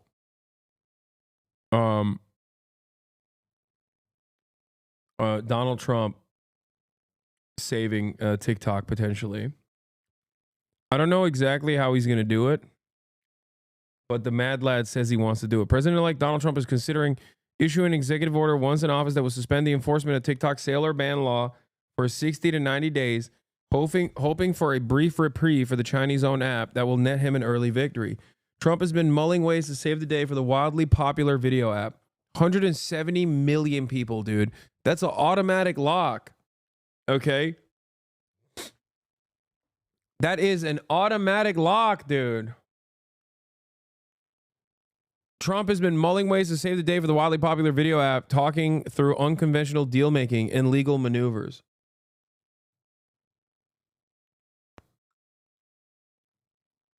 That's crazy. That's my go right there. Oh, also the last thing I wanted to show you is Barack Ravid openly also, who is very close to Biden, as you guys know, openly talking about how Trump played a big role in this in the final push. So first about Donald Trump, I think Donald Trump was an important factor in this deal. His involvement, I think, was, the 5 cents to the dollar that was missing. I think his public statement threatening that they'll be hell to pay in the Middle East if there's no deal was extremely important. I think the fact that he and the Biden administration, I think Joe Biden and Donald Trump. What the fuck is wrong with you today? Did Jank introduce you to the bag man? Oh, yeah, he did. Me and Unc are back on board, dude. It's funny to say this, like 2 days after I covered incarcerated firefighters demanding that they get better pay, highlighting the mistreatment of prisoners across the board. Yeah, me and Unc Shaky Gurga are totally in line. Okay? You will never hear me say crime is bad. Okay? I will always and forever maintain the position that crime is very good. Trump did something that I think no U.S. presidents and president-elect ever did. They worked together during the transition period on a huge diplomatic deal and got it. Biden's envoy, Brett McGurk, and Trump's envoy, Steve Witkoff, sat together in the meetings in Doha in the negotiations. Yeah, so first about Donald Trump, I think. Yep.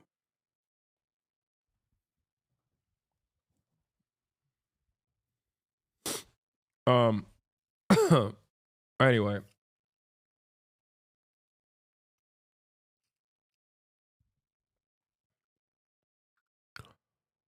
All right, where were we?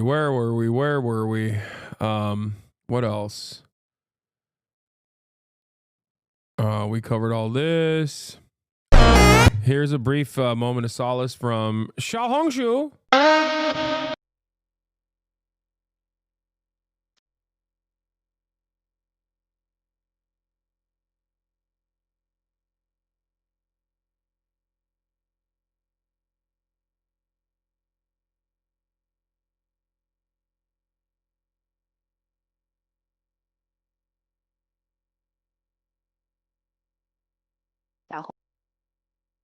What?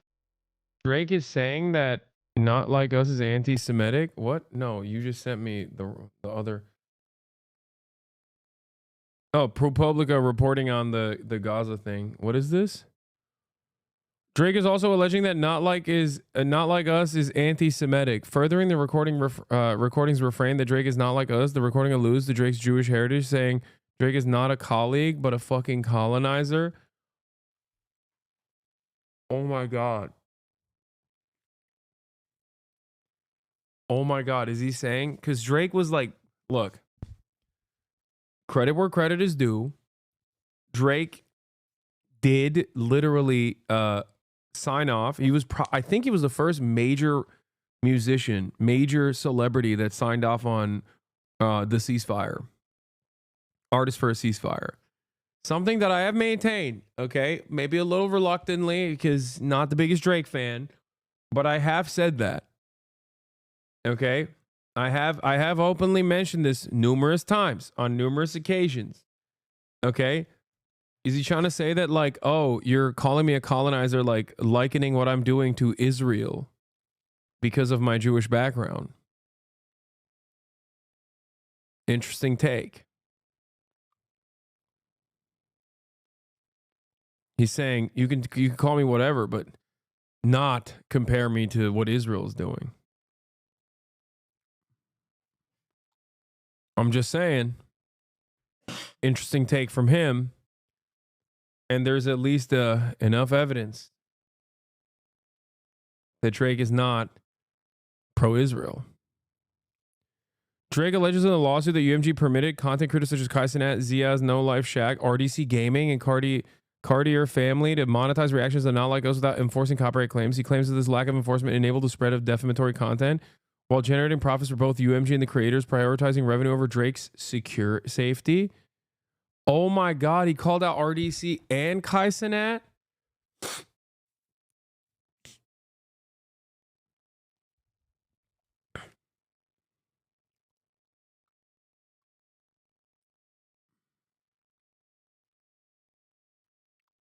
That's crazy.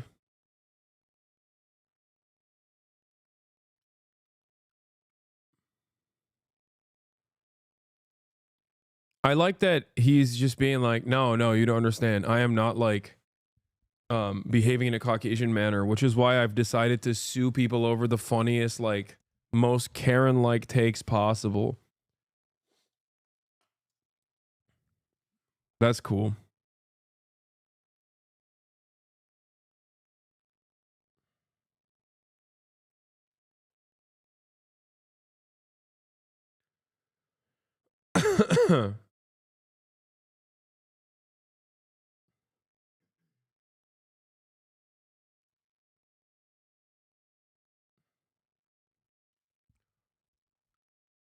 Anyway, Brett Murphy, there's a ceasefire deal, so I want to share the story from my past reporting inside the State Department trying to answer the central question of Biden's foreign policy. How did the U.S. let Israel get away with widespread horrors in Gaza?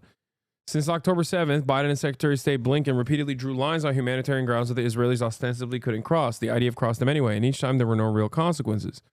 Using leaked documents and interviews, we pieced together scenes from inside the government as diplomats and experts repeatedly tried and failed to change the policy of not holding Israel to account. This is the human rights atrocity of our time, one senior official of state told me. I work for the department that's responsible for this policy. I signed up for this. I don't deserve sympathy for it. In November, State Department human rights leaders met with one of Blinken's top lieutenants and begged the administration to follow through on a threat to cut off arms to Israel for blocking humanitarian assistance. Here's what happened. Several attendees at the November meeting, officials who helped lead the State Department's efforts to promote racial equity, religious freedom, and other high-minded principles of democracy, said the United States' international credibility had been severely damaged by Biden's unstinting support of Israel. Damn, dude. That's crazy. Who could have foreseen that? That's wild.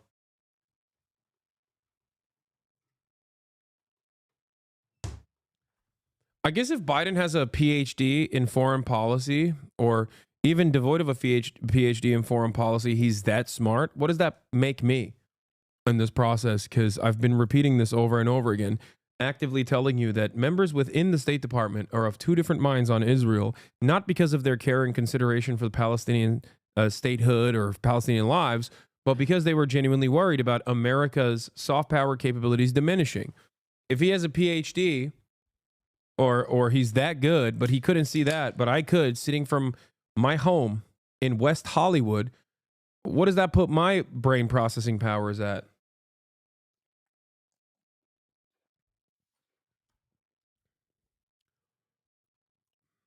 If there was ever a time to hold Israel accountable, one ambassador at the meeting told Tom Sullivan, the State Department's counselor, it was now.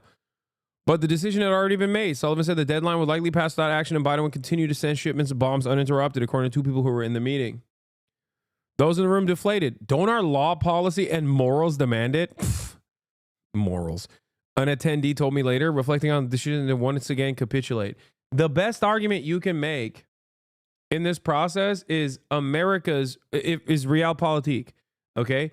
And if they are casting that aside, yeah, of course they don't care about morals, dude, or law. What are you talking about? Leading the empire is a bloody affair. The best possible argument you could have conducted internally to stop this was to openly make the Biden administration understand, one, that his legacy would be forever tarnished as a genocide heir, okay? And two, that America's standing on the international stage was falling apart, which would make American empire initiatives all that more difficult down the line.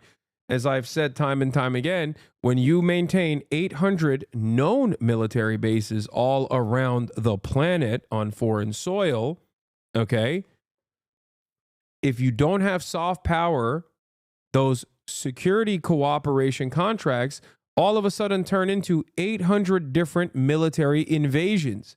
And no country, not even the United States of America, can maintain an 800 front war, or at least 100 front war. Okay? Even the United States of America is not capable of going back and putting the toothpaste in that tube. All right? Brandon, through his unconditional loyalty to the state of Israel and its genocide, did irreparable harm to America's standing on the global stage. Okay? So for that, maybe he's a little JD Pon, okay? Maybe JD Pon Don and JD Pon Brandon are one and the same on that, in that regard. You know what I'm saying? He's a little bit like the Maverick, John McCain, when you think about it. That choice was immediately called into question. Soon after, when the 30-day deadline was up, Blinken made it official and said that Israelis had begun implementing most of the steps he had laid out in his letter, all thanks to the pressure the U.S. had applied. That choice was immediately called into question. On November 14th, the UN committee said that Israel's methods in Gaza, including its use of starvation as a weapon, was consistent with genocide. Amnesty International went further and concluded that genocide was underway. The International Criminal Court also issued arrest warrants for Israeli Prime Minister Benjamin Netanyahu and his former defense minister for the war crime of deliberately starving civilians, among other allegations. The U.S. and Israeli governments have rejected the genocide determination as well as the warrants. All year, senior leaders repeatedly disregarded their own experts behind the scenes. They cracked down on leaks by threatening criminal investigations and classifying material that was critical of Israel. Some of the agency's highest-ranking Middle East diplomats complained in private that they were sidelined by Biden's National Security Council. Here's the state's top Palestinian affairs official on why he's been largely absent from the public eye. Hadi Amr, one of the government's highest-ranking authorities on Palestinian affairs, said he was reluctant to address large groups about the administration's Israel policy, and he took issue with much of it. According to notes of the conversation, he warned colleagues that the sentiment in Muslim communities was turning. From a public diplomacy perspective, Amr told him, the war has been catastrophically bad for the U.S. State has said it pressures Israel to take action against soldiers who have committed abuses, and it denied policy prohibiting officials from speaking to nonprofits or classifying documents for reasons other than national security. They also said Blinken welcomes dissent. Now, as you guys know, in the way that Israel operates, they understand the principle of complementarity.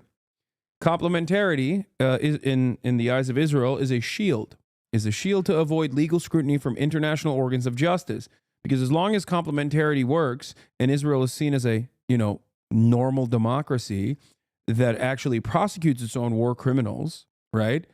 Then you have no legal authority as an international organ of justice to sidestep Israeli authority as it's a functioning democracy for the crimes that they themselves are actually going through the process of prosecuting. The issue is, we know from past affairs, okay? We know from past affairs that Israel has used the principle of complementarity by spying on Bensouda, the previous prosecutor of the ICC, and literally trying to set up internal cases for whichever war crime Bensouda was looking at. Mossad was literally spying on the former ICC prosecutor. Benjamin Netanyahu went to Donald Trump and actually got Trump to issue sanctions against Bensouda, the former ICC prosecutor, for the crime of wanting to prosecute Israel for its war crimes. So just so you understand, that was always the complementarity principle is always used as a shield. Okay. If Israel prosecutes its own war crimes, at least the ones that like Bensouda or the ICC is looking at, then they can always turn around and say, excuse me, you have no legal standing. We are prosecuted ourselves.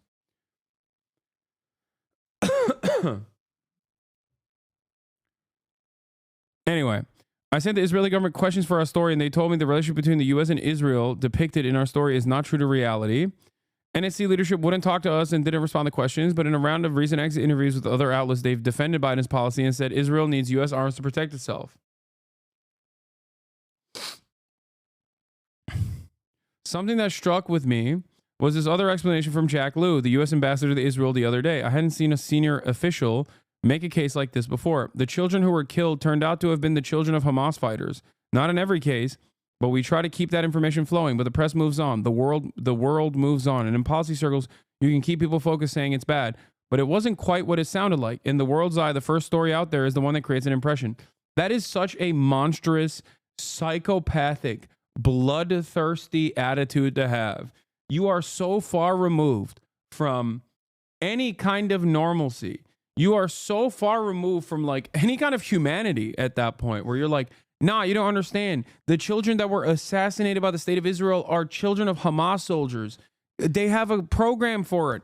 They have a Lavender AI targeting system that creates new targets, many of which are not actually, Hamas militants anyway.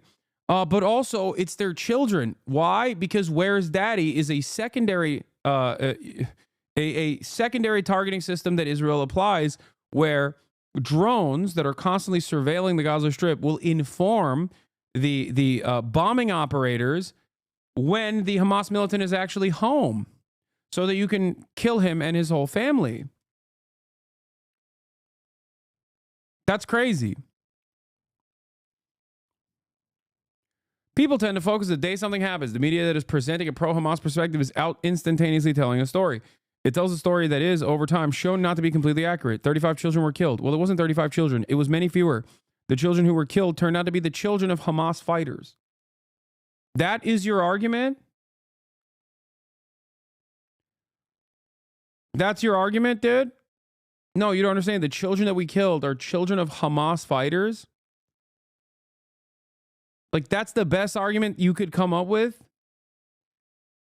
Absolute psychopath.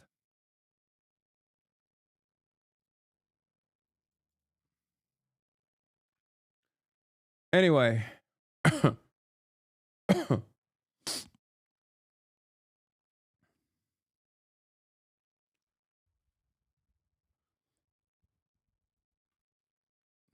What? Why don't you debate Jared Lazar on this? I don't know who the heck you're talking about, chatter. I never know if someone is just like even being for real when they bring up like a random name.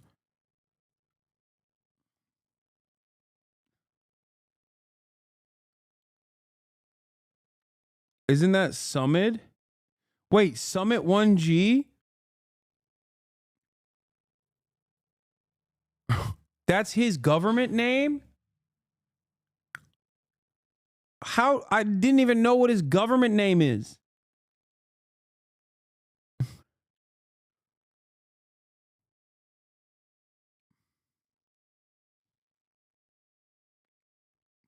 Also, if your name is Jared Lazar, why don't you make a pun out of that? Why did you go with Summit?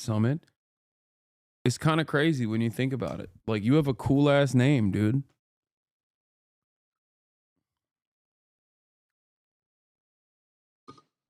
Anyway, let's get to. I don't really care about Pam Bondi, honestly.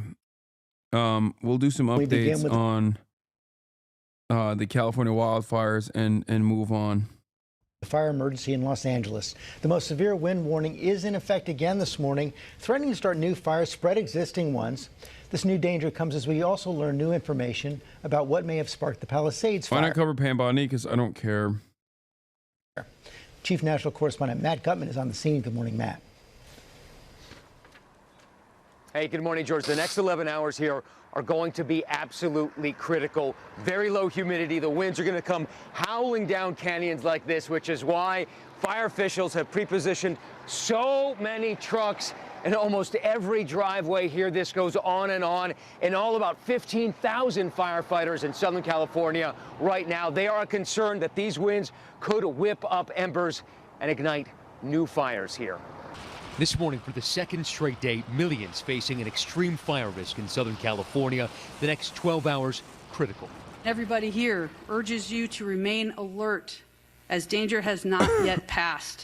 Fire crews scrambling to mop up any remaining hotspots, fearing that powerful Santa Ana winds and dry conditions could rekindle the monstrous Eaton and Palisades fires. Palisades fire now 18% contained as new clues emerge about how it may have started. ABC News has learned that the ATF, the federal agency. Your tweet that made me come to that stream seems right-wing, which is upsetting being left-wing. Stop trying to suck up to them. Wait, what?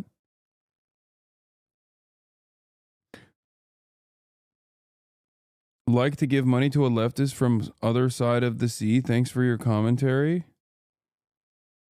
What? Your tweet made me come to that stream seems right-wing, which is upsetting being left-wing. Stop trying to suck up to them. I'm trying to understand what you're saying. Are you saying you expected me to be right-wing?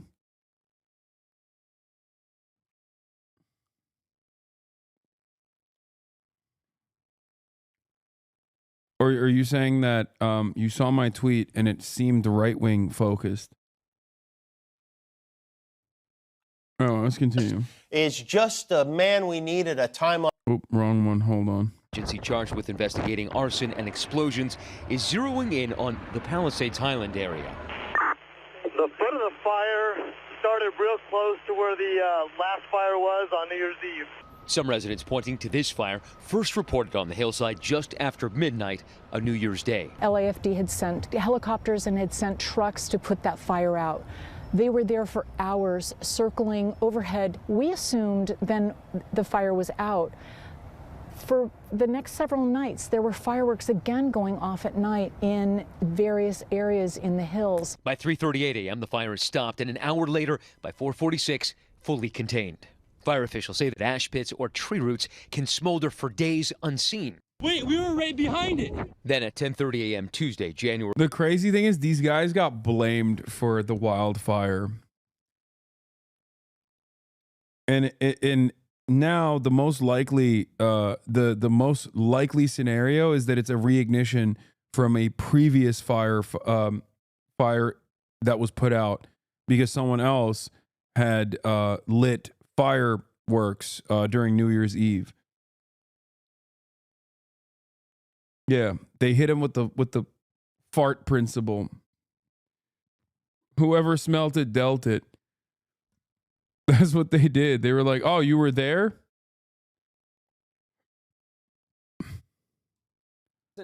Oh yeah, I was on CNN. We'll look at that in a second with the Bernie. We got some hits off the Bernie interview. February 7th, the Palisades fire was reported. These side-by-side satellite images seem to show that fire starting at nearly the same spot as the fire the week before. We witnessed the furious firefighting efforts at that spot as the Palisades fire began to spread.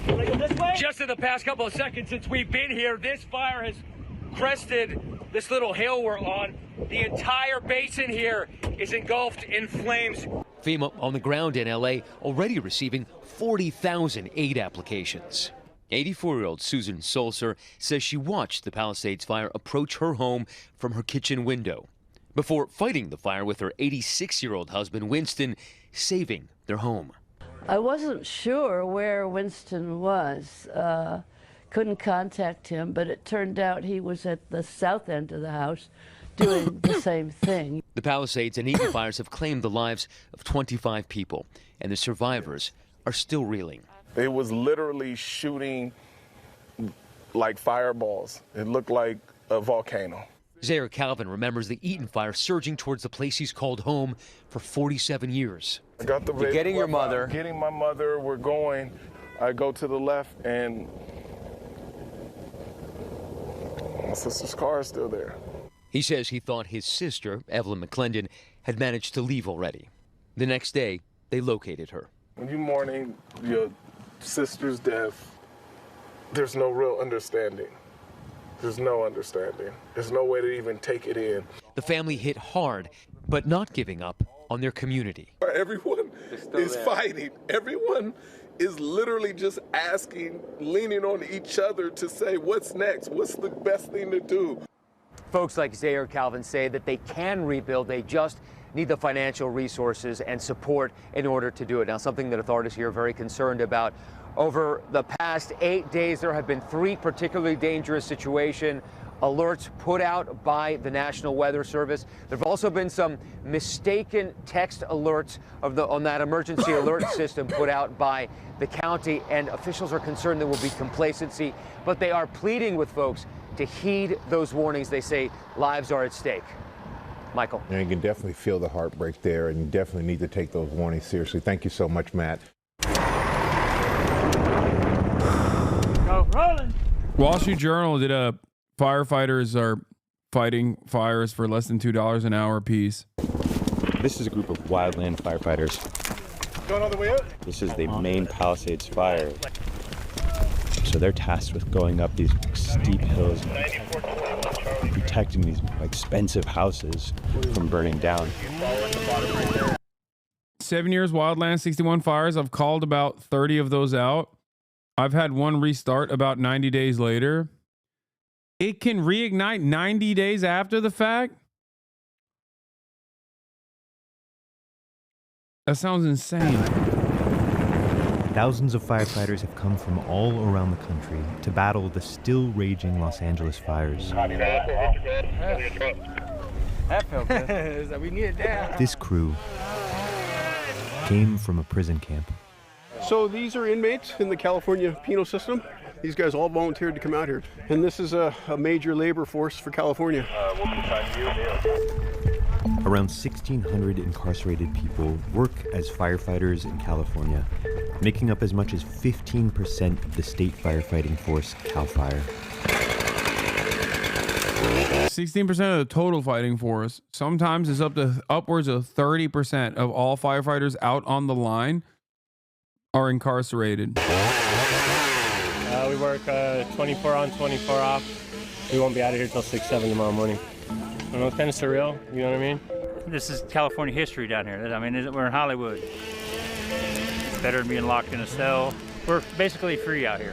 Is the pay a little rough? I get $1 an hour right now, and I'm one of the highest paid guys on the crew. Incarcerated firefighters get between $5 and $10 a day. When they're assigned to a fire, they earn an extra $1 an hour.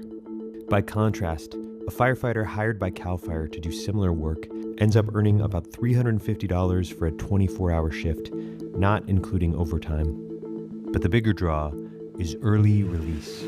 Serving on a fire... Okay, CAL FIRE's numbers are so insanely low as well, by the way. That's crazy. Dude, do you understand? You're working 24 hours on, 24 hours off. You're sleeping in the mountains. You can't even bring a bed with you. Like, you can't bring like a sleeping bag with you because everything else you're carrying could potentially become an issue in a fire. And everything you're carrying you have to have the lightest load, basically, because you're trekking for 24 hours.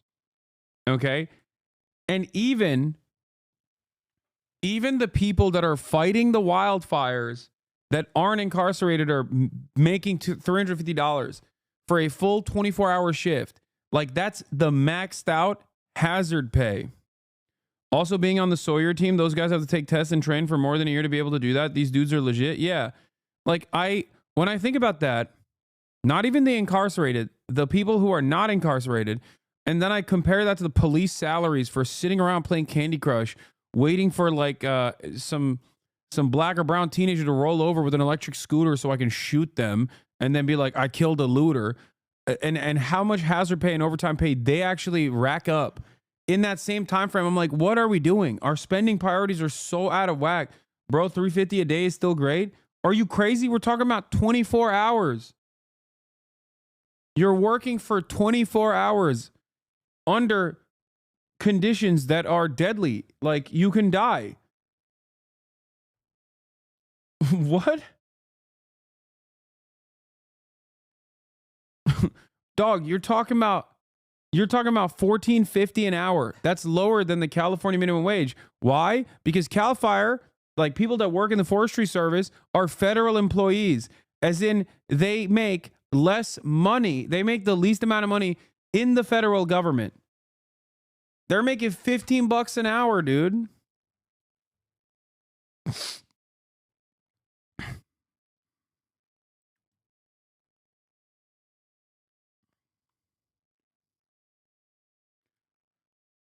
$350 for 24 hours is insane. I mean, $350 for 12 hours as a production assistant, and that's not fighting fires. That's what I'm saying.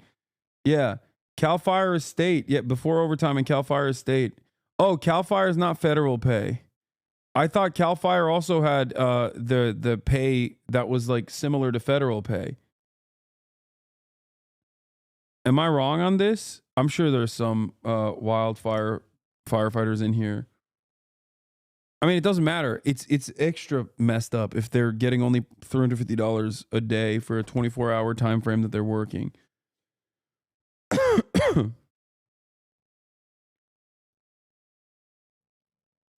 crew gets time shaved off your sentence and a chance to get your record expunged. We're here for the opportunity to reduce our time.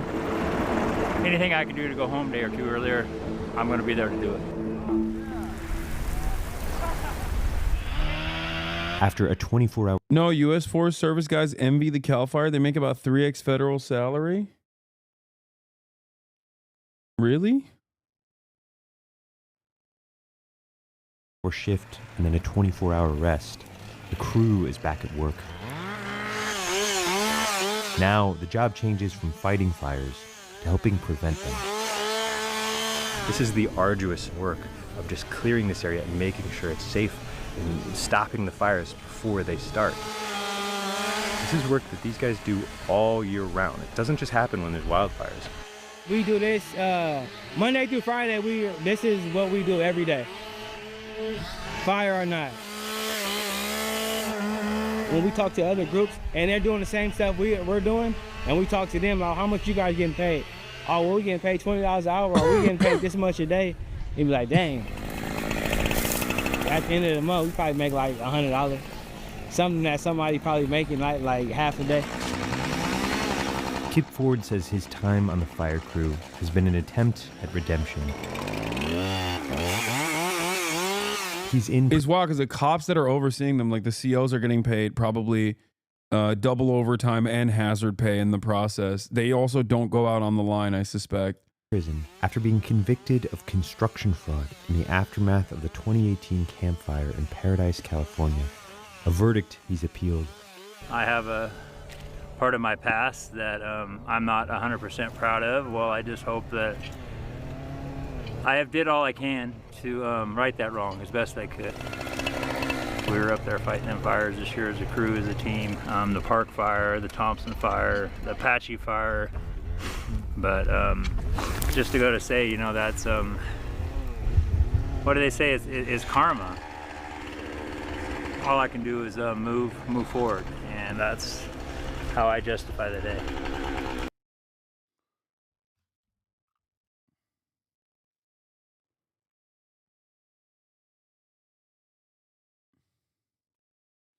This video is a perfect example of what's happening in Altadena. National Guard and cops with guns out on one side of the street while community organizes mutual aid and resources next to a burnt down house across the way. The state isn't doing anything here other than a show of force. You don't understand. They're dealing with the looters, and there would be so many of them if it wasn't for the National Guard.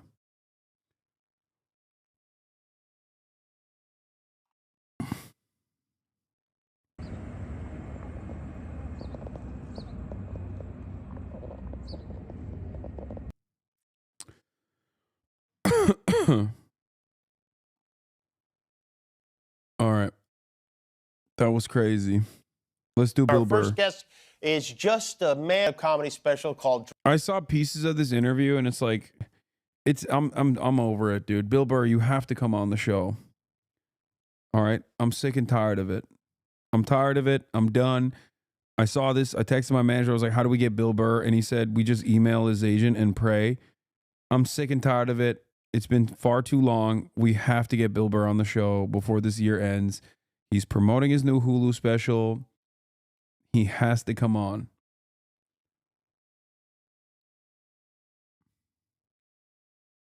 I'm done. I'm done playing games, Bill. That fat boy hook you up? You mean Stavi? He doesn't know him like that. Do you think I didn't ask Stavros if he knows William Burr? He owns a helicopter, by the way. I didn't even know that was the case.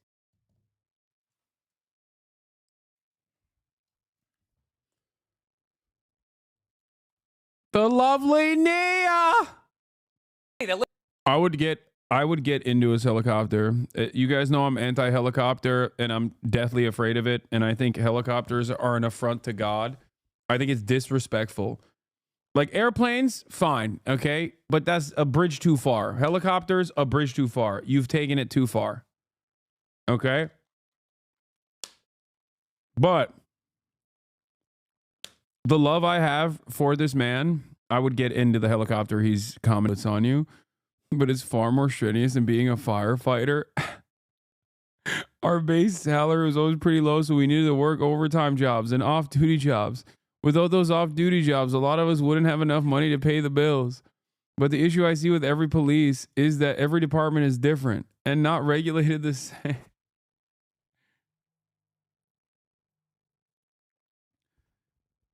Chatter, I'm sorry. I don't want everybody to cook you since you said you're an ex-cop, okay, and no longer a cop. Like, I don't want them to cook you that hard, but this is, and I can't stress this enough, the worst community to say this in, okay? Like you stepped on a literal, this is probably the most, the most anti-cop community in the Western Hemisphere. Get behind me. I will protect you. Okay? I will protect you. There's no way. Oh, no. All right. All right. Don't yell at this guy. He's not a cop anymore. Okay? Calm down. You have to work to deprogram cop brain out of him. He's no longer a cop. Okay? I've given him an ocular pat down. I've tactically ascertained that this cop, this former police officer, this former Leo will not actually engage in a kinetic situation. Okay? Everybody calm down. Put your gun down now, chat.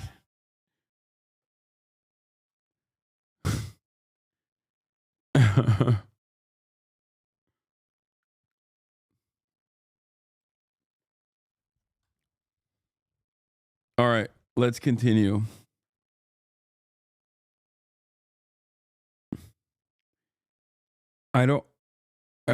Stavros, famously a 70s cop show actor. Not Stavi, baby. Not Stavros.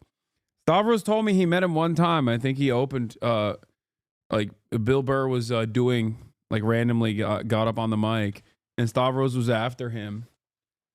And he messed up his name or something, but he felt very apologetic about it.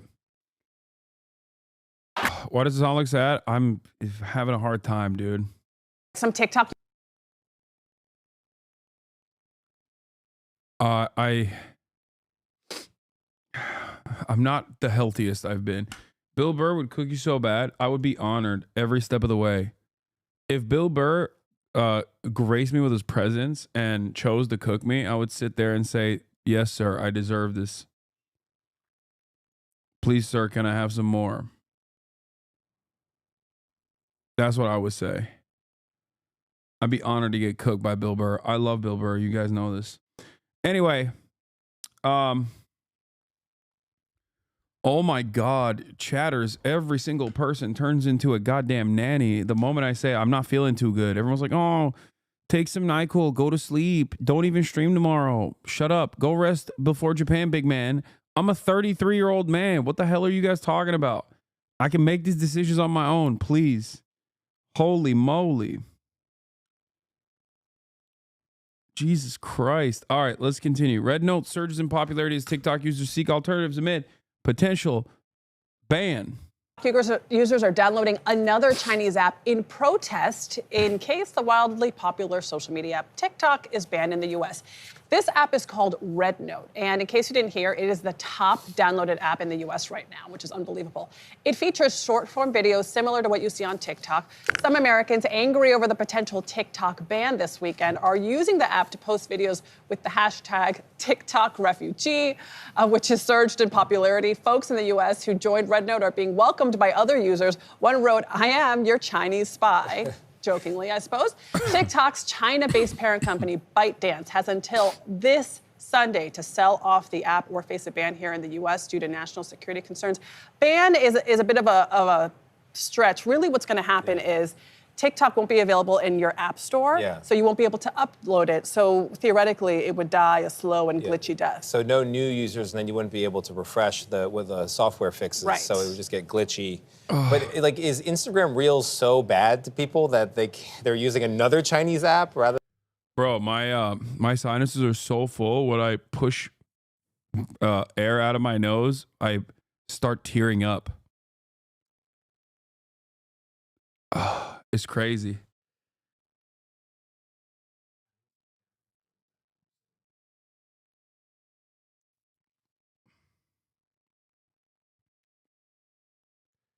That's crazy.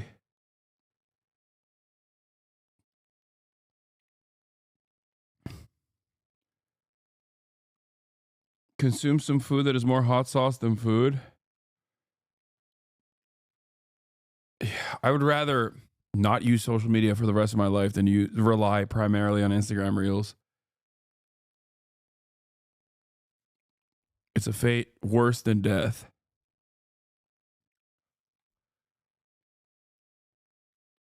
Oh.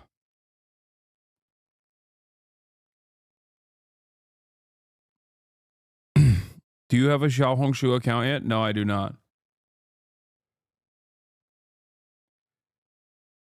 That is a good point. Why not just go to the Red Note Zuckerberg Red Note might eventually face a similar fate if the government decides that it, is problematic. So Ken also found out that not only is the TikTok ban not permanent, but as far as his reporting stands, the government has actually made specific carve-outs for specific people to continue using TikTok freely, which I don't even understand how that would work if TikTok is banned on January 19th and then TikTok actually shuts off its servers.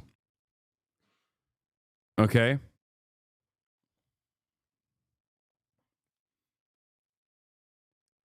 Yeah. If you are a government official promoting the United States of America, they still want you on there.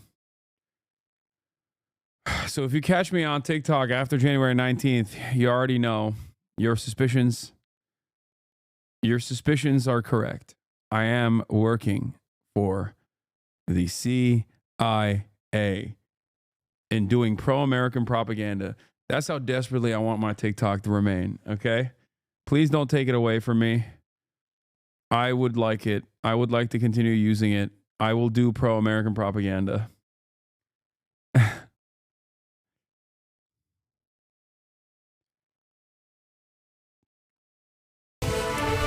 All right, Tonight, breaking news, an earthquake in the world of social media that could be even bigger than we thought. Reports that TikTok is planning to shut down its app to users in the United States this Sunday, the day a federal ban is scheduled to take effect. Now, that ban was supposed to just mean that people couldn't update their apps. This goes much further. This means that people won't even be able to get in to TikTok. This new report comes from the tech site The Information. CNN's Claire Duffy is here. This is a huge deal. This is much bigger than we thought it would be and much quicker. Yeah, I imagine there are some creators on TikTok who are really freaking out now if they weren't already. ByteDance really had three options here. The first was to shut down TikTok altogether when this ban went into effect. The next was to sell TikTok to a non-Chinese owner. They've expressed very little interest so far in doing that, although we may be hearing some negotiating happening soon. And the third option was to essentially do nothing and allow the app stores to ban it, because it was always really the app stores who were on the hook to remove the platform from their app stores. I've been bringing up the expanded impact of the TikTok ban into the drug development terrain. The Biosecure Act was proposed by Dems last year, and it would force U.S. companies to divest or stop working with Chinese companies. This would be extremely detrimental to literally anyone on medication. It's especially detrimental when you consider that China has been on the cutting edge of novel chemical compound discovery so far, especially in this last year, where they figured out like a new chemical for dental work that like autofills, like rebuilds your teeth. Is something that I saw. There was another thing like where they've made serious leaps in discovery in terms of Alzheimer's, like combating Alzheimer's, and numerous other things. So the fact that they are, the fact that they would try to do that. Curing diabetes. That's another thing. The fact that they would shut that off is, who am I joking with? I mean, they did that with Cuba. Cuba has a lung cancer vaccine, and it's illegal for Americans to go and get it in Cuba, and people still do it illegally. Okay? So, you know,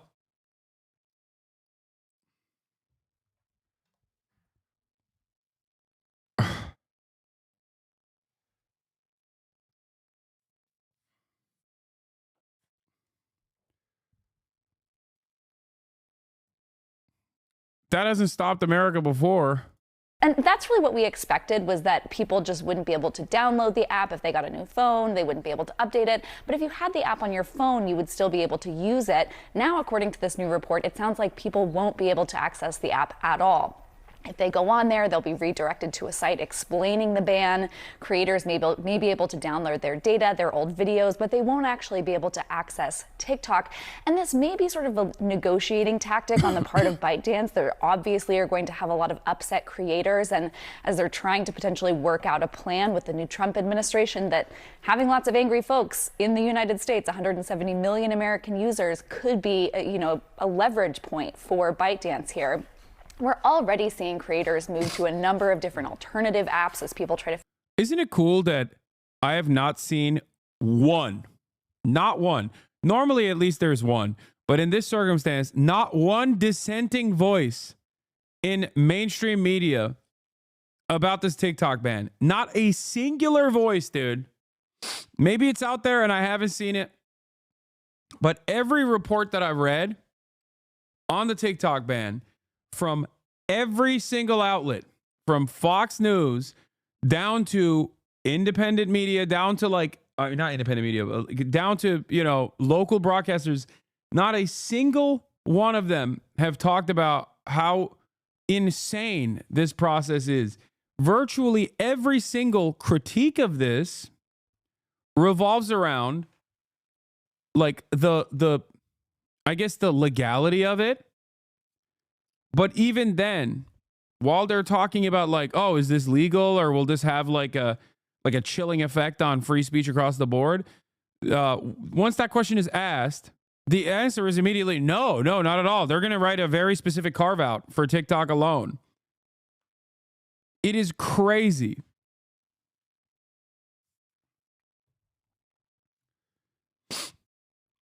Someone said Wall Street Journal did a piece against it.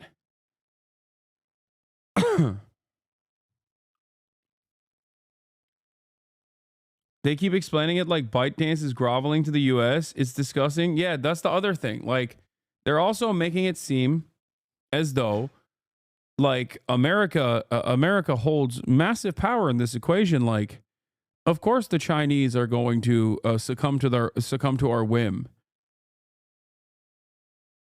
Like, this already happened. It happened in India. Okay? Yes, the US market is only 17% of TikTok's user base, which is not that significant. But the amount of money that the amount of revenue that TikTok generates for American institutional investors, by the way, very wealthy institutional investors that are American, first and foremost, just so you understand, is a tremendous number. It's not a tiny percentage. The revenue you generate from the American market is massive. Americans are wealthy. Americans love selling stuff. Americans love, more importantly, buying stuff. Okay? So having said that, it is a big hit. As far as the user base goes, when TikTok was banned in India initially, they just found a second market. Okay? They went to a different market and were able to make up that loss. For the United States of America, I'm not so sure if they'd be able to make up that revenue loss, but I don't think they care.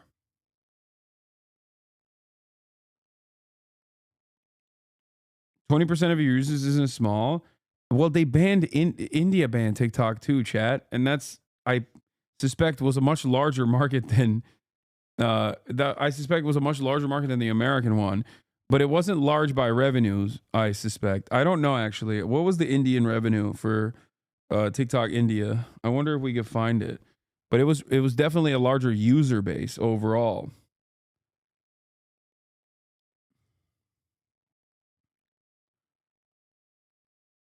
It is crazy though. I have a really bad one that was pro ban for the time. Starts at 57 seconds. Oh, David French This on the case for podcast is banning supported TikTok. by Thuma, This is a going to make modern me design lose my company, mind, UMA, by the that'll way. be shut down. TikTok official, a New York Times opinion where I focus on law, politics, and culture. The U.S. Supreme Court is weighing whether the federal government can ban TikTok if its Chinese owner ByteDance refuses to sell. The U.S. is arguing that TikTok poses a serious threat to national security and must ultimately find a new owner or be shut down. TikTok officials say the law violates free speech rights. David, I really wanted to talk to you about your very strong opinion about TikTok. You've written that you think the app should be banned in the United States because of national security concerns. As a legal expert and somebody who spent your career fighting for free speech, I'd really love to walk through how you think. Yeah, I love these free speech defenders being like, no, you don't understand. It's actually really awesome that it's happening this time. Like, it's so frustrating, dude. It's not that complex. It directly contradicts, like, I don't even care about TikTok's supposed editorial control over its own algorithm, okay? So as a platform, it technically is like, in some way, shape, or form, doing a demonstration of speech. But that's not what the real reason is. Like, I mean, part of the reason is because Americans are using it for free speech in a way that the American government can't curb or control or have any say in. And that's very frustrating. What's really funny about this process, on at least like with respect to the Red Book, people going on the Red Note or the Red Book, okay, is that people are, all the liberals on Twitter are like chiming in, talking about how, hold on. All the liberals are chiming in about being like, oh, why don't you type in Tiananmen Square or Uyghur genocide on the Red Note? And it's like, dude, this wasn't even a story until America decided to ban TikTok. Like, what is the argument? What is the argument? Like, you're saying like, oh, well, they're doing free speech suppression, so it's okay that we do it too? Like, I don't understand.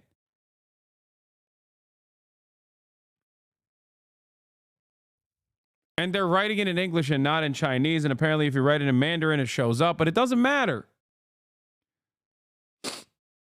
It's just like, It's so stupid that they're like, that's why we have to ban TikTok. Oh, okay, got it.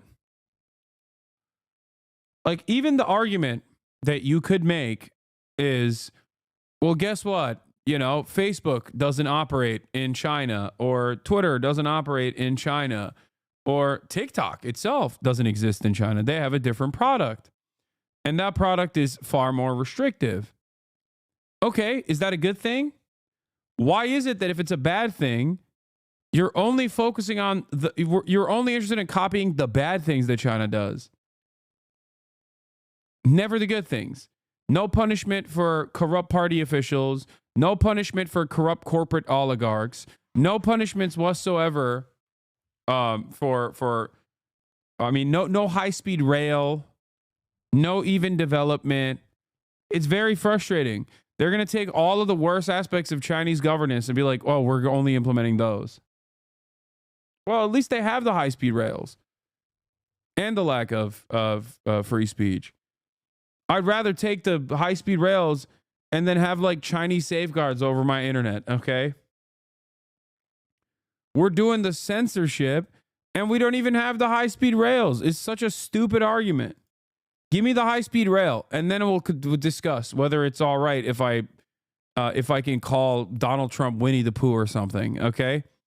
If you give me the high-speed rail, I'm willing to never call Donald Trump Winnie the Pooh, okay? If that's even a real thing. What a shit argument. Oof. Wait, really?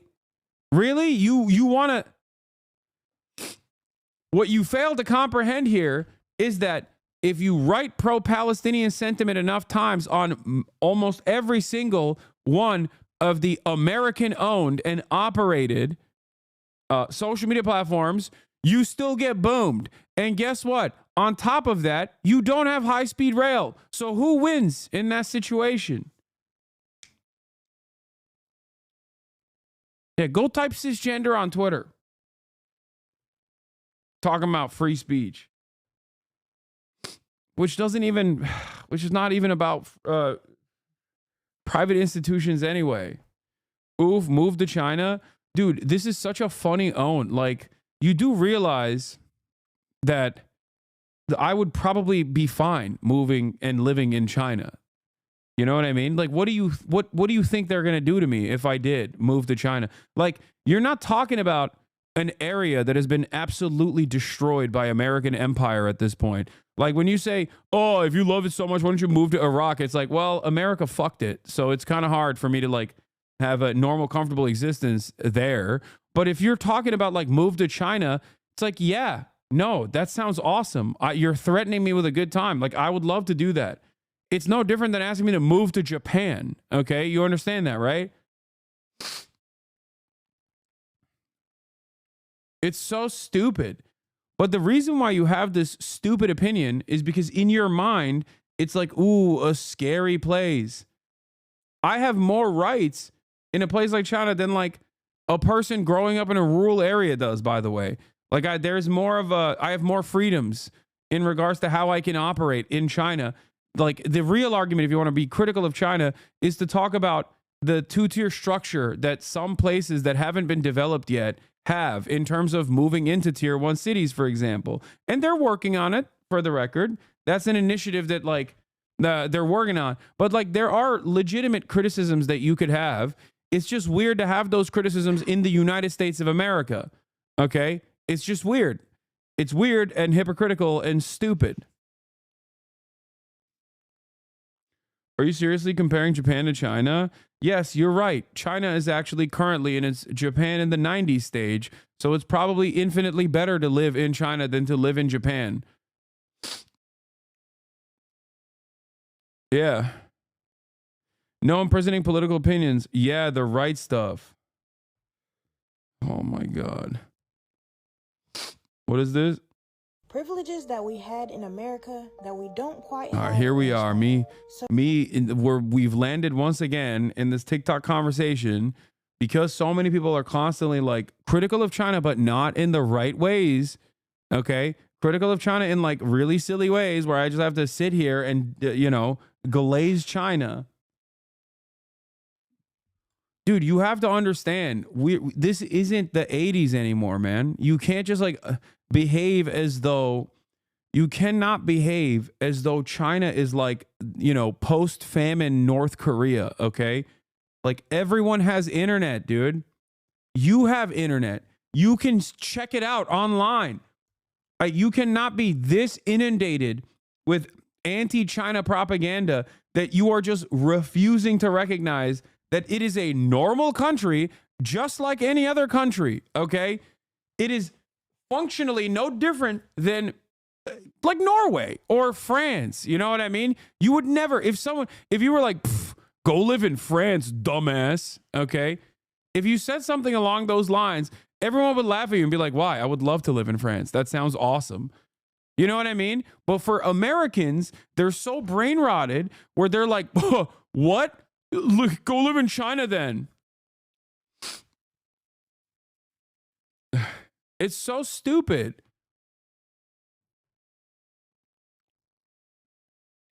Like, you can even make that argument about Russia, right? Understandable. Okay? Lots of corruption, you know, a state that is completely owned by a couple oligarchs that are controlled by Vladimir Putin, engaging in an unjustifiable war. There's a lot of, there's a lot of corruption. There's a lot of disorder. Makes sense. Okay. I get that. It wouldn't be the best. Okay. It wouldn't be great. Also terrible weather conditions in general, but that's like that's one thing, right? But making this argument about China is so stupid.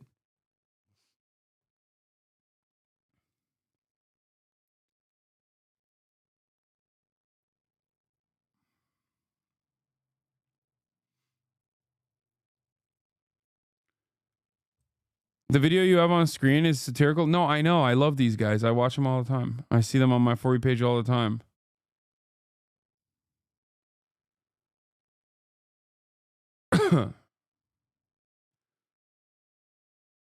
Biden's final address to the nation is live. Oh, God. The elements of which I laid out in great detail in May of this year. This plan was developed and negotiated by my team and will be largely implemented by the incoming administration. That's why I told my team to keep the incoming administration fully informed, because that's how it should be, working together as Americans. This will be my final address to you from the American people, from the Oval Office, from this desk as president. And I've been thinking a lot about who we are and maybe more importantly, who we should be. Long ago in New York Harbor, an iron worker installed beam after beam, day after day. He was joined by steel workers, stonemasons, engineers. They built not just a single structure, but a beacon of freedom. The very idea of America was so big, we felt the entire world needed to see.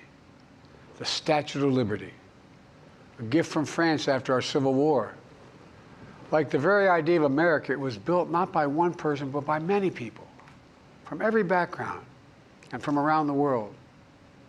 Like America, the Statue of Liberty is not standing still. Her foot literally steps forward atop a broken chain of human bondage. She's on the march, and she literally moves.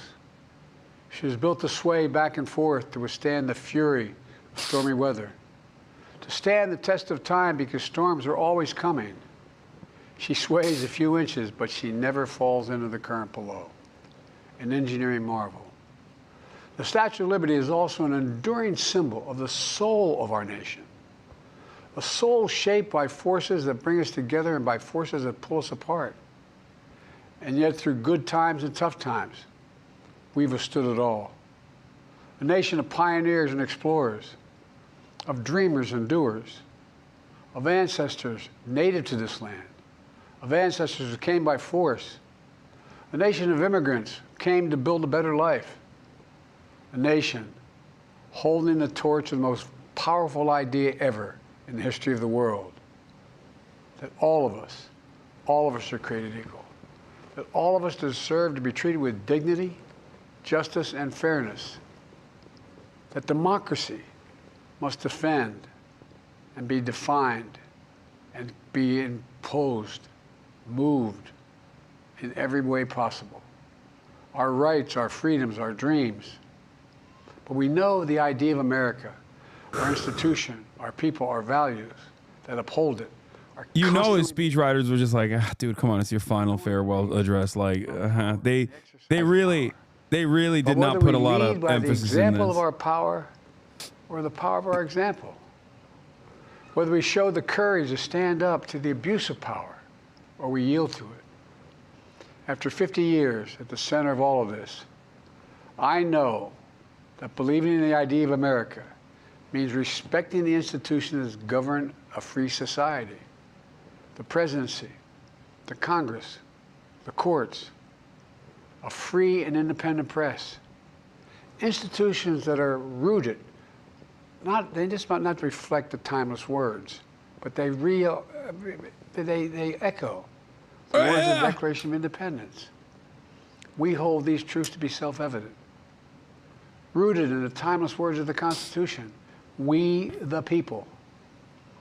Our system of separation. Americans be like, China number two, not even two, America number one, and then this is our president. Maintained our democracy for nearly 250 This is years. the leader of the free world, than any dude. other nation in history that's ever tried such a bold experiment. In the past 4 years, our democracy has held strong. And every day I've kept my commitment to be president for all Americans through one of the toughest periods in our nation's history. I've had a great partner in Vice President Kamala Harris. It's been the honor of my life to see the resilience of essential workers getting us through a once-in-a-century pandemic, the heroism of service members and first responders keeping us safe, the determination of advocates standing up for our rights and our freedoms instead of losing their jobs to an economic crisis that we inherited. Millions of Americans now have the dignity of work. Millions of entrepreneurs and companies creating new businesses and industries, hiring American workers, using American products. And together, we've launched a new era of American possibilities. One of the greatest modernizations of infrastructure in our entire history, from new roads, bridges, clean water, affordable high-speed internet for every American. We invented the semiconductor, smaller than the tip of my little finger, and now is bringing those chip factories and those jobs back to America where they belong, creating thousands of jobs. Finally, giving Medicare the power to negotiate lower prescription drug prices for millions of seniors. And finally, doing something to protect our children and our families by passing the most significant gun safety law in 30 years. And bringing violent crime to a 50-year low. Dude, that part is so funny. Meeting our sacred obligation to over 1 That's million like veterans. Trump saying he did the most significant gun safety measures because he banned bump stocks. Like, to their families. God, we're providing so medical care and pathetic, education dude. benefits and more for their families. You know, it will take time to feel the full impact of all we've done together. But the seeds are planted, and they'll grow and they'll bloom for decades to come. At home, we've created nearly 17 I bet this stuff goes hard as fuck for people who don't know anything. Nah, because they also don't like the aesthetics of an old people man. have healthcare than ever so before. it basically has no. Overseas, we've the strengthened only people that will like what we're watching here is going to be like diehard Democratic Party operatives and loyalists. I'm so proud of how much we've accomplished for the American people. And I wish the incoming administration success, because I want America to succeed. That's why I've upheld my duty to ensure a peaceful and orderly transition of power, to ensure we lead by the power of our example. I have no doubt that America is in a position to continue to succeed. That's why my farewell address tonight, I want to warn the country of some things that give me great concern. This is a dangerous that's a dangerous concentration of power in the hands of a very few ultra-wealthy people. And the dangerous consequences if their abuse of power is left unchecked. Today, an oligarchy is taking shape in America of extreme wealth, power, and influence that literally threatens our entire democracy, our basic rights and freedoms. and a fair shot for everyone to get ahead. We see the consequences all across America, and we've seen it before, more than a century ago. But the American people stood up to the robber barons back then and busted the trusts. They didn't punish the wealthy. Just made the wealthy play by the rules everybody else had to. Workers want rights to earn their fair share. You know, they were dealt into the deal, and it helped put us on a path to building the largest middle class, the most prosperous century any nation in the world has ever seen. And we've got to do that again. In the last 4 years, that is exactly what we've done. People should be able to make as much as they can, but play by the same rules, pay their fair share of taxes. So much is at stake. Right now, the existential threat of climate change has never been clearer. Just look across the country, from California to North Carolina. That's why I signed the most significant climate and clean energy law ever in the history of the world, and the rest of the world is trying to model it now. It's working, creating jobs and industries of the future. Now, we've proven we don't have to choose between protecting the environment and growing the economy. We're doing both. The powerful forces want to wield their unchecked influence to eliminate the steps we've taken to tackle the climate crisis, to serve their own interest for power and profit. I wonder if Biden saw Bernie's words and got sad when I interviewed him and he said some mean words about of our him. children and our grandchildren. We must keep pushing Just forward. kidding. Obviously, his staffers don't show him anything negative, but there's no time to waste. It's also clear that American leadership in technology is an unparalleled source of innovation that can transform lives. We see the same dangers of the concentration of technology, power, and wealth. You know, his farewell address, President Eisenhower spoke of the dangers of the military-industrial complex. He warned us then about, and I quote, the potential for the disastrous rise of misplaced power, end of quote. 6 decades later, I'm equally concerned about the potential rise of a tech-industrial complex that could pose real dangers for our country as well. Americans are being buried under an avalanche of misinformation and disinformation, enabling the abuse of power. The free press is crumbling. Editors are disappearing. Social media is giving up on fact-checking. The truth is smothered by lies told for power and for profit. We must hold the social platforms accountable to protect our children, our families, and our very democracy from the abuse of power. Meanwhile, artificial intelligence is the most consequential technology of our time, perhaps of all time. Nothing offers more profound possibilities and risk for our economy and our security, our society, for humanity. Artificial intelligence even has the potential to help us answer my call to end cancer as we know it. But unless safeguards are in place, AI could spawn new threats to our rights, our way of life, to our privacy, how we work and how we protect our nation. We must make sure AI is safe and trustworthy and good for all humankind. In the age of AI, it's more important than ever that the people must govern. And as the land of liberty, America, not China, must lead the world in the development of AI. You know, in the years ahead, it'll help to be, it's going to be up to the president, the presidency, the Congress, the courts, the free press, and the American people to confront these powerful forces. We must reform the tax code, not by giving the biggest tax cuts to billionaires, but by making them begin to pay their fair share. We need to get dark money. That's that hidden funding behind too many campaigns contributions. We need to get it out of our politics. We need to enact an 18-year time and term, for the strongest ethics reforms for our Supreme Court. We need to ban members of Congress from trading stock while they're in the Congress.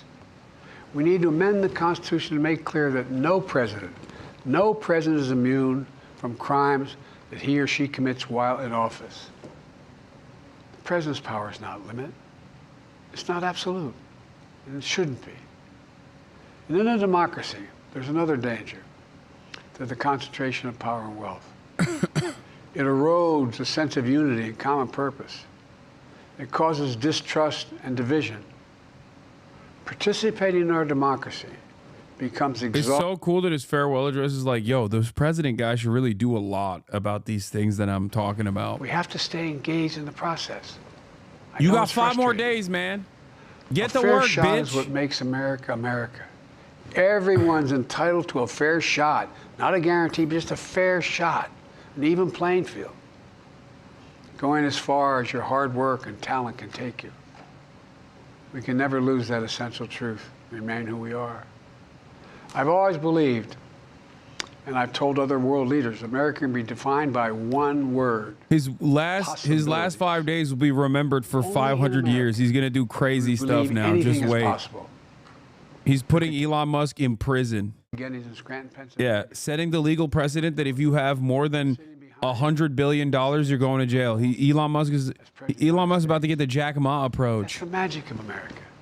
It's all around us. Upstairs in the residence of the White House. Yeah, Dark Brandon incoming. He was Chinese all along, dude. We didn't recognize it. We didn't respect it. Okay, I'm telling you, he was Chinese the whole time. I mean, on the outstretched arm of the statue that holds the torch.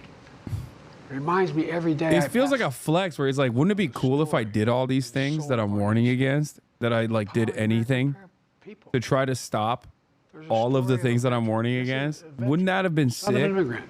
Yeah, you got Whose nothing job though. was to climb that torch and polish the amber panes so rays of light could reach out as far as possible. He was known as the keeper of the flame. He once said of the Statue of Liberty, quote, speaks a silent universal language, one of hope that anyone who seeks and speaks freedom can understand. Yes, we sway back and forth to withstand the fury of the storm, to stand the test of time. A constant struggle, a short distance between peril and possibility. But what I believe is the America of our dreams is always closer than we think. It's up to us to make our dreams come true. Let me close by stating my gratitude to so many people, to the members of my administration, as well as public service and first responders across the country and around the world. Thank you for stepping up to serve. To our service members and your families, it's been the highest honor of my life to lead you as Commander-in-Chief. And of course to Kamala and our incredible partner, historic Vice President. She and Doug have become like family, and to me, family's everything. My deepest appreciation to our amazing First Lady who's with me in the Oval today, for our entire family. You're the love of my life and the lives of my love. My eternal thanks to you, the American people. After 50 years of public service, I give you my word. I still believe in the Women idea. held up half the sky, Jack. I will let 1,000 blossoms bloom. The character of our people matter and must endure. Now it's your turn. I'm enshrining a monument for Yahya Sinwar. Keeper of the flame. Going forward, we're doing it all. Next 5 days. You love it too. I will make Luigi Mangione May God protect her. look like Thank you for this great honor. a peaceful man with what I'll do to the insurance companies. Oh, the black and white President Joe Biden Oval Office address. It looks like he's dying. It looks like he died. There are weeks, or there are decades where nothing happens. And then there are weeks where decades happen. I'll show you what I can do in 5 days.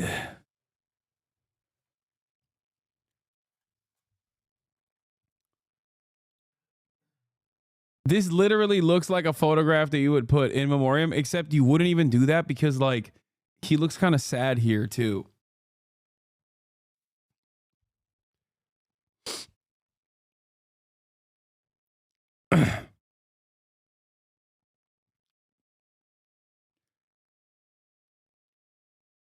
The courage to stand up for the rights of our democracy is espoused after centuries of respecting the institutions that govern our society and speaking independence and liberty for generations to come.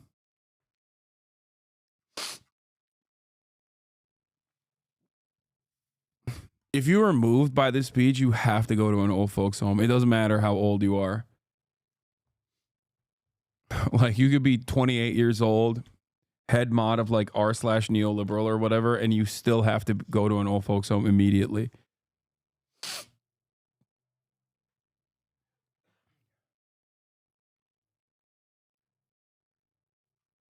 This is the first time I felt kind of bad for Biden because he reminded me of a sad dying dog, old dog. Jesus Christ. Where are the Biden heads, dude? Key demographic Austin show? No, I don't even think Austin fucks with them like that. Yeah, this was just Dementia Monologues. No, I mean, he read. It's not like he wrote the speech. He just read the speech.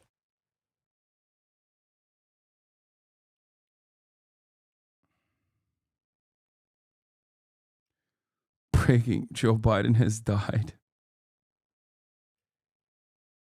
What are health risks? Grok AI question.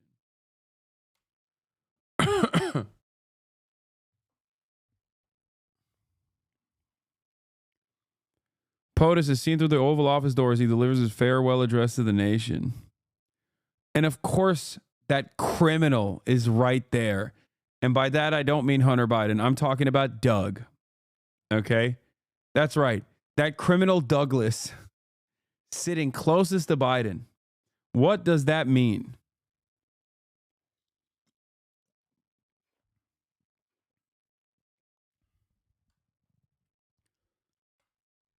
Lock him up. What? Jill Biden shares disappointment with Pelosi. We were friends for 50 years. Jesus.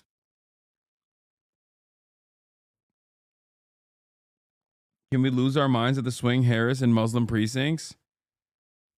Yeah. 122% swing towards Trump. How did that happen? I don't understand. They're calling it the Richie Torres effect. I don't get it. They sent Richie Torres over there to be like, we hate you, and if it were up to me, I would kill all of you right now legally. And then they sent Bill Clinton, Jeffrey Epstein's bestie, to go out there and be like, you know, it's called Judea and Samaria. Like, how did this fail? How could this have failed? From 88% to Biden Harris to 13%. Harris Waltz. You probably already said this, but can you tell me what you think about people giving Trump credit for the ceasefire?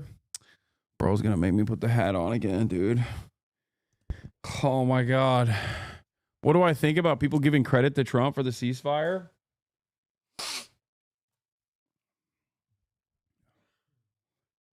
I don't know, man. What do I think?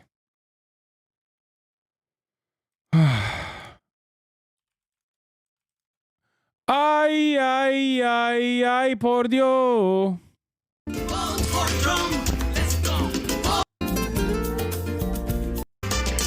Oh, God damn it. It's not the right video. I freaked it up.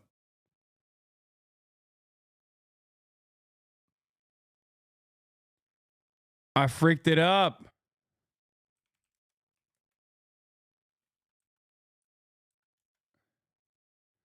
I found it. Oh my God, I will vote. I will vote for Donald Trump. Oh my God, I will vote.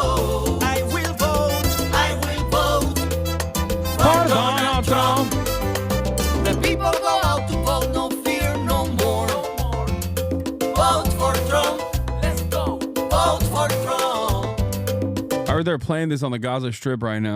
If you wanna keep America great, vote for Trump. Let's do it. I vote for Trump. Come on. Oh my God, I will vote. Oh yeah, for Donald Trump. What do I think about Donald Trump getting credit? May Allah awaken the people and help them to see the evil doings of Israel and the United States.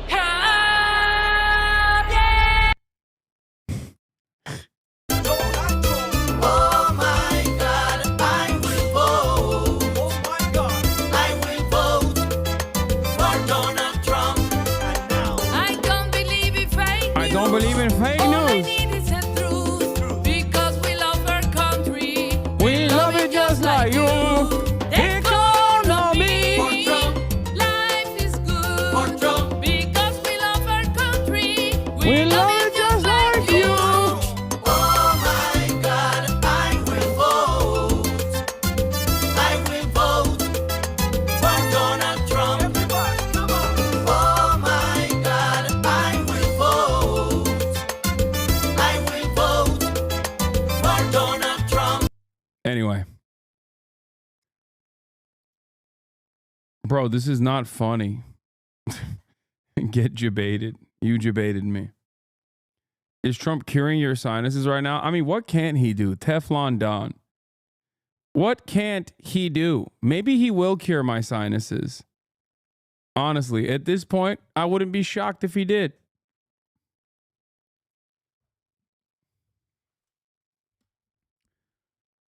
Bro, every time I leave and come back, you're playing this shit. This is how you skew narratives? What narratives?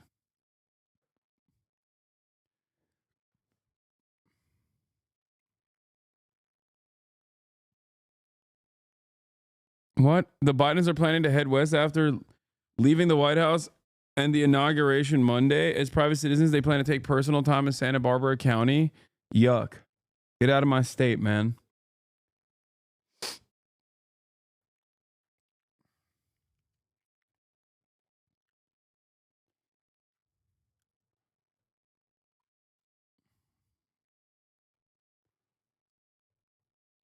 Sorry, he's sending RFK to cure your sinuses? Maybe. Maybe. Let's run this back again. May Allah awaken the people and help them to see the evil doings of Israel and the United States.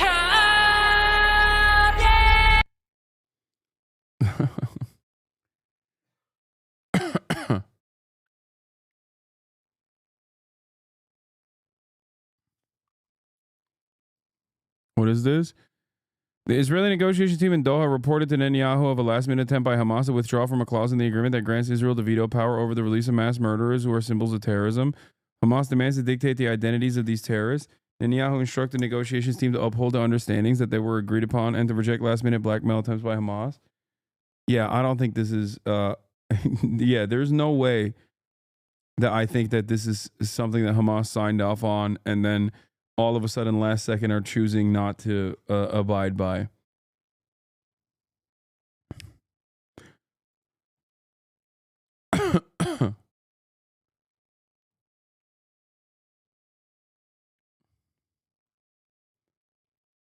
Anyway.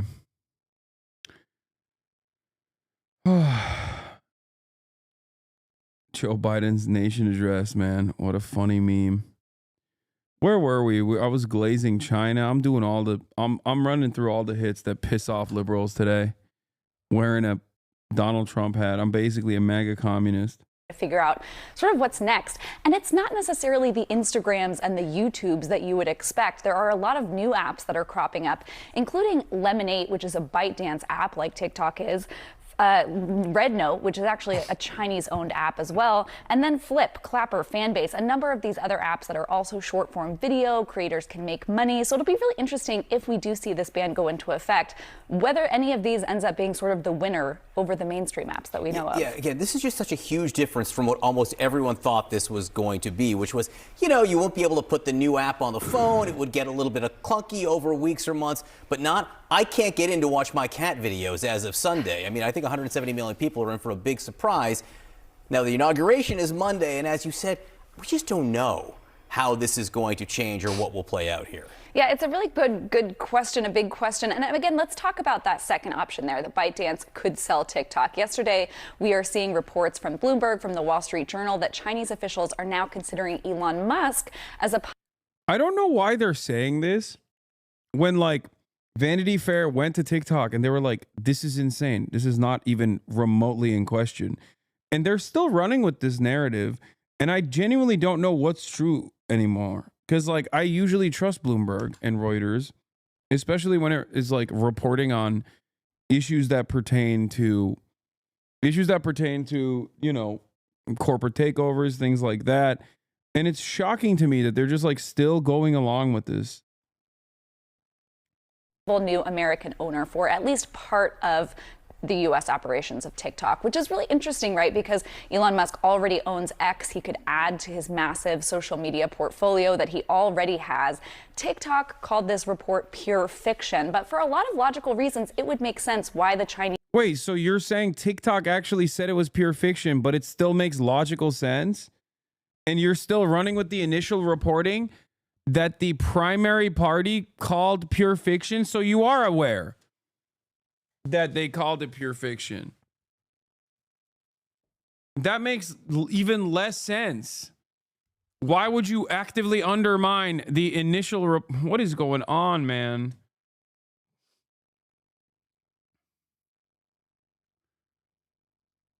I just don't. No, Mr. Beast doesn't make more logical sense either. He does not have the money to buy TikTok. He did it so he can get 635,000 likes. Come on, dude. Unironically, I have so many billionaires reach out to me since I tweeted this. Let's see if we can pull this off.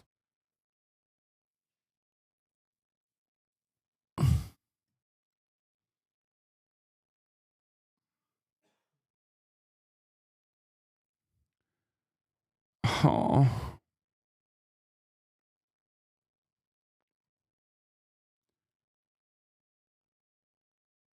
Trump is pressuring the Chinese government to force the sale of their share. This isn't the same as TikTok and Musk dealing directly.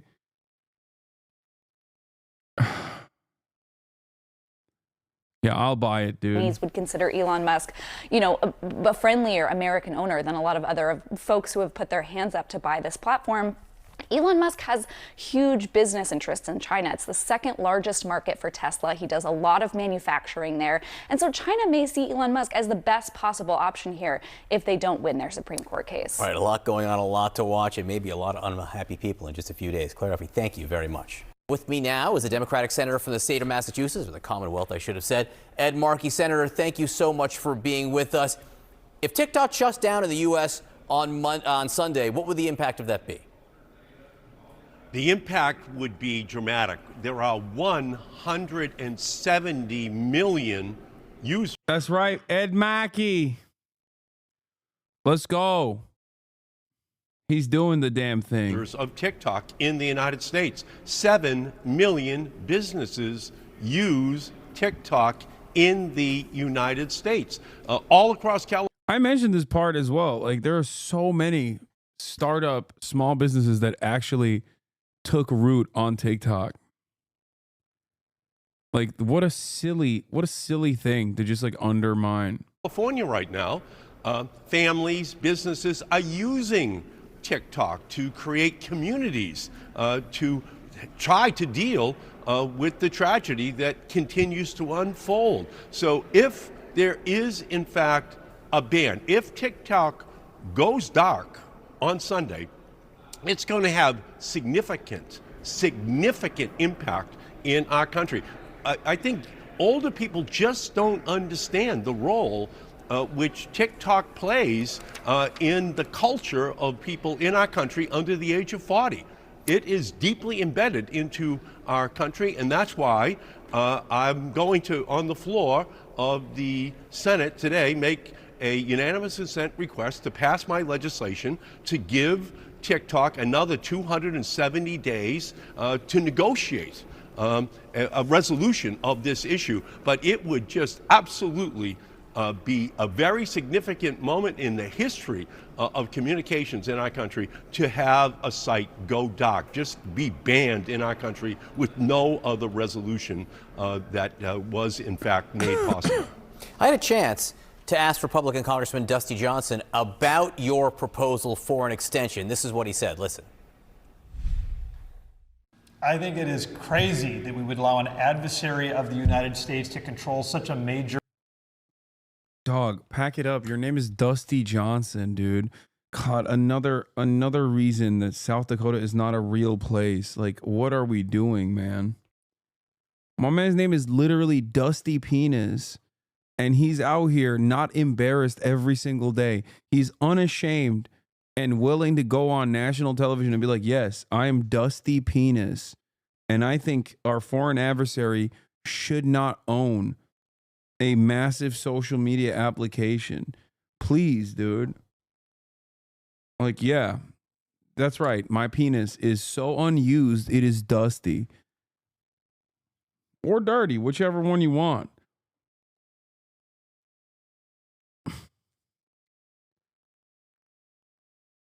I just don't, oh my God.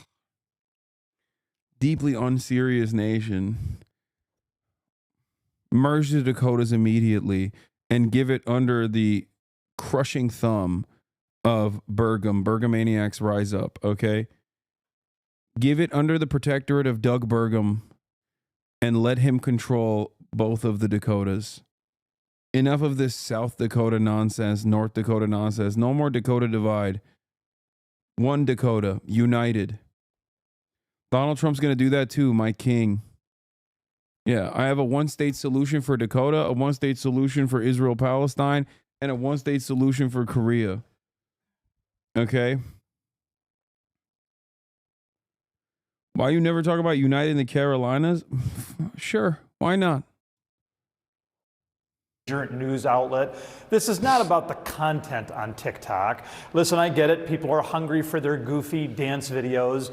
There are lots of places they can get that. This is about the fact that we would allow the Chinese Communist Party this kind of access to propaganda channels. We would never have let the Soviet Union buy up the CBS Evening News and the Wall Street Journal.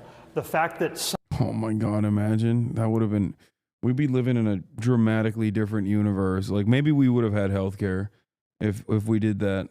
some are okay with the Chinese. Actually, who am I fooling here? I mean, TikTok is Chinese, but we don't got no healthcare, and we are not closer to it at all. So, Chinese Communist Party running TikTok is hard for me to understand. He suggests that you're okay with the Chinese Communist Party running TikTok. The intelligence community. Like, dude, that's not a question, man. Like, you're trying to bully Ed Markey for taking a popular position as a senator. Okay. His position is represented by the overwhelming majority of Americans. Okay. The overwhelming majority of Americans do not want TikTok to be banned. TikTok has 170 million active users. Okay. And you are unnecessarily contentious towards the wishes of the public, and also simultaneously are showing clips from a man named Dusty Penis as the guy backing your argument. And the entire argument revolves around Red Scare Mania.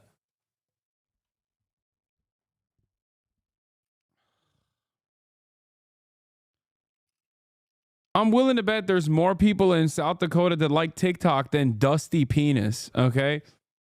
He produced absolutely no evidence that the Chinese government is compromising this information. It provided no information whatsoever.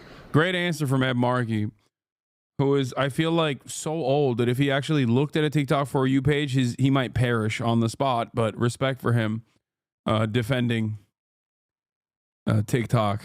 What we have right now is something completely different. It's a lot more than just cat videos. It's 7 million businesses who use it. It's 170 million Americans who use it every single day. And in many ways, very dependent upon it as part of their lives to make a living. There are people in California on Sunday, if this gets cut off, they won't have a way to make a living. They won't have a way to generate income for themselves. That's what we're talking about. We need the Supreme Court to have more time in order to decide this, to create an extension. Donald Trump is asking for an extension for more time so that he can work on this issue as well. That's what my legislation intends. All right, shut up, Ed. Shut up. You're speaking too many facts.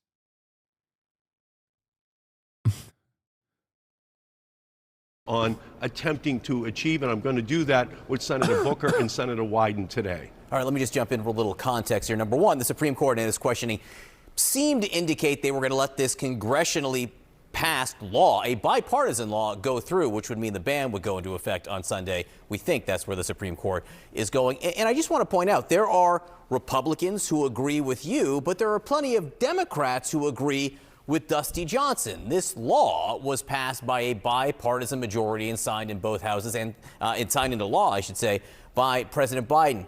You said that President... Did he ask Dusty Johnson how he feels about his own president, which the Republican Party has demonstrated a lot more fealty to Donald Trump than the Democrats have to the rest of the party. Democrats argue amongst themselves all the goddamn time. Did he ask those questions to Dusty Penis? Was he like, hey, Dusty, what's up with your name? Also, if we're done with that part of the questioning, what's going on? You know, your own party leader, your God King, doesn't agree with you. What's going on with that? Also, third question, why is there a thing called South Dakota? Why have we not merged them yet? Okay. Did you ask him that question to CNN? I don't think so. This is what I mean, chat, when I say it's always so, like, there is so little coverage on the opposing argument. There is so little coverage on not banning TikTok. And the only time it's ever mentioned is it immediately has to be contentious. And people immediately have to attack the person even making that argument.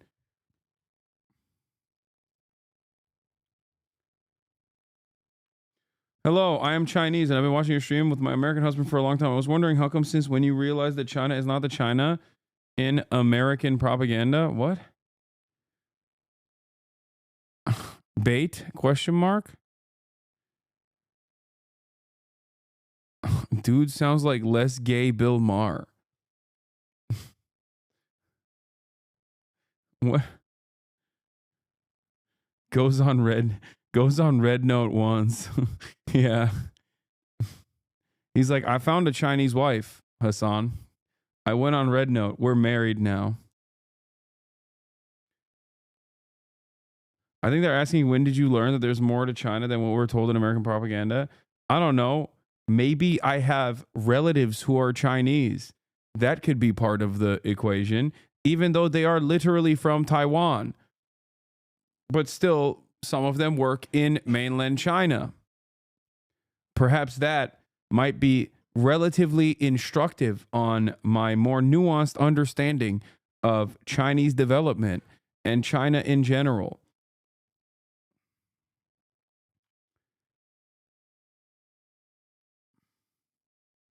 Recent poll shows only 22% of U.S. folks oppose TikTok ban. There ain't no way, big dog. There ain't no way. Okay. So more than half of the population of the United States of America is on TikTok, but only 22% oppose banning TikTok. As in 80% or 78% actually are in favor of it. Yeah, I don't believe that. Okay. People are just like on it while they're like, yeah, I really hope they take this away from me. Yeah, I don't care. I don't care what that poll says. I'm sorry.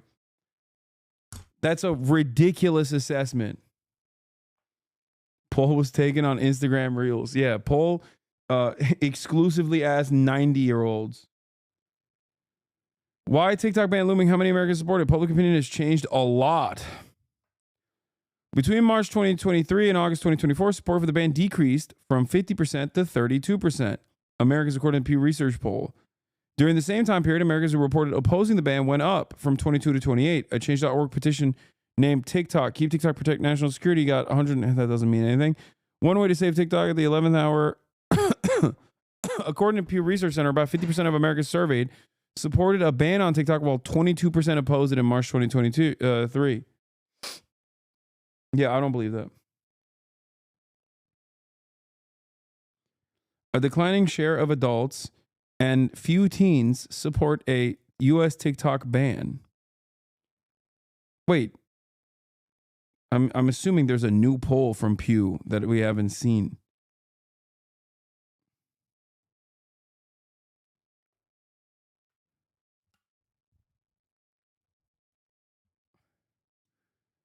The polls will show the support for the ban dropped among both major political parties. In March 2023, 60% of Republicans and 43% of Democrats supported the ban. By fall, just 42% of Republicans and 24% of Democrats supported it. Wait, what? That chatter said there's a lot of people that want to ban TikTok. Did you say the wrong thing or did you read it incorrectly? Because this article doesn't support you. What? As a Chinese, I don't trust the most content on Xiaohongshu. Hello, I am Chinese man. Let me tell you, we are suffering out here. America number one. One day, the Republic of China will overtake mainland China, including but not limited to Mongolia as well. It is ours. It is ours for the taking. The KMT has betrayed the people. This is what I think. As a mainland Chinese, I hate the Chinese Party of Communism.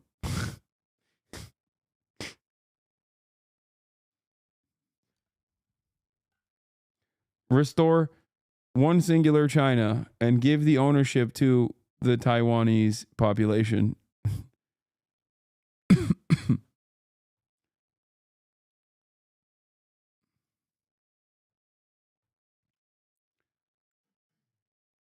Chatham must have looked at the YouGov poll, which shows 44% support the ban. Yeah, I don't believe it. Like I said, I don't believe it.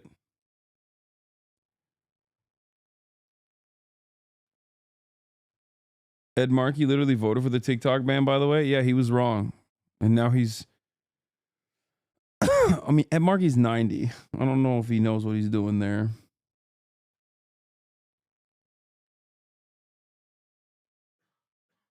I'm not kidding. There are some very reactionary Chinese bloggers on Xiaohongshu. I watched a post blaming LA Fire to fish in the river. Wait, what?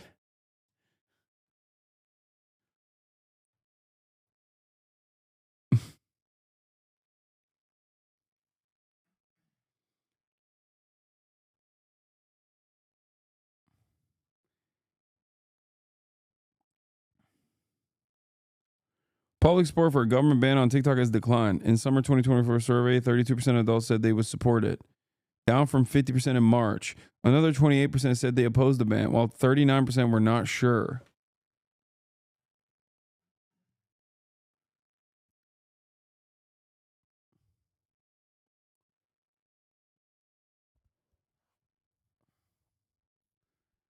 Hello, I am not Chinese. I'm interested in China history. Have you heard of a 100 Flowers campaign? Did you think Mao planned to use the criticism as a ploy to lock up intellectuals all along? Yes. Everything he did deliberately. He was like, yeah, no, definitely criticize the government. It's open season. And guess who it was open season for? Anyone who chose to criticize him. Okay? That's right.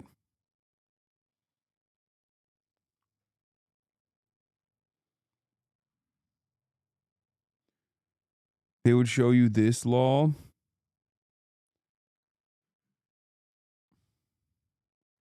Oh, Tiananmen Square.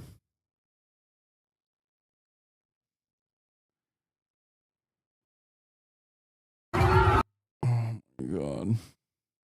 I do think it's funny where people who are just like protesters should be able to execute you with their cars are like, what about Tiananmen Square? Why is that like the big thing that people always point to? Like, I just don't understand. Like, Americans love running over protesters. What's the problem?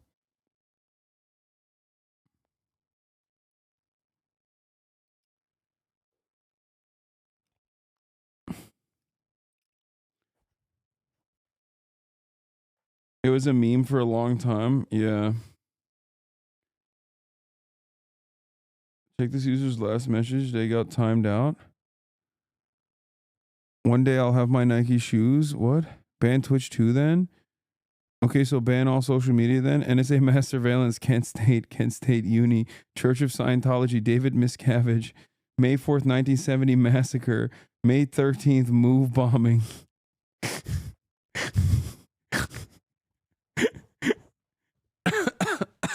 Trail of Tears, Red Summer 1919, House Un-American Activities Committee, Human Rights, Citizens United, Jim Crow segregation. Wait, human rights. Just human rights. Nothing specific. Just human rights. Citizens United. Safety. High-speed rail. Strong mass line. Republic of Hawaii. 13 colonies. Vietnam. Afghanistan. Iraq. Edward Snowden. Yeah. These two words will trigger every American citizen. Okay? Human rights. Don't bring it up. You will cause State Department heads to implode.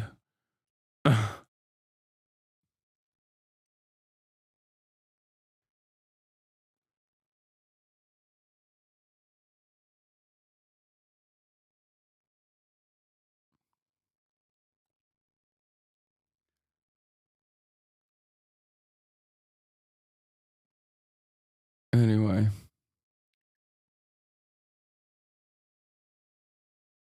Battle of Blair Mountain.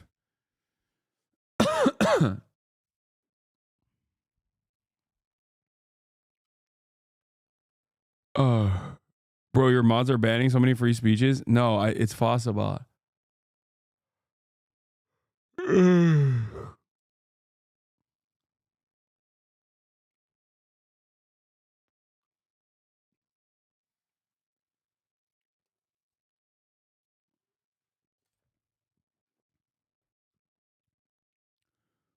Anyway. She didn't start the fire, it was always burning. Human rights, America not perfect, but people died for this country. America is the most diverse country in the world. Yeah. We're so good at handling all this diversity. You know? Anyway, all right, I'm done. I'm ending it early today at a measly 6-hour half day. I'm not feeling too great. Do you still want terrorists like Hamas to be in charge of Gaza or an actual progressive Palestinian government? What a question. What a loaded question. I think the Palestinian population should decide who's in charge of it. What do you think? Do you like that? I like that.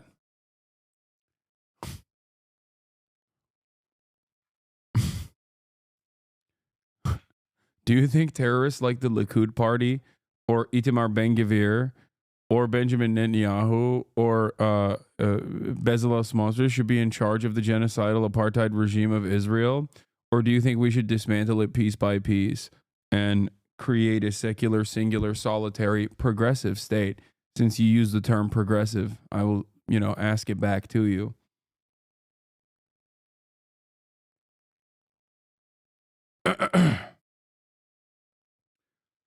Yeah, go watch the podcast that I did with Sean O'Brien. To Better Bad Ideas. Today we had HasanPiker on the podcast where we discussed politics, where we discussed mainstream. Get your fill in. Get your fill in, okay? If you want more Hasan content, uninterrupted, go watch his podcast. Go watch his podcast. Show it some love. And we'll screen Union tomorrow. I couldn't get to it today, unfortunately. But I'll do it tomorrow. I'll do it tomorrow. All right?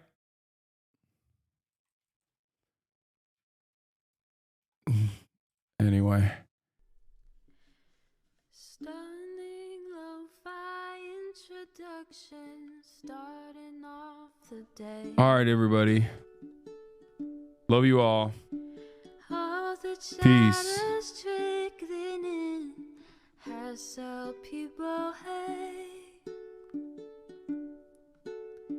Sunny Los Angeles, California, says Hasan. The starlock to the starlock to the topic just begun. There he is again, Hasan is streaming. Hasan is streaming. There he is again, Hasan is streaming. Hasan is streaming. Reviewing the P.O. box, Uncle Uyghur's face. Sudden Discord agitprop, great names take embrace. Tiny Bernie Sanders, LGBTQ Air Force. The whole left at your fingertips, on at your door. H3 crowded debate, the Young Turks online show. 3 full fucking years of this, plenty more to go. 90-day fiance talks of champagne bourgeoisie. A Trump rally live reaction, a mass riot at DC. There he is again, Hasan is streaming. Hasan is streaming. There he is again,